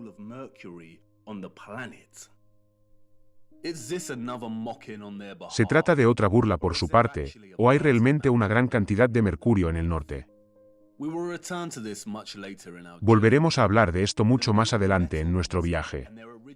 Los metales nobles y su ubicación original en la Tierra son muy importantes. Y son las escrituras las que tienen la respuesta. El mundo antiguo lo sabía. Conocían la Tierra que pisaban mejor que nadie. Sabían que los metales alquímicos, el oro, el hierro, el cobre, el mercurio, etc., podían fusionarse de manera que les permitiera acceder a la energía electromagnética etérea. Sabían que Opferus, el mercurio alquímico, podía elevar al Cristo, el oro alquímico, y llevarlo a las masas. No es una coincidencia que el camino por el que Opferus llevó a Cristo fuera a través del río, del agua. La leyenda de Opferus es una totalidad simbólica y metafórica del sistema energético del viejo mundo. Tienes una pregunta. Y tengo la sensación de que sé lo que vas a decir. ¿Quieres preguntar sobre los mapas, Mercator y demás? Si han fabricado la historia, han distorsionado tanto el significado simbólico y han mentido sobre los que vinieron antes, ¿cómo podemos confiar en estos viejos mapas y relatos del norte? ¿Cómo sabemos que Hiperbórea es un lugar real, y que hay un vórtice en el centro? Ese es el espíritu. Una pregunta importante. Por desgracia, no podemos confiar en los mapas, y tengo que mostrarte por qué. Y ahora es el momento de hablar de los relojes. Porque, verán, hay otro mapa, oculto y olvidado desde hace tiempo, el más antiguo de todos. Y no es perfecto, de ninguna manera. Pero, es todo lo que tenemos. Come, it's time to lift another veil. Crazy thoughts I'd like to leave behind. Oh yeah, it's gonna blow my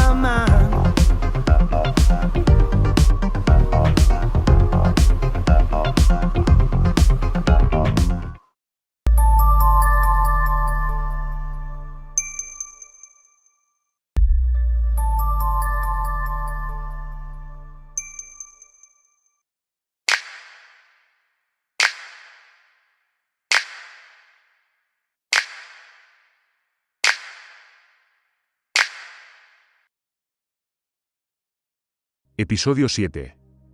El mundo conocido. A mitad de camino en el viaje de nuestra vida, me encontré dentro de un bosque oscuro, pues el camino recto se había perdido.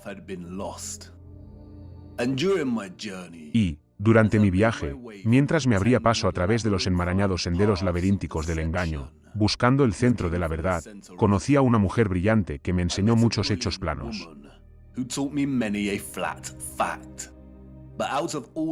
Pero, de entre todos sus hechos planos, hubo uno que me tocó la fibra sensible. Me mostró los mapas de antaño y me pidió que encontrara la anomalía clave, el único error que contenían todos los mapas.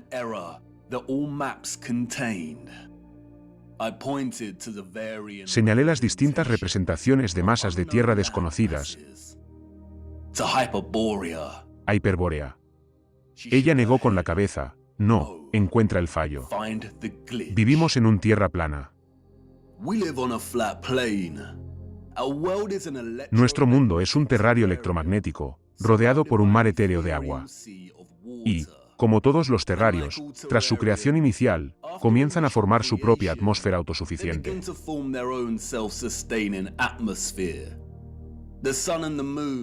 El Sol y la Luna viajan por encima de nuestro reino plano en espirales concéntricas. Se nos dice que hay 5 círculos de latitud prominentes. Tenemos el círculo polar ártico más cercano al centro, el trópico de Cáncer a 23,5 grados de latitud en el hemisferio norte, el Ecuador a 0 grados de latitud, el trópico de Capricornio a 23,5 grados de latitud en el hemisferio sur y el círculo polar antártico.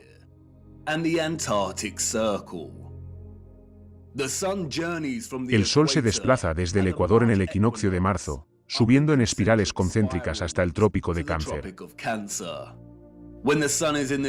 Cuando el Sol se encuentra en esta posición, el hemisferio norte experimenta el verano y el hemisferio sur el invierno, después de lo cual, el Sol gira y comienza a hacer su camino de regreso al Ecuador.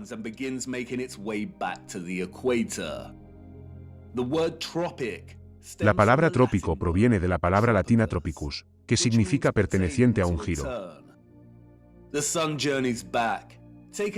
El Sol vuelve a recorrer la misma trayectoria espiral concéntrica y alcanza de nuevo el Ecuador. A continuación, sigue avanzando y alcanza el trópico de Capricornio. Cuando el Sol se encuentra en esta posición, el hemisferio sur experimenta el verano y el hemisferio norte el invierno.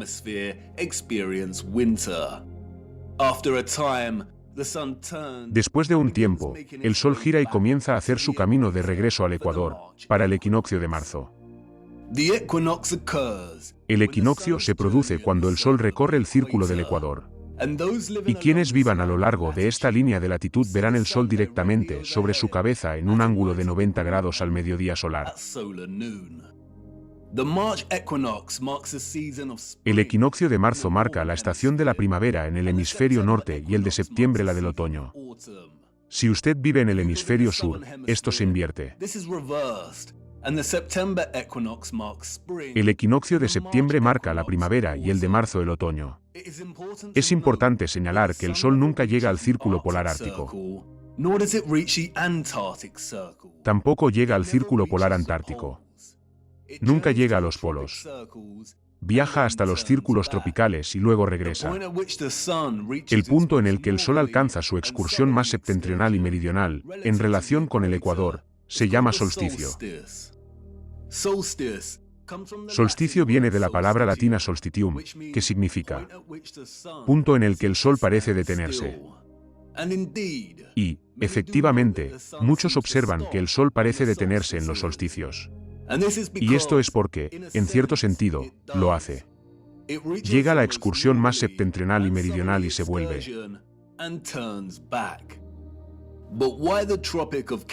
Pero, ¿por qué el trópico de Cáncer y Capricornio? ¿Quién nombra estos círculos de latitud? Nuestros antepasados históricos lo hicieron. Tenían relojes que, no solo les indicaban los segundos de la hora, las horas del día, sino también el momento del crepúsculo y del amanecer, y la fase actual de la luna. Sus relojes comprendían el verdadero tiempo, el panorama general. comprendían el reloj celeste. Las estrellas que están sobre nosotros, más allá de nuestro firmamento y en las aguas de arriba, giran a un grado constante cada 4 minutos, de este a oeste, es decir, en sentido contrario a las agujas del reloj.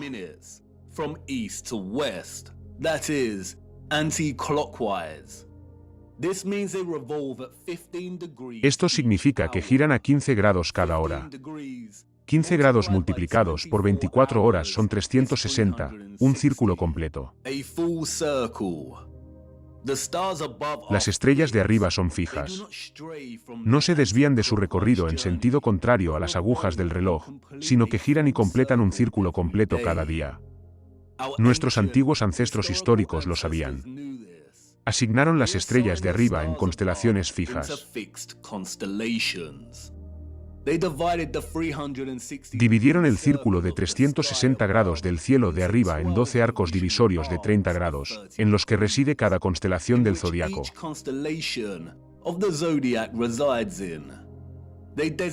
Designaron cada constelación en cada arco de 30 grados con un símbolo antropomórfico, la mayoría de los cuales son animales.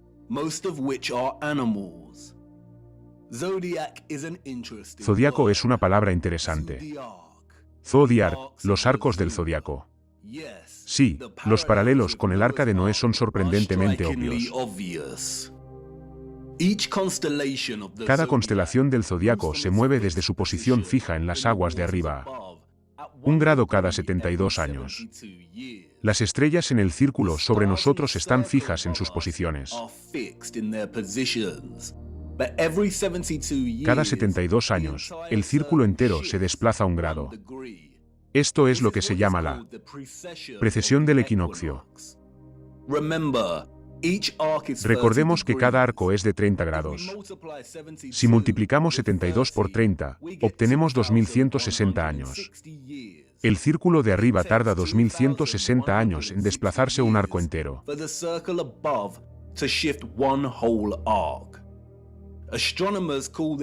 Los astrónomos llaman a esto una edad.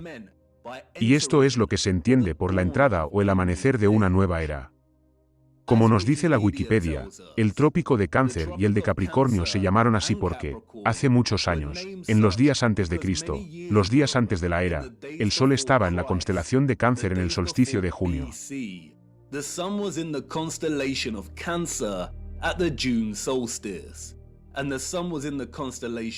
Y el Sol estaba en la constelación de Capricornio en el solsticio de diciembre. ¿Qué significa que el Sol esté en una determinada constelación durante el solsticio? Significa la posición del Sol en el cielo al mediodía solar. Por supuesto, durante el mediodía solar no podríamos ver realmente las estrellas en el firmamento más allá. Por lo tanto, para discernir la posición del Sol en relación con las constelaciones, se requiere 1. Un conocimiento profundo de las estrellas y sus posiciones en el firmamento.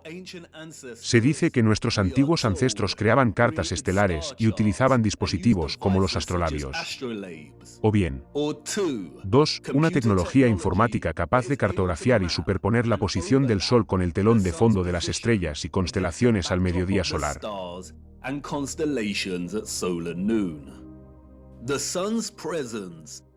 La presencia del Sol en la constelación de un determinado signo del zodiaco significa exactamente lo que parece.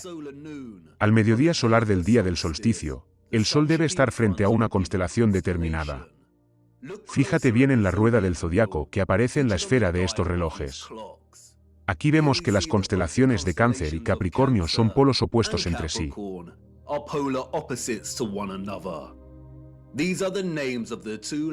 Estos son los nombres de las dos líneas de latitud en los mapas, y que utilizamos para discernir la excursión más septentrional y meridional del Sol sobre nuestro plano. Todos los mapas cartográficos históricos del mundo muestran estos dos círculos de latitud como Cáncer y Capricornio. Lo vemos aquí en los mapas de Mercator.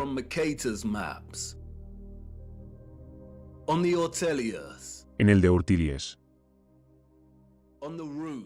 En el Rouche. En el Habano Monte.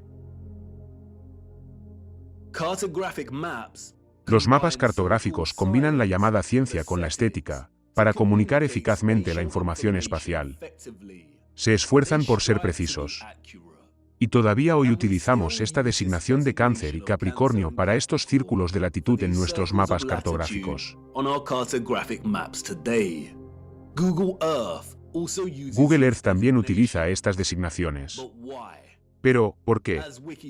Como dice la Wikipedia, cuando se nombró esta línea de latitud en el siglo pasado AC, el Sol estaba en la constelación de Cáncer en el solsticio de junio, el momento de cada año en que el Sol alcanza su cenit en esta latitud.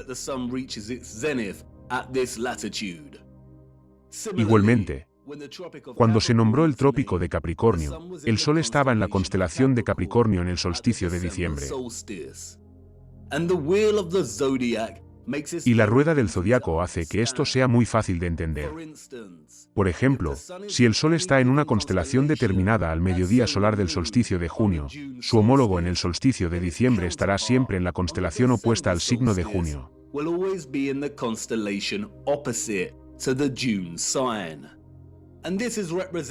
Y esto se representa con una línea recta y vertical.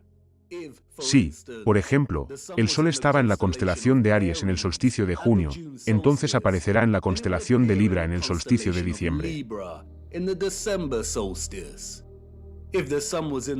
Si el Sol estaba en la constelación de Piscis en el solsticio de junio, entonces estaría en la constelación de Virgo durante el solsticio de diciembre. Estos signos están, en cierto sentido, unidos en su oposición entre sí. Y aquí es donde se vuelve interesante. La línea vertical, aquí, representa los círculos de los trópicos y sus respectivas constelaciones durante los solsticios. Pero, están regidos por otro círculo de latitud, el ecuador. En la rueda, este está representado por la línea horizontal. Y verás que las líneas forman una cruz. El ecuador y los círculos de los trópicos están unidos al unísono por esta cruz. Recuerda que el zodiaco es la esfera del reloj del círculo de estrellas que está sobre nosotros. Cuando una gira en sentido contrario a las agujas del reloj, el resto la sigue. Y, al igual que los signos de los solsticios, la mano izquierda de la línea horizontal, aquí, representa la constelación en la que se encuentra el Sol durante el equinoccio de marzo. Y el lado derecho, representa el signo durante el equinoccio de septiembre. Y es el lado izquierdo de la cruz, el equinoccio de marzo, o lo que se denomina el equinoccio de primavera, y su signo del zodiaco que actúa como punto de referencia para todo el sistema de coordenadas celestes.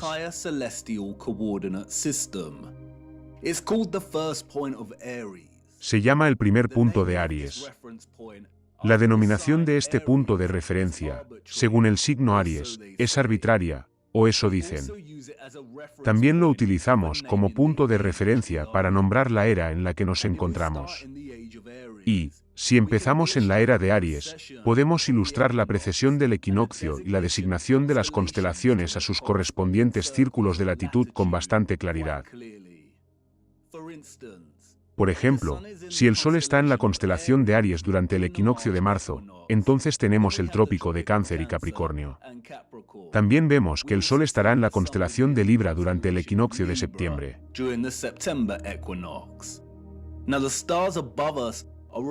Ahora, las estrellas sobre nosotros están girando en sentido contrario a las agujas del reloj desde sus posiciones fijas habituales, a 1 grado cada 72 años. Y un arco completo del zodiaco cada 2160 años.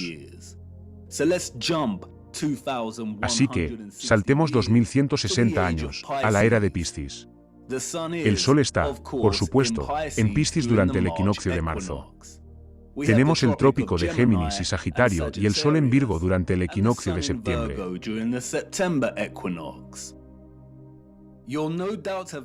Sin duda, habrás notado que la rueda representada, aquí, gira en el sentido de las agujas del reloj. Y eso es porque es una representación de las constelaciones, como si tu vista estuviera fuera del firmamento y mirando a las estrellas. Si estuvieras debajo de esta rueda y miraras hacia arriba, giraría en sentido contrario a las agujas del reloj. Utilizo la representación en el sentido de las agujas del reloj porque es la mejor manera de ilustrar la precesión del equinoccio. Esta rotación se desplaza un arco cada 2160 años, hasta que la rueda da una vuelta completa, o lo que se conoce como un gran año.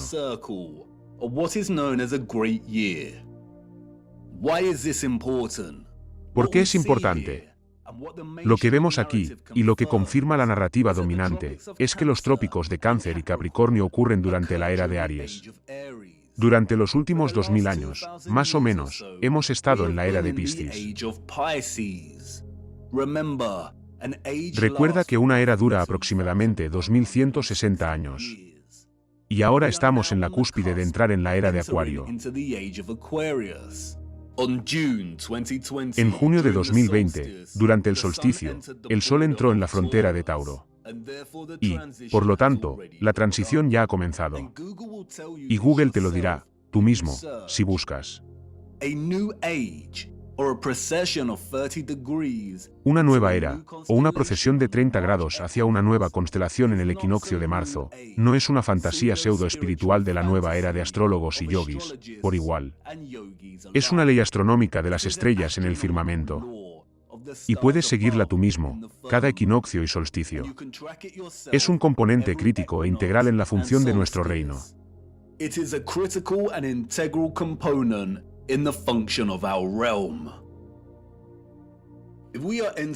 Si estamos entrando en la era de Acuario, eso significa que el Sol no ha estado en la constelación de Cáncer o Capricornio durante el solsticio desde hace más de 2000 años, cuando nuestro reino estaba en la era de Aries.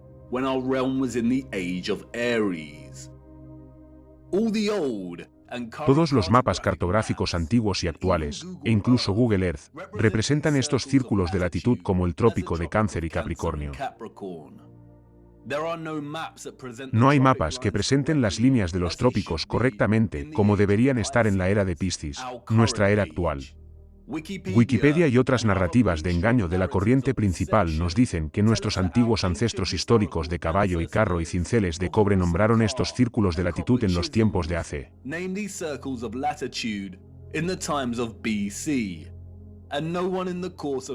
Y nadie en el curso de la historia que siguió se molestó en cambiar los nombres de los trópicos a su designación exacta. Estamos en la era de Piscis y lo estamos desde hace más de 2000 años.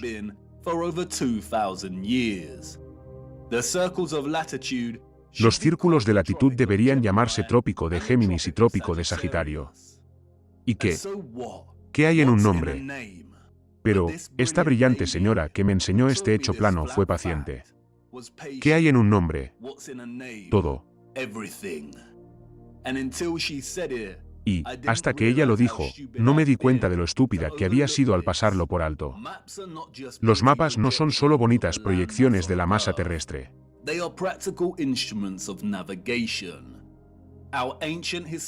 Son instrumentos prácticos de navegación. Se dice que nuestros antiguos ancestros dependían de la navegación celeste, de la posición de las estrellas en el firmamento, para guiarse en el mar, seguir la estrella del norte. Y si, por casualidad, sus brújulas fallaban, entonces conocer el mapa de las estrellas de arriba sería fundamental. Es absurdo creer que nuestros antepasados continuaron utilizando la designación de Cáncer y Capricornio para los trópicos, que fue establecida por sus propios antepasados históricos, que pertenecen a una época totalmente diferente.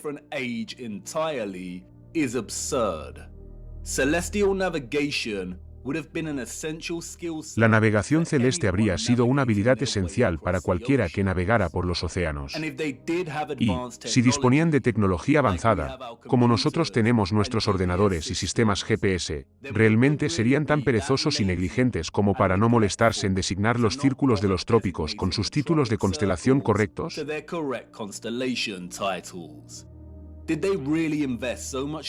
¿Realmente invirtieron tanto tiempo en la construcción de los relojes astronómicos más avanzados, solo para descuidar sus mapas? No, no lo hicieron. Todos estos mapas históricos presentan designaciones para los círculos de latitud de los trópicos que tienen más de 2000 años de antigüedad. ¿Por qué? ¿Y por qué seguimos utilizando esta designación hoy en día? Porque, como ven, estos mapas y todos nuestros mapas, incluido Google Earth, son herramientas de engaño. ¿Dónde están los mapas de la era de Piscis, los mapas de los últimos 2000 años? ¿Y podrían estos mapas tener realmente más de 2000 años de antigüedad? Parece que alguien no quiere que conozcamos la época en la que residimos, o quiere distraernos para que no descubramos lo importante que es realmente la precesión del equinoccio.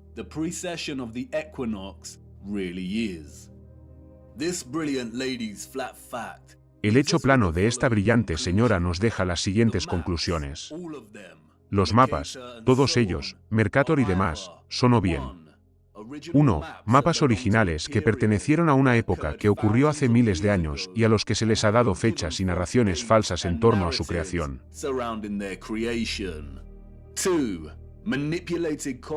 2. Copias y versiones manipuladas de mapas originales que fueron creados hace más de 2160 años.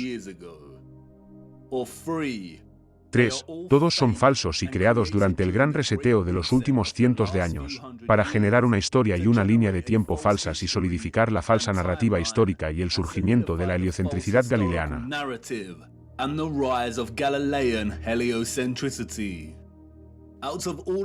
De todas estas opciones, la segunda y la tercera son las más probables.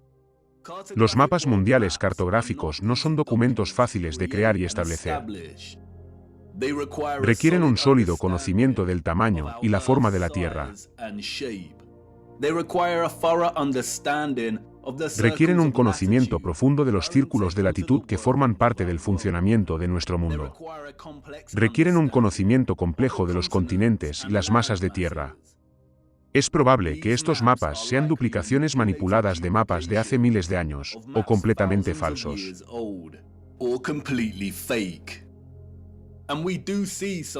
Y vemos signos de manipulación, especialmente en lo que respecta a la masa de tierra conocida como hiperbórea. Vemos a hiperbórea en varios mapas de diferentes estilos.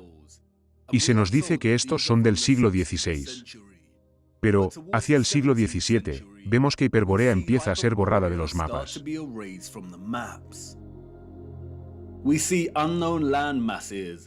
Vemos que masas de tierra desconocidas que están presentes en algunos de estos mapas antiguos desaparecen por completo.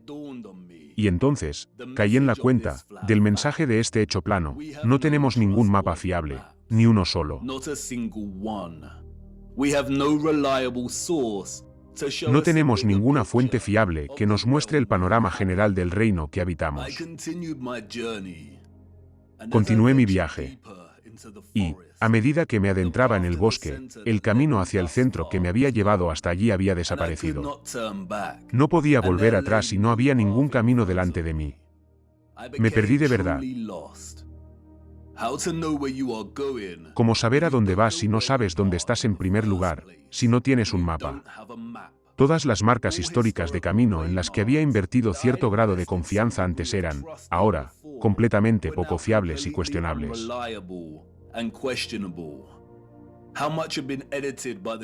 ¿Cuánto habían editado los controladores? ¿Cuánta verdad quedaba? ¿Y si todos los mapas eran falsos? ¿Por qué ocultan los mapas de los últimos 2000 años? No tenemos ni un solo mapa del mundo preciso o honesto. Y, como en todos los momentos en los que se está perdido, justo antes de que la desesperación se apodere de uno, surgió una circunstancia imprevista que me devolvió al camino. Me tropecé con la espesa maleza y salí a un claro iluminado por la luna con un pequeño lago. En este claro, me encontré con una misteriosa figura llamada Esturgeos. Le dije que estaba perdido. Y me dijo que viniera a ver el lago. Me dijo que mirara el agua. ¿Qué he visto?, me preguntó. A mí mismo, respondí. Mi reflejo, ondulando y brillando a la luz de la luna. Espejo, espejo. Mira más allá de ti, dijo, ¿qué ves? Y ahí estaba, como siempre. Espejo, espejo. Muy arriba. Espejo, espejo. En el cielo. Espejo, espejo. Oh, cómo mienten.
No puede ser. Todo este tiempo, escondido a plena vista. Un reflejo distorsionado, poco fiable pero firme, una imagen casi fotográfica de nuestro mundo conocido.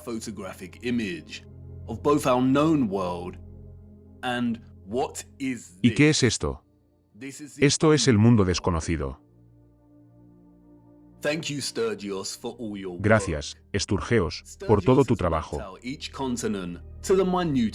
Esturgeos ha cartografiado cada continente hasta el más mínimo detalle. Su trabajo es meticuloso. Ha trazado zonas horarias, estaciones, rutas de vuelo y distancias.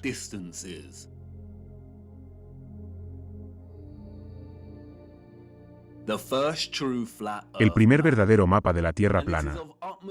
Y es de suma importancia, principalmente debido a la masa de tierra desconocida que hay aquí, que Esturgeos ha llamado Terra Vista, por la masa de tierra de urbano monte del mismo nombre.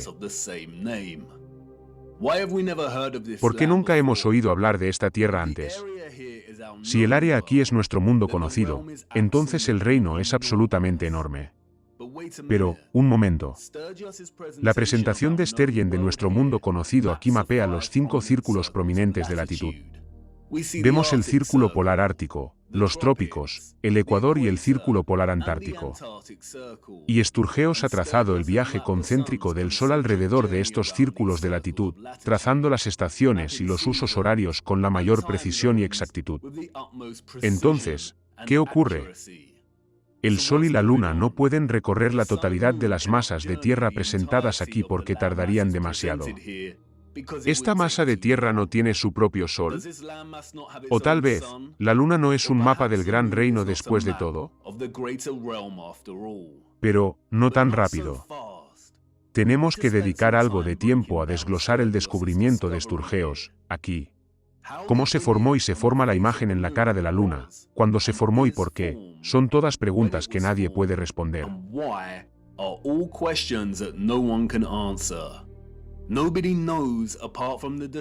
Nadie lo sabe, salvo los engañadores de las altas esferas. Pero, hay muchas cosas ocultas a la vista que nos acercan un poco más a tener una mejor comprensión de este misterioso fenómeno. En primer lugar, es la naturaleza de esta imagen. Es una imagen compuesta. Al mirar la cara de la Luna, se observan varias imágenes simultáneamente. Y estas imágenes son similares a un tipo de fotografía de rayos X. También hay, evidentemente, mucha distorsión e ilusión óptica presente en estas imágenes. Nadie puede ofrecer una explicación de cómo se ha formado esta imagen compuesta. Tampoco nadie ha dado una respuesta satisfactoria sobre qué es exactamente la Luna. Y con razón. Porque, si pudieran, no estaríamos en este lío en primer lugar. Mientras que la mayoría de las opiniones alternativas sobre la verdadera naturaleza de la Luna se basan en teorías sin sentido, como las soñadas por muchos embaucadores y niños que nunca crecieron, y a quienes les gusta la idea de que los extraterrestres crearon la Luna, y que existen bases subterráneas en las profundidades de sus cráteres.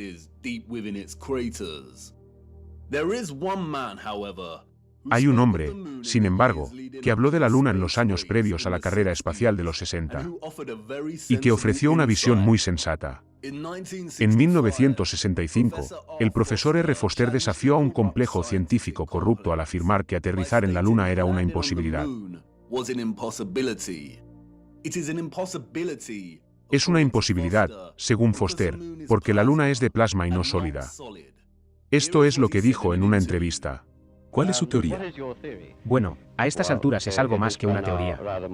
Hace 10 u 11 años, dije a varios científicos que la Luna no es un trozo de roca. Pero, es un plasma, un fenómeno de plasma, plasma cósmico. Y que este hecho se acabará confirmando. Hice ciertas predicciones que ya se confirmaron en 1958. Y la situación, ahora, se acerca a una confirmación completa, las opiniones científicas expresadas en todo el mundo, ahora, que la Luna parece ser de una naturaleza bastante diferente de lo que se suponía.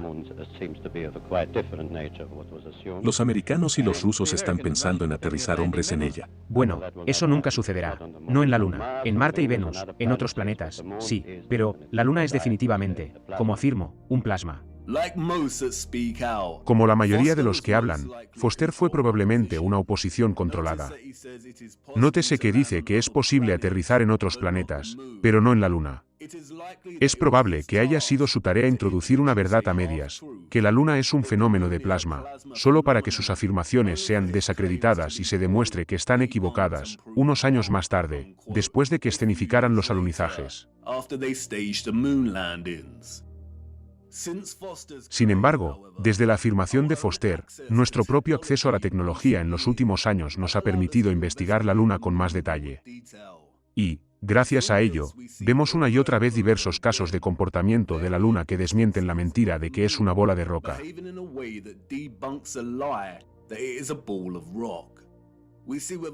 Vemos con nuestros propios ojos una luna semitransparente, ya sea de noche o cuando todavía hay luz de día. Vemos el cielo a través de la luna. A veces, incluso es posible ver las estrellas directamente a través de la luna. Muchos han demostrado repetidamente que la luz de la luna es más fría que la sombra por la noche. Y, por tanto, no puede ser luz solar reflejada, ya que no posee calor residual. También sabemos que los objetos esféricos no reflejan la luz. Por las leyes de la reflexión, la luz se concentra en un punto destacado y no se refleja. También se pueden ver frecuentes lunas crecientes cuando tanto la luna como el sol están muy cerca el uno del otro, lo que significa que es imposible que el sol esté proyectando la sombra de la Tierra sobre la luna. Entonces, si la luna es un fenómeno de plasma, ¿cómo pudo formarse en primer lugar? Es en la apropiación y demonización del símbolo de la esvástica donde encontramos algunas reflexiones muy interesantes. La existencia de una gran cantidad de literatura histórica y simbolismo que sugiere la apertura de un vórtice en el centro de nuestro mundo es demasiado frecuente para ser una coincidencia. Ya hemos analizado mucho de esto. Pero, extrañamente, en los años posteriores y durante la completa demonización y erradicación de la asociación de la esvástica con el vórtice, encontramos alguna información adicional respecto al vórtice central que es sorprendente.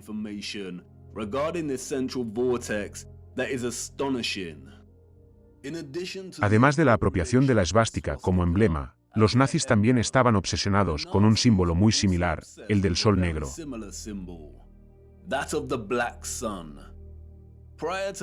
Antes del surgimiento del régimen nazi, existía una sociedad secreta oculta dentro de Alemania llamada la Sociedad Thule, a veces pronunciada alternativamente Tholai, que tenía subfacciones dentro de ella. Una de estas subsociedades, se nos dice, era la Sociedad del Sol Negro. Influenciada por los Rosacruces y otros grupos herméticos, la sociedad Thule hacía especial hincapié en la superioridad de una supuesta raza aria con poderes místicos innatos.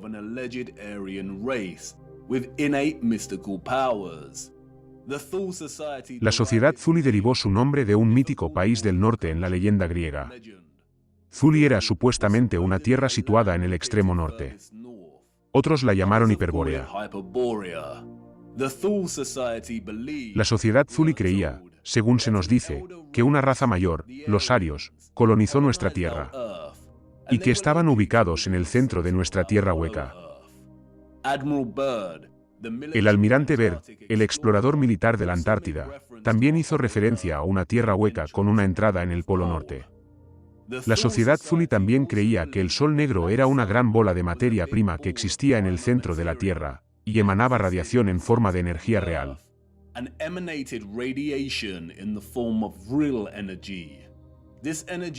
Esta energía tiene muchos nombres. Algunos la han llamado chi, luz astral, fuerza sódica u orgón. En 1933, el principal artífice del evento conocido como el Holocausto, Heinrich Himmler, adquirió el castillo de Wewelsburg, una maravillosa pieza de infraestructura y tecnología del viejo mundo. Supuestamente remodeló el castillo y, al hacerlo, imprimió el símbolo del sol negro en el suelo de mármol de lo que se conoció como la Sala de los Generales. Gran parte de lo que ha salido a la luz en relación con las sociedades secretas alemanas antes y durante el régimen nazi es desinformación deliberada, cuidadosamente controlada con la única intención de distraer y demonizar. La desinformación relativa a estas sociedades ha servido para alimentar aún más la agenda ovni y extraterrestre, a la que muchos como Jordan Saffer, David Wilcock y Corey Goode se han adherido y promovido desde entonces. Forman parte de una agenda de oposición controlada. Son mentirosos. Su única intención al revelar información relativa a las sociedades secretas alemanas era unir un concepto ridículo de una raza aria alienígena superior que existía en el núcleo norte de nuestro mundo, o que se abría en el centro,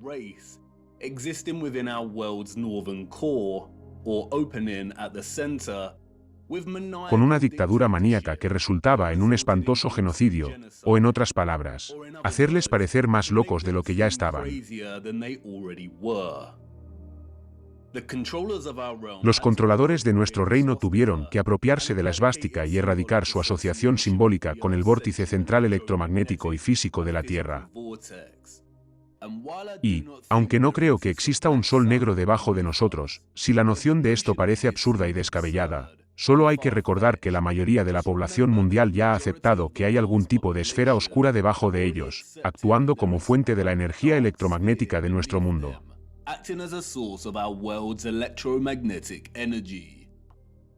El heliocentrismo ha convencido a muchos de que, dentro de su pequeño engaño de la bola azul, existe un núcleo esférico de hierro sólido a una temperatura de más de 5000 grados, su propio sol negro.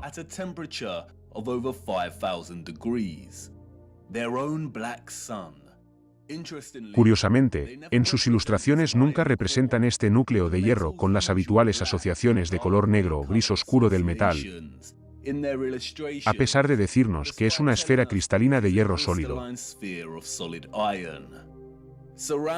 Alrededor del núcleo sólido de hierro hay una capa exterior de hierro fundido. Y, es debido a este hierro líquido caliente, nos dicen, que la Tierra tiene un campo magnético toroidal. Y millones de personas han aceptado esto y estos tontos diagramas que se asemejan a sumes, a pesar del duro hecho de que la mayor profundidad a la que un humano ha perforado la Tierra es de apenas 8 millas. El modelo heliocéntrico tiene que reconocer una fuente de energía del núcleo interno porque es, de hecho, una realidad y nuestro mundo no puede existir sin ella. Es probable que la noción de un sol negro debajo de nosotros sea más bien una distracción, aunque no es tan absurda como el modelo heliocéntrico de Setsume. Volveremos sobre ello más adelante. Lo importante ahora, sin embargo, es que no solo tenemos otra instancia del concepto de un núcleo negro en el centro de nuestro reino, y otra referencia a un vórtice central, pero que también tenemos una referencia a la energía, o lo que la sociedad Zuli llamaba Bril, que irradia desde esta apertura. Y, si este es realmente el caso, entonces tenemos un modelo teórico en el que tanto la formación del Sol como de la Luna tienen pleno sentido. Lo que voy a intentar transmitir ahora es complejo, y haré lo que pueda. Pero, necesito que, en primer lugar, olviden todos los modelos de nuestra Tierra con los que se han familiarizado. Las cosas pueden no tener sentido, al principio, pero, al final, lo tendrán. Empecemos con el reino y el firmamento, y luego, con una apertura central. Y ahora, incorporemos nuestro mundo conocido, tal y como fue esbozado en la Luna por Sturgeos. Y, finalmente, añadamos la fuente, o bobina electromagnética, debajo. Ya sea una roca magnética o una bobina electromagnética, la fuente del campo magnético de nuestro mundo se encuentra en el centro y por debajo. Y cualquier fuente de electromagnetismo intenso produciría una fuerte radiación. Nadie puede decirlo, indefinidamente. Pero, es muy probable que el plasma concentrado que llamamos luna sea el resultado de una forma única de radiación, similar a los rayos X, que emana de esta fuente, a través de una abertura o vórtice.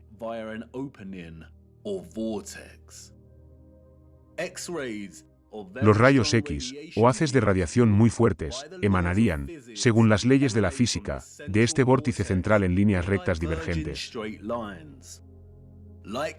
Al igual que los rayos X, también serían invisibles. Los haces divergentes continuarían hasta entrar en contacto con el propio firmamento. Los rayos X difieren de los rayos de luz y no tienden a reflejarse. Los rayos X son como una forma superpotente de luz. Y, como sus longitudes de onda son más cortas que las de la luz ordinaria, su frecuencia es mucho mayor. Por ello, los rayos X pueden atravesar objetos que la luz ordinaria no puede. Y esto significa que los rayos X no se reflejan fácilmente. No hay muchos materiales que reflejen, dispersen, refracten o redirijan los rayos X.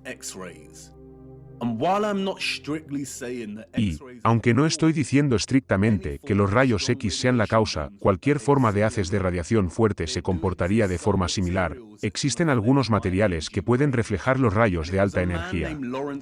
Y fue un hombre llamado Lawrence Bragg, en 1913, quien descubrió que las estructuras cristalinas reflejan los rayos X. Así es. Estructuras cristalinas. Un firmamento cristalino. La reflexión de Bragg se utiliza, por ejemplo, para enfocar la luz monocromática.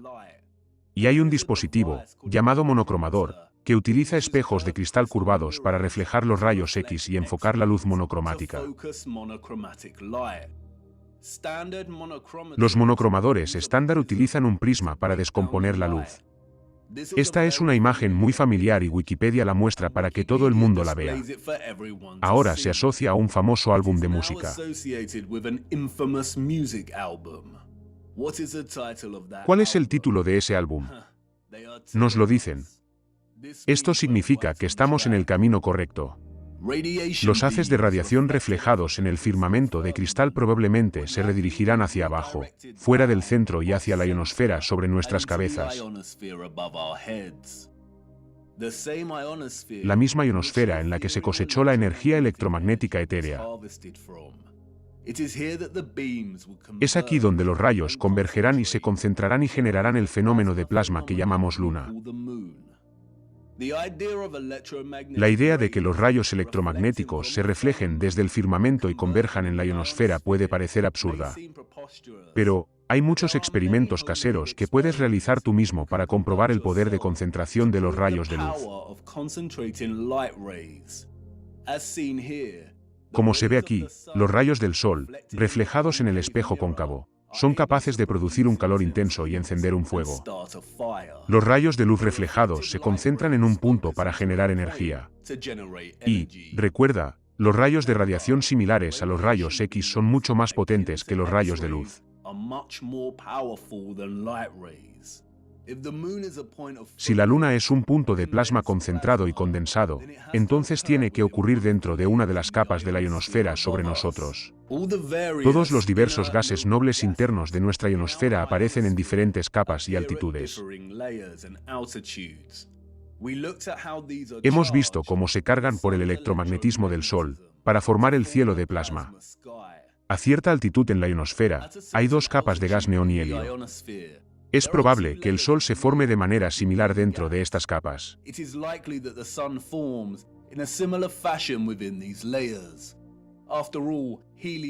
Al fin y al cabo, el helio es lingüísticamente muy parecido a helios. Sin embargo, es probable que la Luna se forme en el nivel de altitud en el que está presente el gas kriptón. El kriptón es conocido por su luz blanca y fosforescente.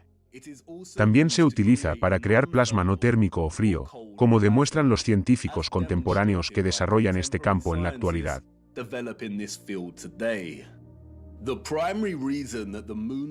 La razón principal por la que la luz de la Luna es fría, y no caliente como la del Sol, no se conoce. Pero, es probable que se deba a una polaridad producida por su interacción con nuestro campo electromagnético en la ionosfera, siendo la Luna el dieléctrico de polaridad negativa a la carga positiva del Sol.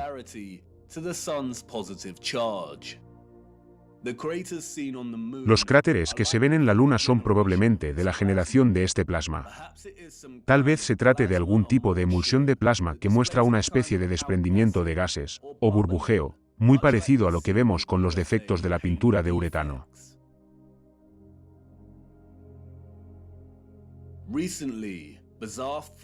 Recientemente, han surgido extrañas teorías de que vivimos dentro de uno de estos cráteres en la Luna. Esto no es correcto. La Luna es una especie de plasma concentrado fosforescente y no un objeto sólido. Puedes ver la formación de este plasma y sus cráteres aquí mismo. No es sólido. Es una luz. Y esto es genial porque tenemos un modelo muy realista y funcional de cómo se forma la Luna.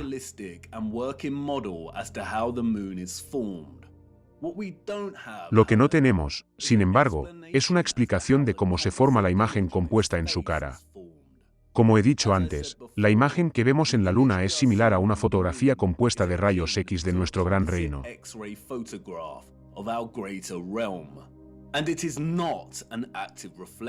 Y no se trata de un reflejo activo, sino de un momento histórico capturado en el tiempo. Y, por supuesto, nadie sabe cómo se ha formado, salvo los que están en lugares más altos. La Luna es un fenómeno paradójico, a la vez una luminaria volátil de plasma que crece y decrece en su luminosidad.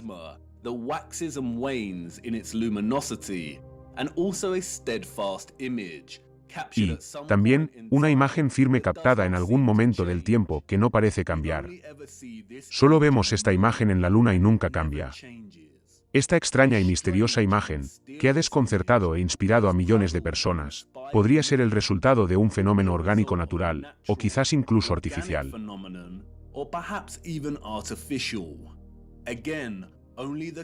De nuevo, solo los controladores lo saben. La palabra foto tiene su origen en el griego fotos. Significa luz.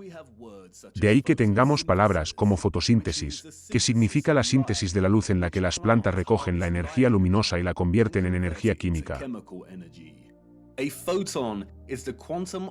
Un fotón es el quantum del campo electromagnético, incluyendo la radiación electromagnética, como la luz.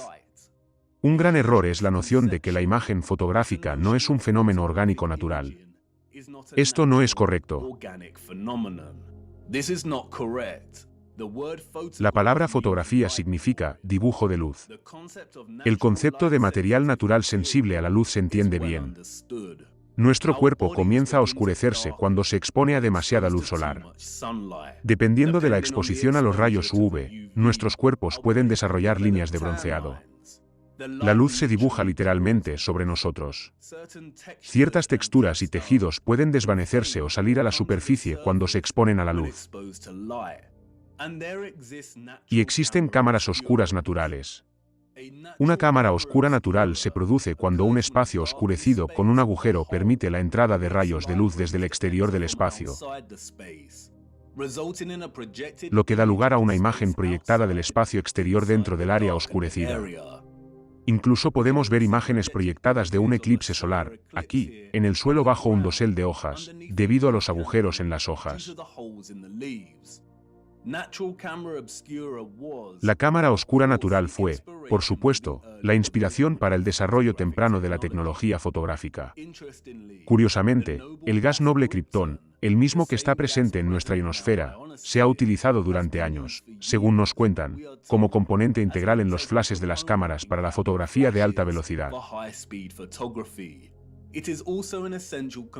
También es un componente esencial en los escáneres de resonancia magnética hiperpolarizados.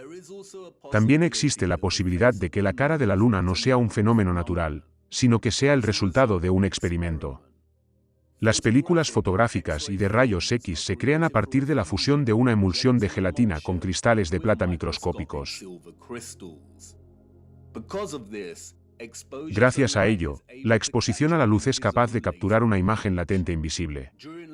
Durante la exposición a la luz, los cristales de haluro de plata crecen hasta alcanzar tamaños visibles. Y esto es lo que se llama imprimir la imagen. La plata microscópica era esencial para producir las imágenes fotográficas tradicionales. Sin ella, la tecnología no habría sido posible en primer lugar.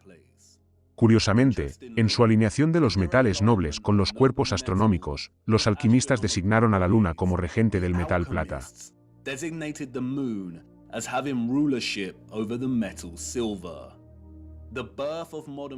Se dice que el nacimiento de la fotografía moderna comenzó en 1800, cuando el tío de Charles Darwin intentó capturar la imagen producida en una cámara oscura.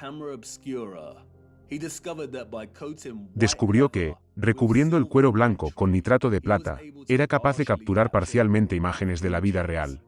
El uso del nitrato de plata fue desarrollado posteriormente por Louis Daguerre, que dio origen al daguerrotipo y a la fotografía moderna.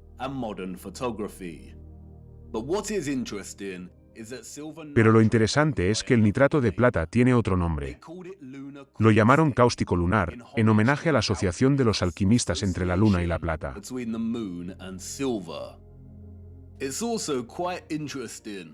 También es bastante interesante que en muchas representaciones masónicas de los alquimistas aparezcan el sol y la luna como rayos reflejados. Y qué casualidad que los alquimistas, que probablemente no existieron como se nos dice, asociaran la luna con el mismo metal sin el cual es imposible la fotografía tradicional.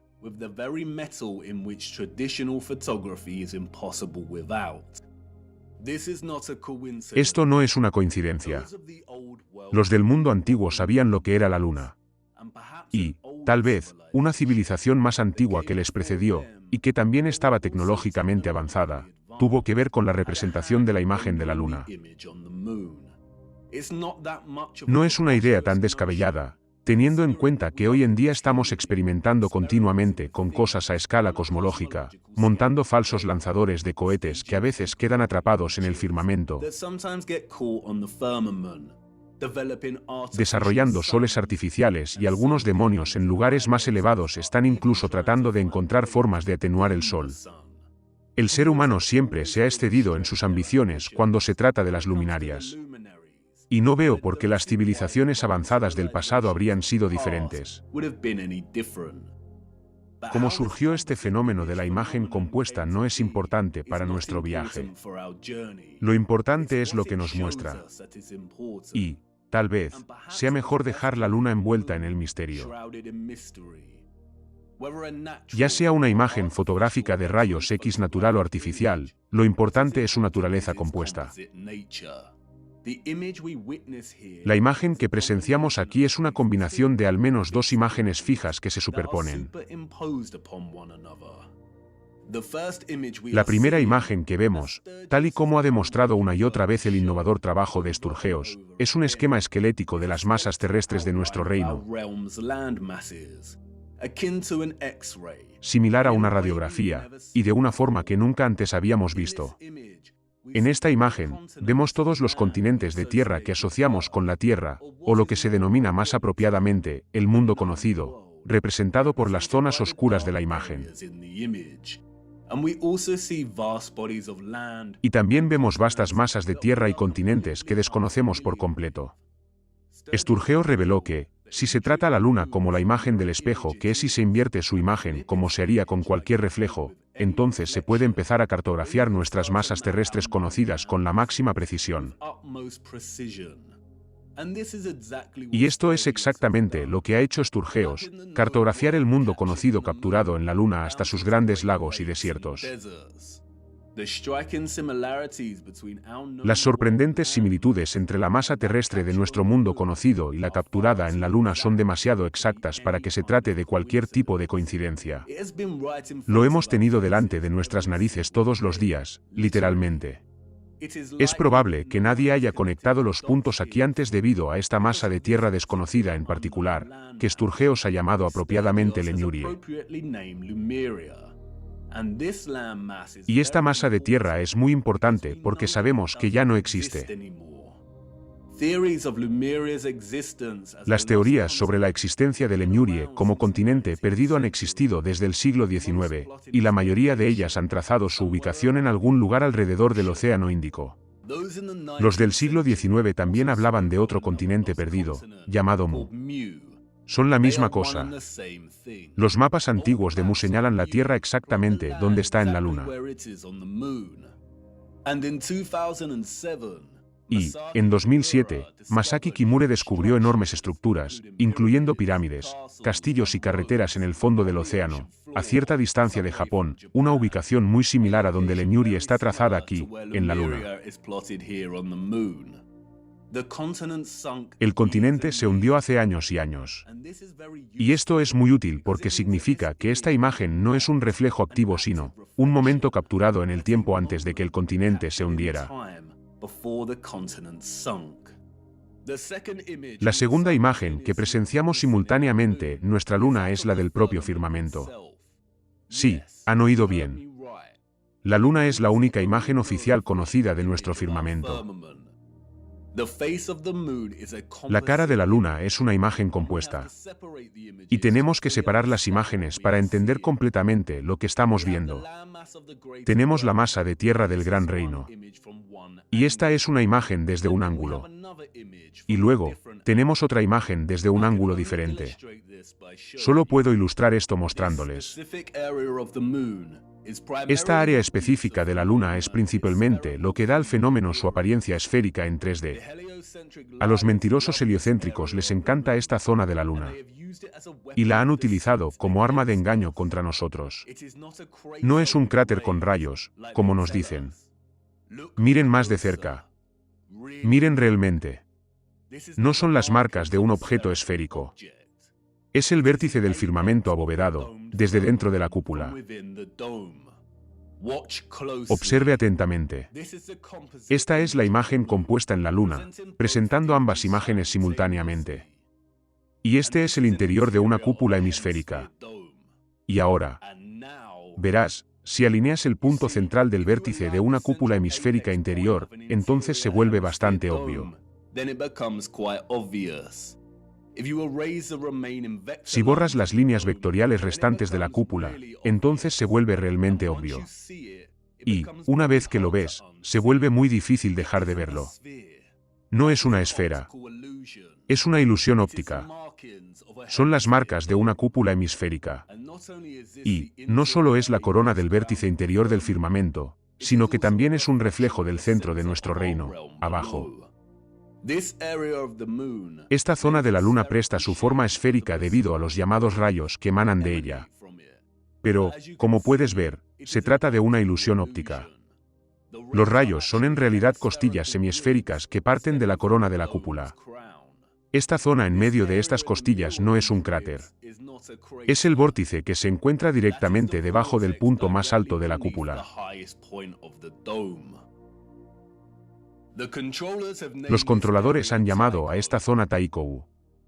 Se nos dice que el astrónomo jesuita Giovanni Riccioli le dio este nombre en 1651. Si no fuera por Taikou, los controladores de nuestro reino lo tendrían muy difícil para convencer a millones de personas de que viven en una bola gigante que gira.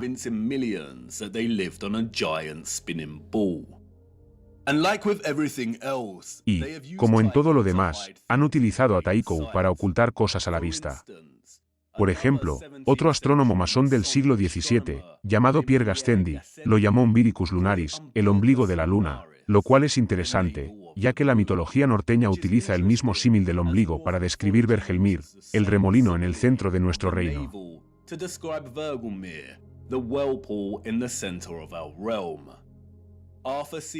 La Odisea del espacio de Arthur C. Clarke, una de las novelas de ciencia ficción más famosas de todos los tiempos, presenta un cráter en la Luna, llamado Taikou.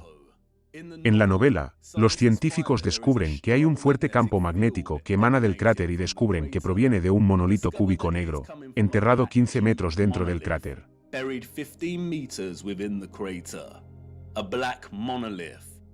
Un monolito negro, una rupis nigra, una roca negra magnética. Si se separan las dos imágenes, entonces se puede ver claramente cómo son, de hecho, dos imágenes de dos ángulos diferentes que de alguna manera han terminado superpuestas la una con la otra. No vemos ningún océano o masa de agua capturada en la primera imagen, lo que sugiere que hay algún tipo de radiación de rayos X en juego. No vemos el vórtice en el centro en la primera imagen por esta razón. Y, de nuevo, nadie sabe cómo se formaron estas imágenes. Pero, si algún tipo de rayos de radiación fue responsable, entonces la primera imagen, las masas de tierra de nuestro gran reino, fueron muy probablemente capturadas cuando los rayos golpearon el firmamento. Y, cuando esos rayos se reflejaron en nuestra ionosfera, y comenzaron a formar la masa de plasma que llamamos luna, es probable que la segunda imagen fuera capturada. Y esa es la imagen del firmamento, de la estructura existente sobre nosotros. Y por eso podemos ver el contorno de esta estructura, las estrellas más allá de esta estructura y el reflejo del vórtice. Y otras grandes profundidades por debajo. La luna es una obra maestra de la perspectiva distorsionada, una encarnación plasmática de como es arriba es abajo.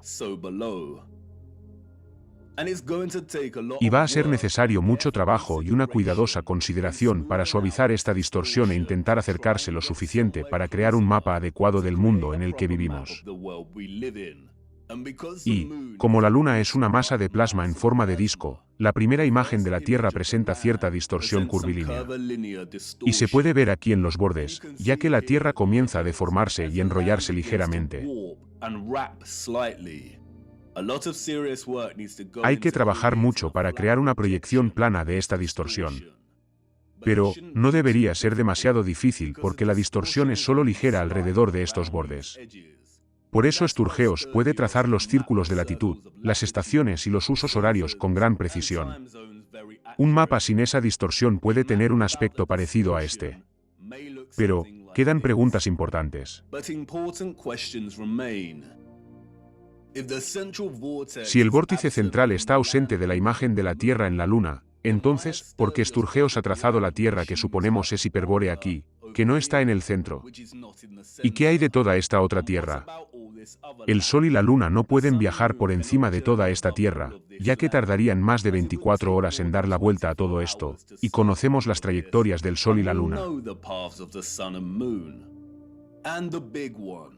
Y la grande, la que has estado desesperado por preguntar desde que descubrimos el único mapa que tenemos. ¿Dónde está el muro de hielo que ustedes, los terrícolas planos, constantemente mencionan? Empecemos con Hiperbórea. Y aquí es donde muchos terrícolas planos pueden experimentar una disonancia cognitiva. Aunque Sturgeos ha trazado Hiperbórea aquí, no hay pruebas de que esta sea la verdadera Hiperbórea. Hay muchas masas de tierra diferentes en esta región y no podemos estar seguros. Me duele decir que Hiperbórea puede no existir de la manera que hemos llegado a creer. La Hiperbórea de Mercator es probablemente obra de los masones, para despistarnos del camino real. Y de esto se trata nuestro propósito, ¿no es así? Excavar en busca de la verdad es un asunto difícil. Y, a medida que cavamos más profundo, nos damos cuenta de que los artefactos que encontramos antes pueden no ser tan útiles o importantes como pensábamos al principio. Todos nos equivocamos. Pero, quédate conmigo. No hay que desesperar, todavía. Es muy interesante que el mapa de Urbano Monte se añadiera a la colección de mapas de la Universidad de Stanford y se pusiera a disposición del público en 2017, el mismo año en que la Tierra plana estaba ganando una enorme tracción y la gente empezaba a despertar. También es interesante que se haya organizado como una planosfera. Las enormes hojas individuales de este mapa estaban dispuestas originalmente como una proyección de Atlas. Pero, David Ramsey compró un mapa en 2016. Y el equipo se puso a trabajar, escaneando cada hoja individualmente y procesándolas digitalmente, para envolver una esfera. Tal vez, la publicación del maravilloso mapa de Monte fue un intento de mantener a los terrícolas planos pensando que Hiperbórea estaba ubicada en el Polo Norte. Y quizás para hacer volver a los que estaban sentados en la valla y no habían despertado realmente todavía, un acto muy sutil de manipulación. Pero, ¿por qué querrían que la comunidad de la Tierra plana se mantuviera fija en Hiperbórea? Tengo algunas ideas sobre Hiperbórea. Pero, en primer lugar, hay que recurrir a los relojes. Los del mundo antiguo lo sabían exactamente el tipo de tierra en la que vivían. Y está expuesto para que todos lo vean, aquí mismo, en los relojes astronómicos. La esfera del zodiaco, aquí, o lo que se conoce oficialmente como la esfera de la eclíptica, en el reloj astronómico de Praga, supuestamente construido en el siglo XV, no divide sus arcos de constelación de 30 grados por igual. Además, está descentrada con respecto al mapa de atrás y aparece distorsionada. Y así, muchos relojes del mundo antiguo presentan esferas eclípticas muy similares. Pero, veamos un poco más de cerca este magnífico reloj de Praga. Como puede ver, la esfera del zodiaco contiene un borde que presenta una serie de líneas verticales. Estas líneas representan un trozo de 5 días. Y cada sección del zodiaco representa un mes. Los del mundo antiguo utilizan esta esfera para seguir las estaciones, las fases de la luna y para presentar la fecha. Pero, en un reino de círculos perfectos, porque 6 de los arcos de 30 grados, aquí, están representados en un espacio más pequeño que los otros 6. Todos contienen 5 subsecciones. Entonces, ¿por qué son diferentes? Como se puede ver aquí, el reloj astronómico de Praga presenta la Tierra en el centro. ¿Por qué la esfera de la eclíptica tiene que ser más grande y estar descentrada, con la representación de la Tierra? Los mentirosos oficiales de nuestro reino, los controladores satánicos, tienen una respuesta, por supuesto. Nos dicen que es porque la esfera eclíptica es una proyección estereográfica. La proyección estereográfica es una función cartográfica que proyecta una esfera sobre un plano. Todos los mapas son proyecciones estereográficas. No tenemos mapas precisos. Wikipedia nos dice que el plano de la eclíptica se proyecta sobre la esfera del reloj y, debido al ángulo de rotación de la Tierra en relación con su plano orbital, está desplazado del centro y aparece distorsionado. El punto de proyección para la proyección estereográfica es el polo norte.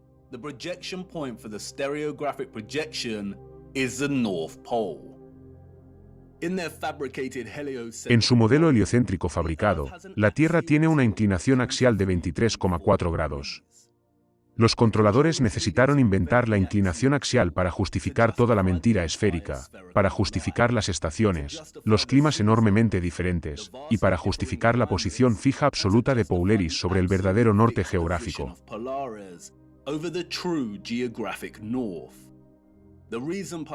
La razón por la que Polaris no parece moverse, dicen, es porque Polaris se encuentra casi en línea directa con el eje de rotación de la Tierra, por encima del polo norte, el polo norte celeste. Polaris permanece casi inmóvil en el cielo y todas las estrellas del cielo boreal parecen girar a su alrededor.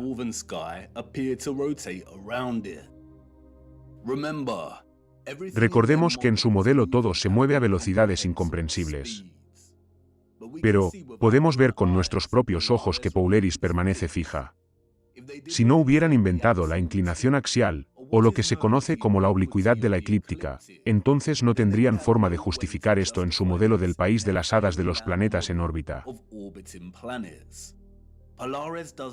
Polaris no se mueve. Permanece fija. Si estás en Islandia o en América, puedes filmar una estela de estrellas de Polaris y permanece fija. Pero, no está fija directamente sobre la cabeza en estos lugares. El único lugar, nos dicen, para observar a Polaris directamente sobre la cabeza en un ángulo de 90 grados es el verdadero polo norte geográfico, ya sabes, ese lugar donde nadie se aventura. Y por eso inventaron la inclinación. Nos dicen que el verdadero polo norte geográfico de la Tierra se inclina directamente hacia Polaris. Y, como la Tierra gira sobre su pequeño eje, Polaris parece permanecer fija. Nos dicen que la naturaleza firme de la estrella es una ilusión óptica. Pero, sus mentiras se desmontan rápidamente cuando se considera que todo el sistema de constelaciones de las estrellas de arriba permanece constante. Siempre vemos las mismas estrellas y constelaciones. Si la Tierra girara sobre su eje mientras orbita alrededor del Sol, y el Sol atravesara nuestra galaxia, que también se mueve en un universo más grande, la precesión del equinoccio sería realmente tan predecible.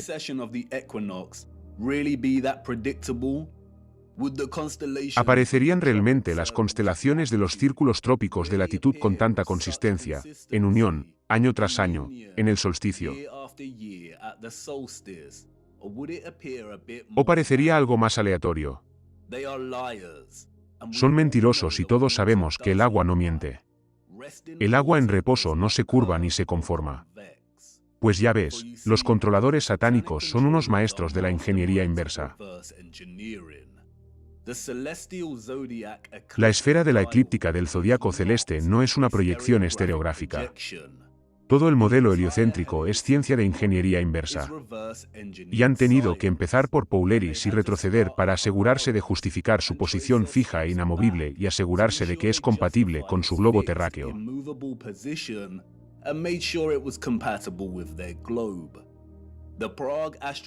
El reloj astronómico de Praga ha sido alterado drásticamente en los últimos 200 años. Ha sufrido incendios, ha sido restaurado y alterado. Y eso se puede ver aquí, en la forma en que la proyección de la Tierra detrás del reloj ha cambiado con el tiempo, de un mapa plano a una esfera abultada y antiestética.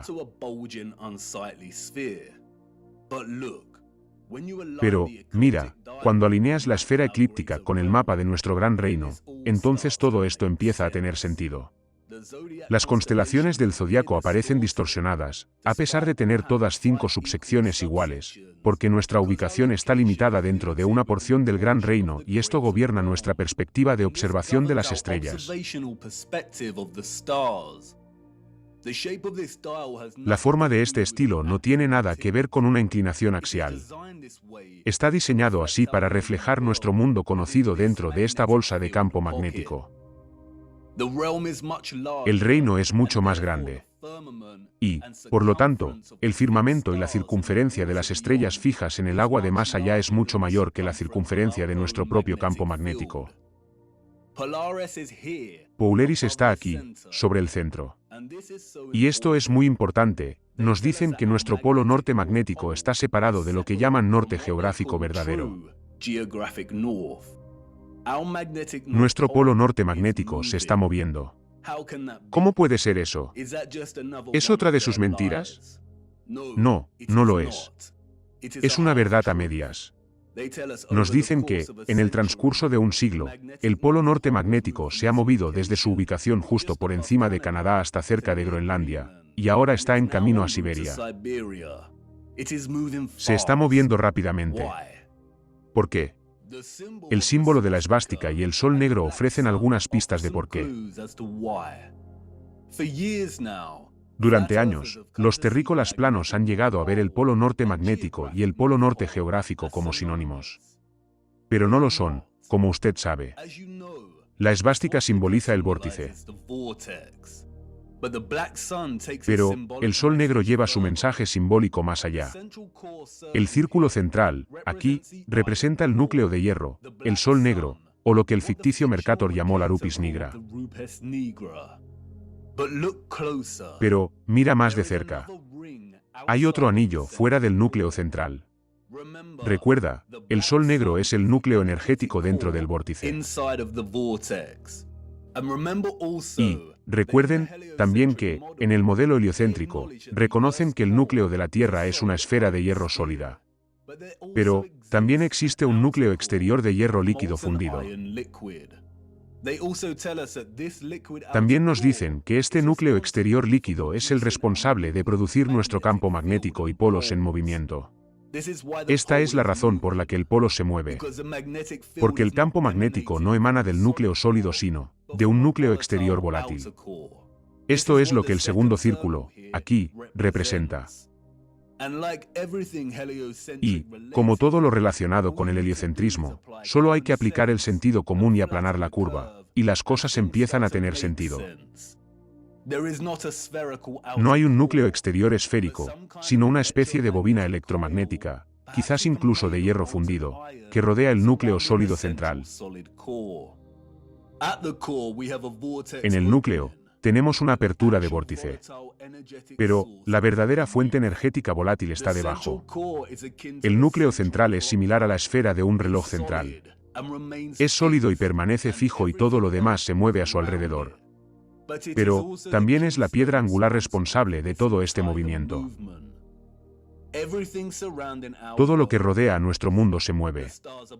Las estrellas de arriba se mueven, el Sol y la Luna, y el núcleo exterior electromagnético bajo nosotros. Y, al mismo tiempo, la propia Tierra y el núcleo sólido central permanecen inmóviles. Y no solo este núcleo exterior se mueve y se lleva nuestro polo norte magnético con él, sino que es muy probable que se mueva de acuerdo con la precesión del equinoccio, en el tiempo con las estrellas de arriba a medida que se mueven de sus posiciones fijas.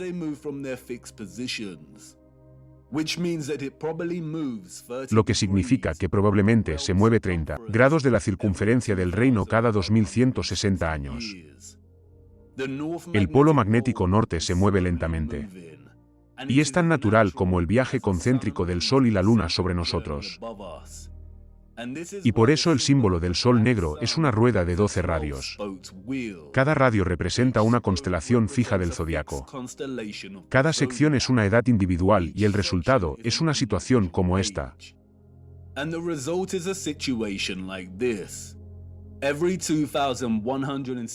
Cada 2160 años, nuestro polo magnético norte rodea el núcleo sólido interior y el vórtice en 30 grados.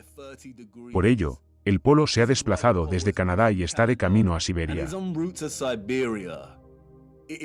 Está atravesando el círculo central exterior, o lo que se denomina más apropiadamente el círculo magnético. Vivimos dentro de un reloj perfecto, dentro del reloj de Dios. El Sol y la Luna rodean nuestro polo norte magnético, que está situado aproximadamente en el centro de la masa terrestre de nuestro mundo conocido. Pero, este polo norte magnético da vueltas al vórtice interior y completa una revolución completa cada 25.920 años, o lo que se conoce como un gran año. Cada gran año consta de 12 edades precesionales, o astronómicas, de 2160 años cada una. Estamos a punto de entrar en la era de Acuario. Y esta es la razón por la que nuestro polo norte magnético está en camino a Siberia. A medida que el polo magnético norte circunvala un círculo magnético central, el campo magnético toroidal se mueve con él. El Sol y la Luna están unidos en su revolución por nuestro polo norte magnético. Y, por ello, se mueven solo dentro de nuestro campo magnético toroidal. Por eso el polo norte magnético será siempre el centro de nuestro mundo conocido. Como dije antes, la primera imagen de la masa terrestre presentada en la cara de la Luna es probablemente una imagen de rayos X y no ha captado ninguna masa de agua. Y, por ello, solo ha registrado las zonas de nuestro reino con alta densidad, como la Tierra, del mismo modo que una imagen de rayos X captará las partes de nuestro cuerpo con mayor densidad, como el hueso, pero no la sangre de nuestras venas.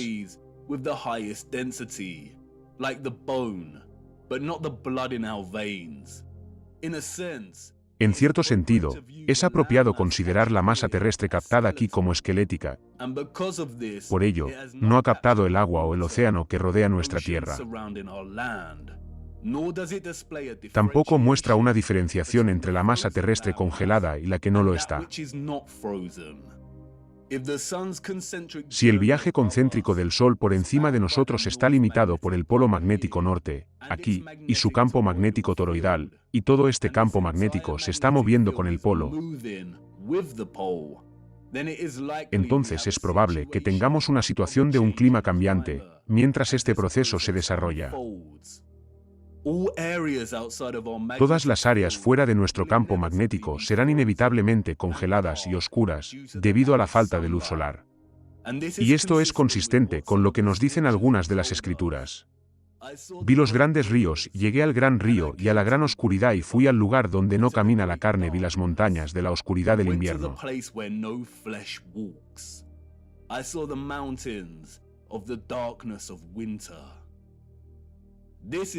Este es tu muro de hielo y no es un muro constante y fijo.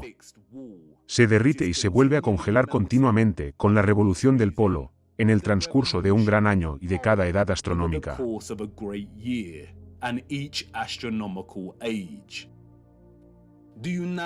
¿Entiendes ahora por qué están aterrorizados por el derretimiento del hielo, por el supuesto calentamiento de nuestra Tierra, y por qué esta broma demoníaca de un hombre quiere atenuar el Sol? Están utilizando el cambio climático natural, debido a la rotación del polo magnético, para justificar toda una serie de medidas inútiles y de lavado de dinero. Están aterrorizados porque están a punto de perder todo el control de la narrativa. Hay que salvar del deshielo a la preciosa Antártida, el último lugar virgen de la Tierra. Pero, como pueden ver, no hay ninguna masa de tierra a la que podamos llamar Antártida. Es una completa mentira. Cuando se refieren a la Antártida, solo existe el círculo polar antártico. Y muchas de las imágenes de la llamada Antártida podrían haber sido tomadas en cualquier lugar alrededor de este círculo. Como también se puede ver, las masas terrestres de América del Sur, Nueva Zelanda y Australia se encuentran muy cerca del borde exterior del gran mapa del mundo.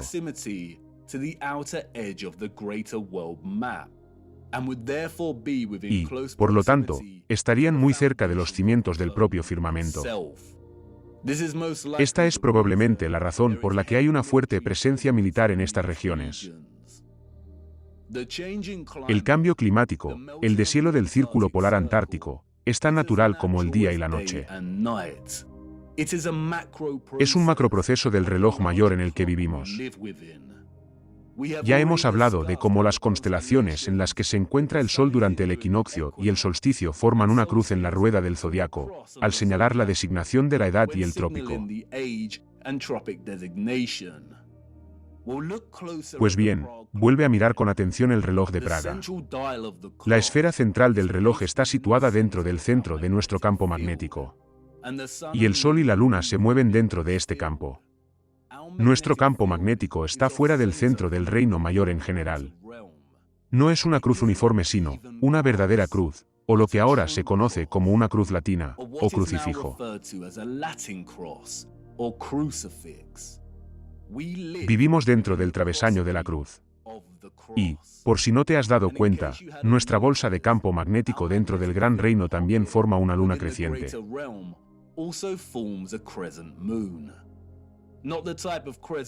No el tipo de luna creciente asociado con el mercurio y la plata alquímicos, sino este tipo de luna creciente. El mismo símbolo que los controladores se apropiaron y rediseñaron para representar la nobleza. La cruz y la media luna son expresiones naturales inherentes al funcionamiento del reloj en el que vivimos. Son expresiones naturales del reloj de Dios. Y nos equivocamos. Polaris no está situada 90 grados por encima de nuestro polo magnético norte, en la región que llamamos el Ártico, hogar de Groenlandia e Islandia. Polaris descansa sobre el vórtice en el centro del gran reino. Y aquí es donde hay que destacar la distinción entre los puntos cardinales geográficos y las direcciones magnéticas. Cuando viajamos por nuestro mundo conocido, o por la Tierra dentro de nuestro toroide o campo magnético, utilizamos una brújula magnética. Y el polo magnético está en el centro. Por eso, cuando viajamos de oeste a este, vamos en círculo. Y, cuando viajamos al norte, vamos hacia el centro. Y, cuando viajamos al sur, nos alejamos directamente del centro. Sin embargo, también existen puntos cardinales geográficos. ¿Y qué dicen las escrituras sobre esto? Está ahí mismo en la referencia de Enoch a los 4/4 del mundo. Nuestro campo magnético, según Enoch, se encuentra en el norte geográfico del gran reino. Y el primer cuarto se llama el este porque es el primero. Y el segundo el sur porque el Altísimo descenderá allí y el cuarto del oeste se llama el disminuido y el cuarto llamado el norte está dividido en 3 partes.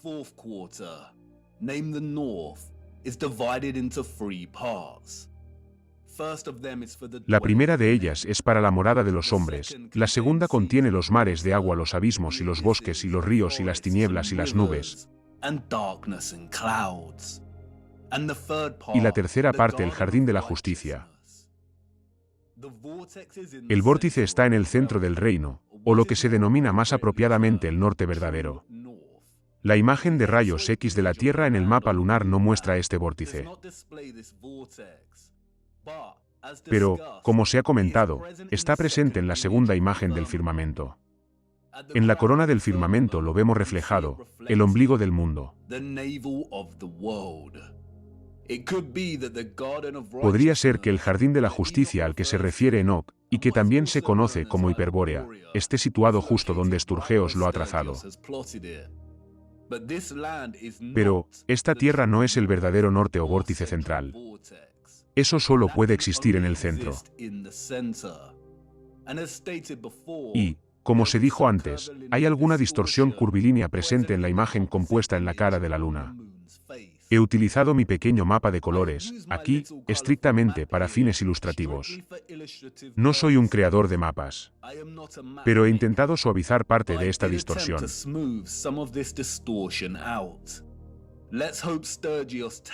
Esperemos que Sturgeos aborde la distorsión. Y, tanto en mi rápido intento, como en el mapa lunar real, vemos un cuerpo de tierra justo en el centro, justo aquí. Tal vez, este es el jardín de la justicia que rodea el vórtice central. Y, tal vez, la referencia de Enoc que está localizado en nuestro cuarto norte es porque solo se puede acceder desde este cuarto. ¿Quién sabe? Es probable que los controladores pusieran deliberadamente a Hiperbórea en el Ártico en los mapas fraudulentos para despistar a cualquier persona de naturaleza curiosa y aventurera.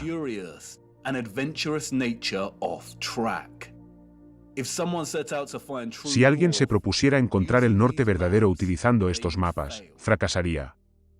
Y, debido a la distinción entre la dirección magnética y la geográfica, encontrar el verdadero norte sería una hazaña monumental, incluso sin sus engaños. Si alguien quisiera viajar realmente al centro de nuestro gran reino, lo tendría muy difícil. Y tendrían que renunciar a la brújula, por completo. Si el sur geográfico de nuestro campo magnético está aquí abajo, con las tierras usualmente asociadas con el sur, entonces el vórtice central del reino mayor cae dentro de nuestro norte geográfico. Pero, no podremos alcanzarlo con la brújula apuntando al norte. No se encuentra en nuestro polo magnético norte. Si utilizamos una brújula para viajar al norte, acabaremos viajando aquí. Si el polo sur es todo el círculo polar antártico, entonces, para viajar al norte verdadero, habría que ir al sur.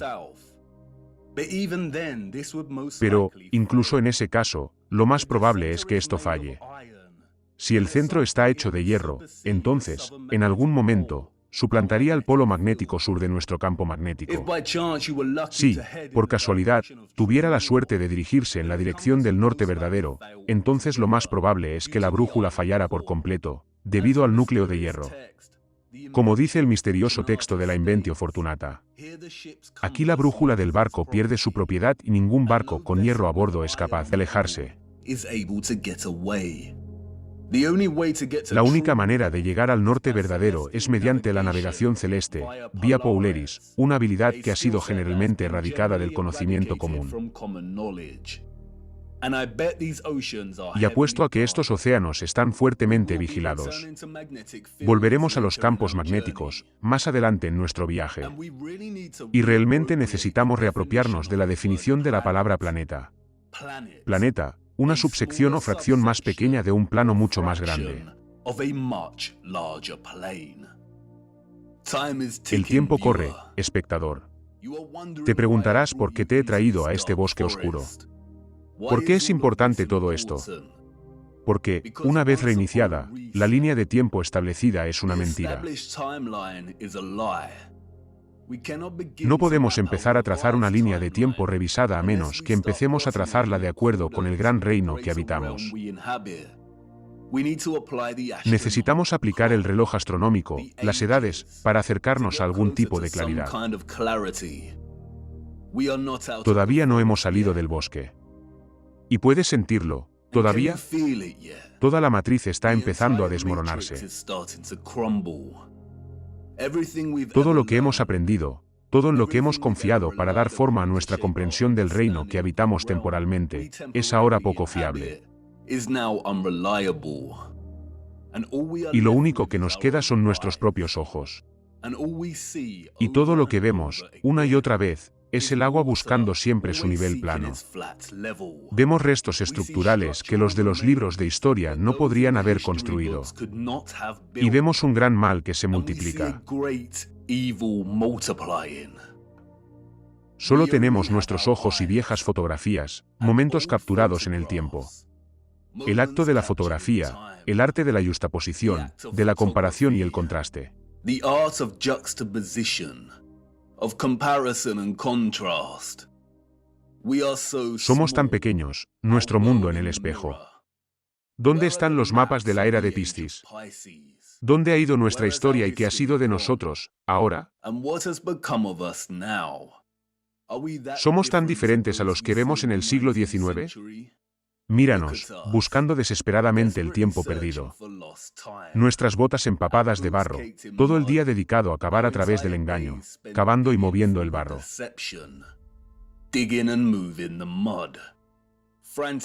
Cavando frenéticamente, cansados y doloridos, pero sin rendirnos. ¿Y qué encontramos?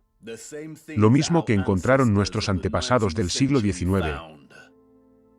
Destellos de gloria, de belleza, de dolor y de maravilla, que permanecen obstinadamente silenciosos, sin ofrecer ninguna explicación de su existencia o de cómo llegaron a ser. Fotografías antiguas y tanta gloria.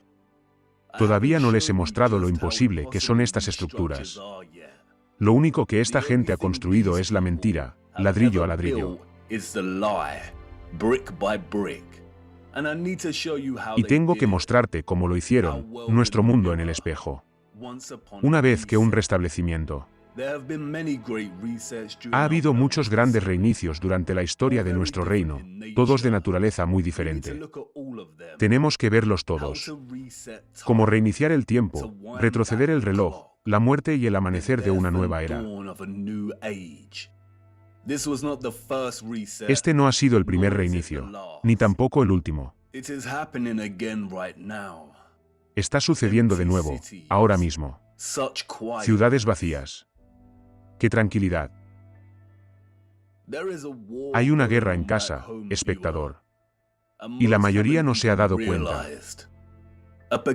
Un tipo de guerra peculiar e irregular, guerra silenciosa, guerra de información, guerra biológica.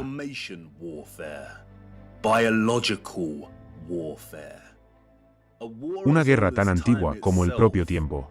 Una guerra entre las fuerzas de la luz y las de la oscuridad. Y nosotros estamos atrapados en medio, en la cúspide del amanecer de una nueva era. Una guerra por Acuario, el portador de agua. Vigilen el agua. Y para nosotros que nos enamoramos de la verdad, y que hemos resistido a las tinieblas, hemos tenido la armadura de Dios puesta, ahora, durante mucho tiempo. ¿Cuántos de tus amigos y familiares te han abandonado? ¿Cuántos de ellos te han dejado atrapado en el barro? Y tú has permanecido firme. Pero es hora de tomar una posición y ser muy ruidosos. Es hora de sacar la espada de la verdad. Los ciegos nos van a necesitar porque nada podrá detener lo que viene. La leyenda de Oferus, llevando a Cristo, llevando la verdad, para que pueda llegar a las masas. Haré todo lo posible para continuar nuestro viaje. Pero, cuando las cosas se vuelvan aún más oscuras, las luces se apagarán inevitablemente y nuestro viaje puede terminar aquí. Pero, tienes más de lo que sabes, más de lo que necesitas. Has visto suficiente engaño. No creas ni una sola cosa que te digan. Tenemos que intentar seguir avanzando. El reloj está corriendo y no tenemos mucho tiempo. Tenemos que ir a Siberia. Hay algo congelado en el hielo que necesita ser examinado. Vamos. Es hora de abordar la gran pregunta. ¿Quiénes eran los ciudadanos del futuro? Y no es lo que piensas. La línea de tiempo está mal y los mapas son falsos. Esta no es la respuesta. No. Tenían un rey sobre ellos. And not just any king. Crazy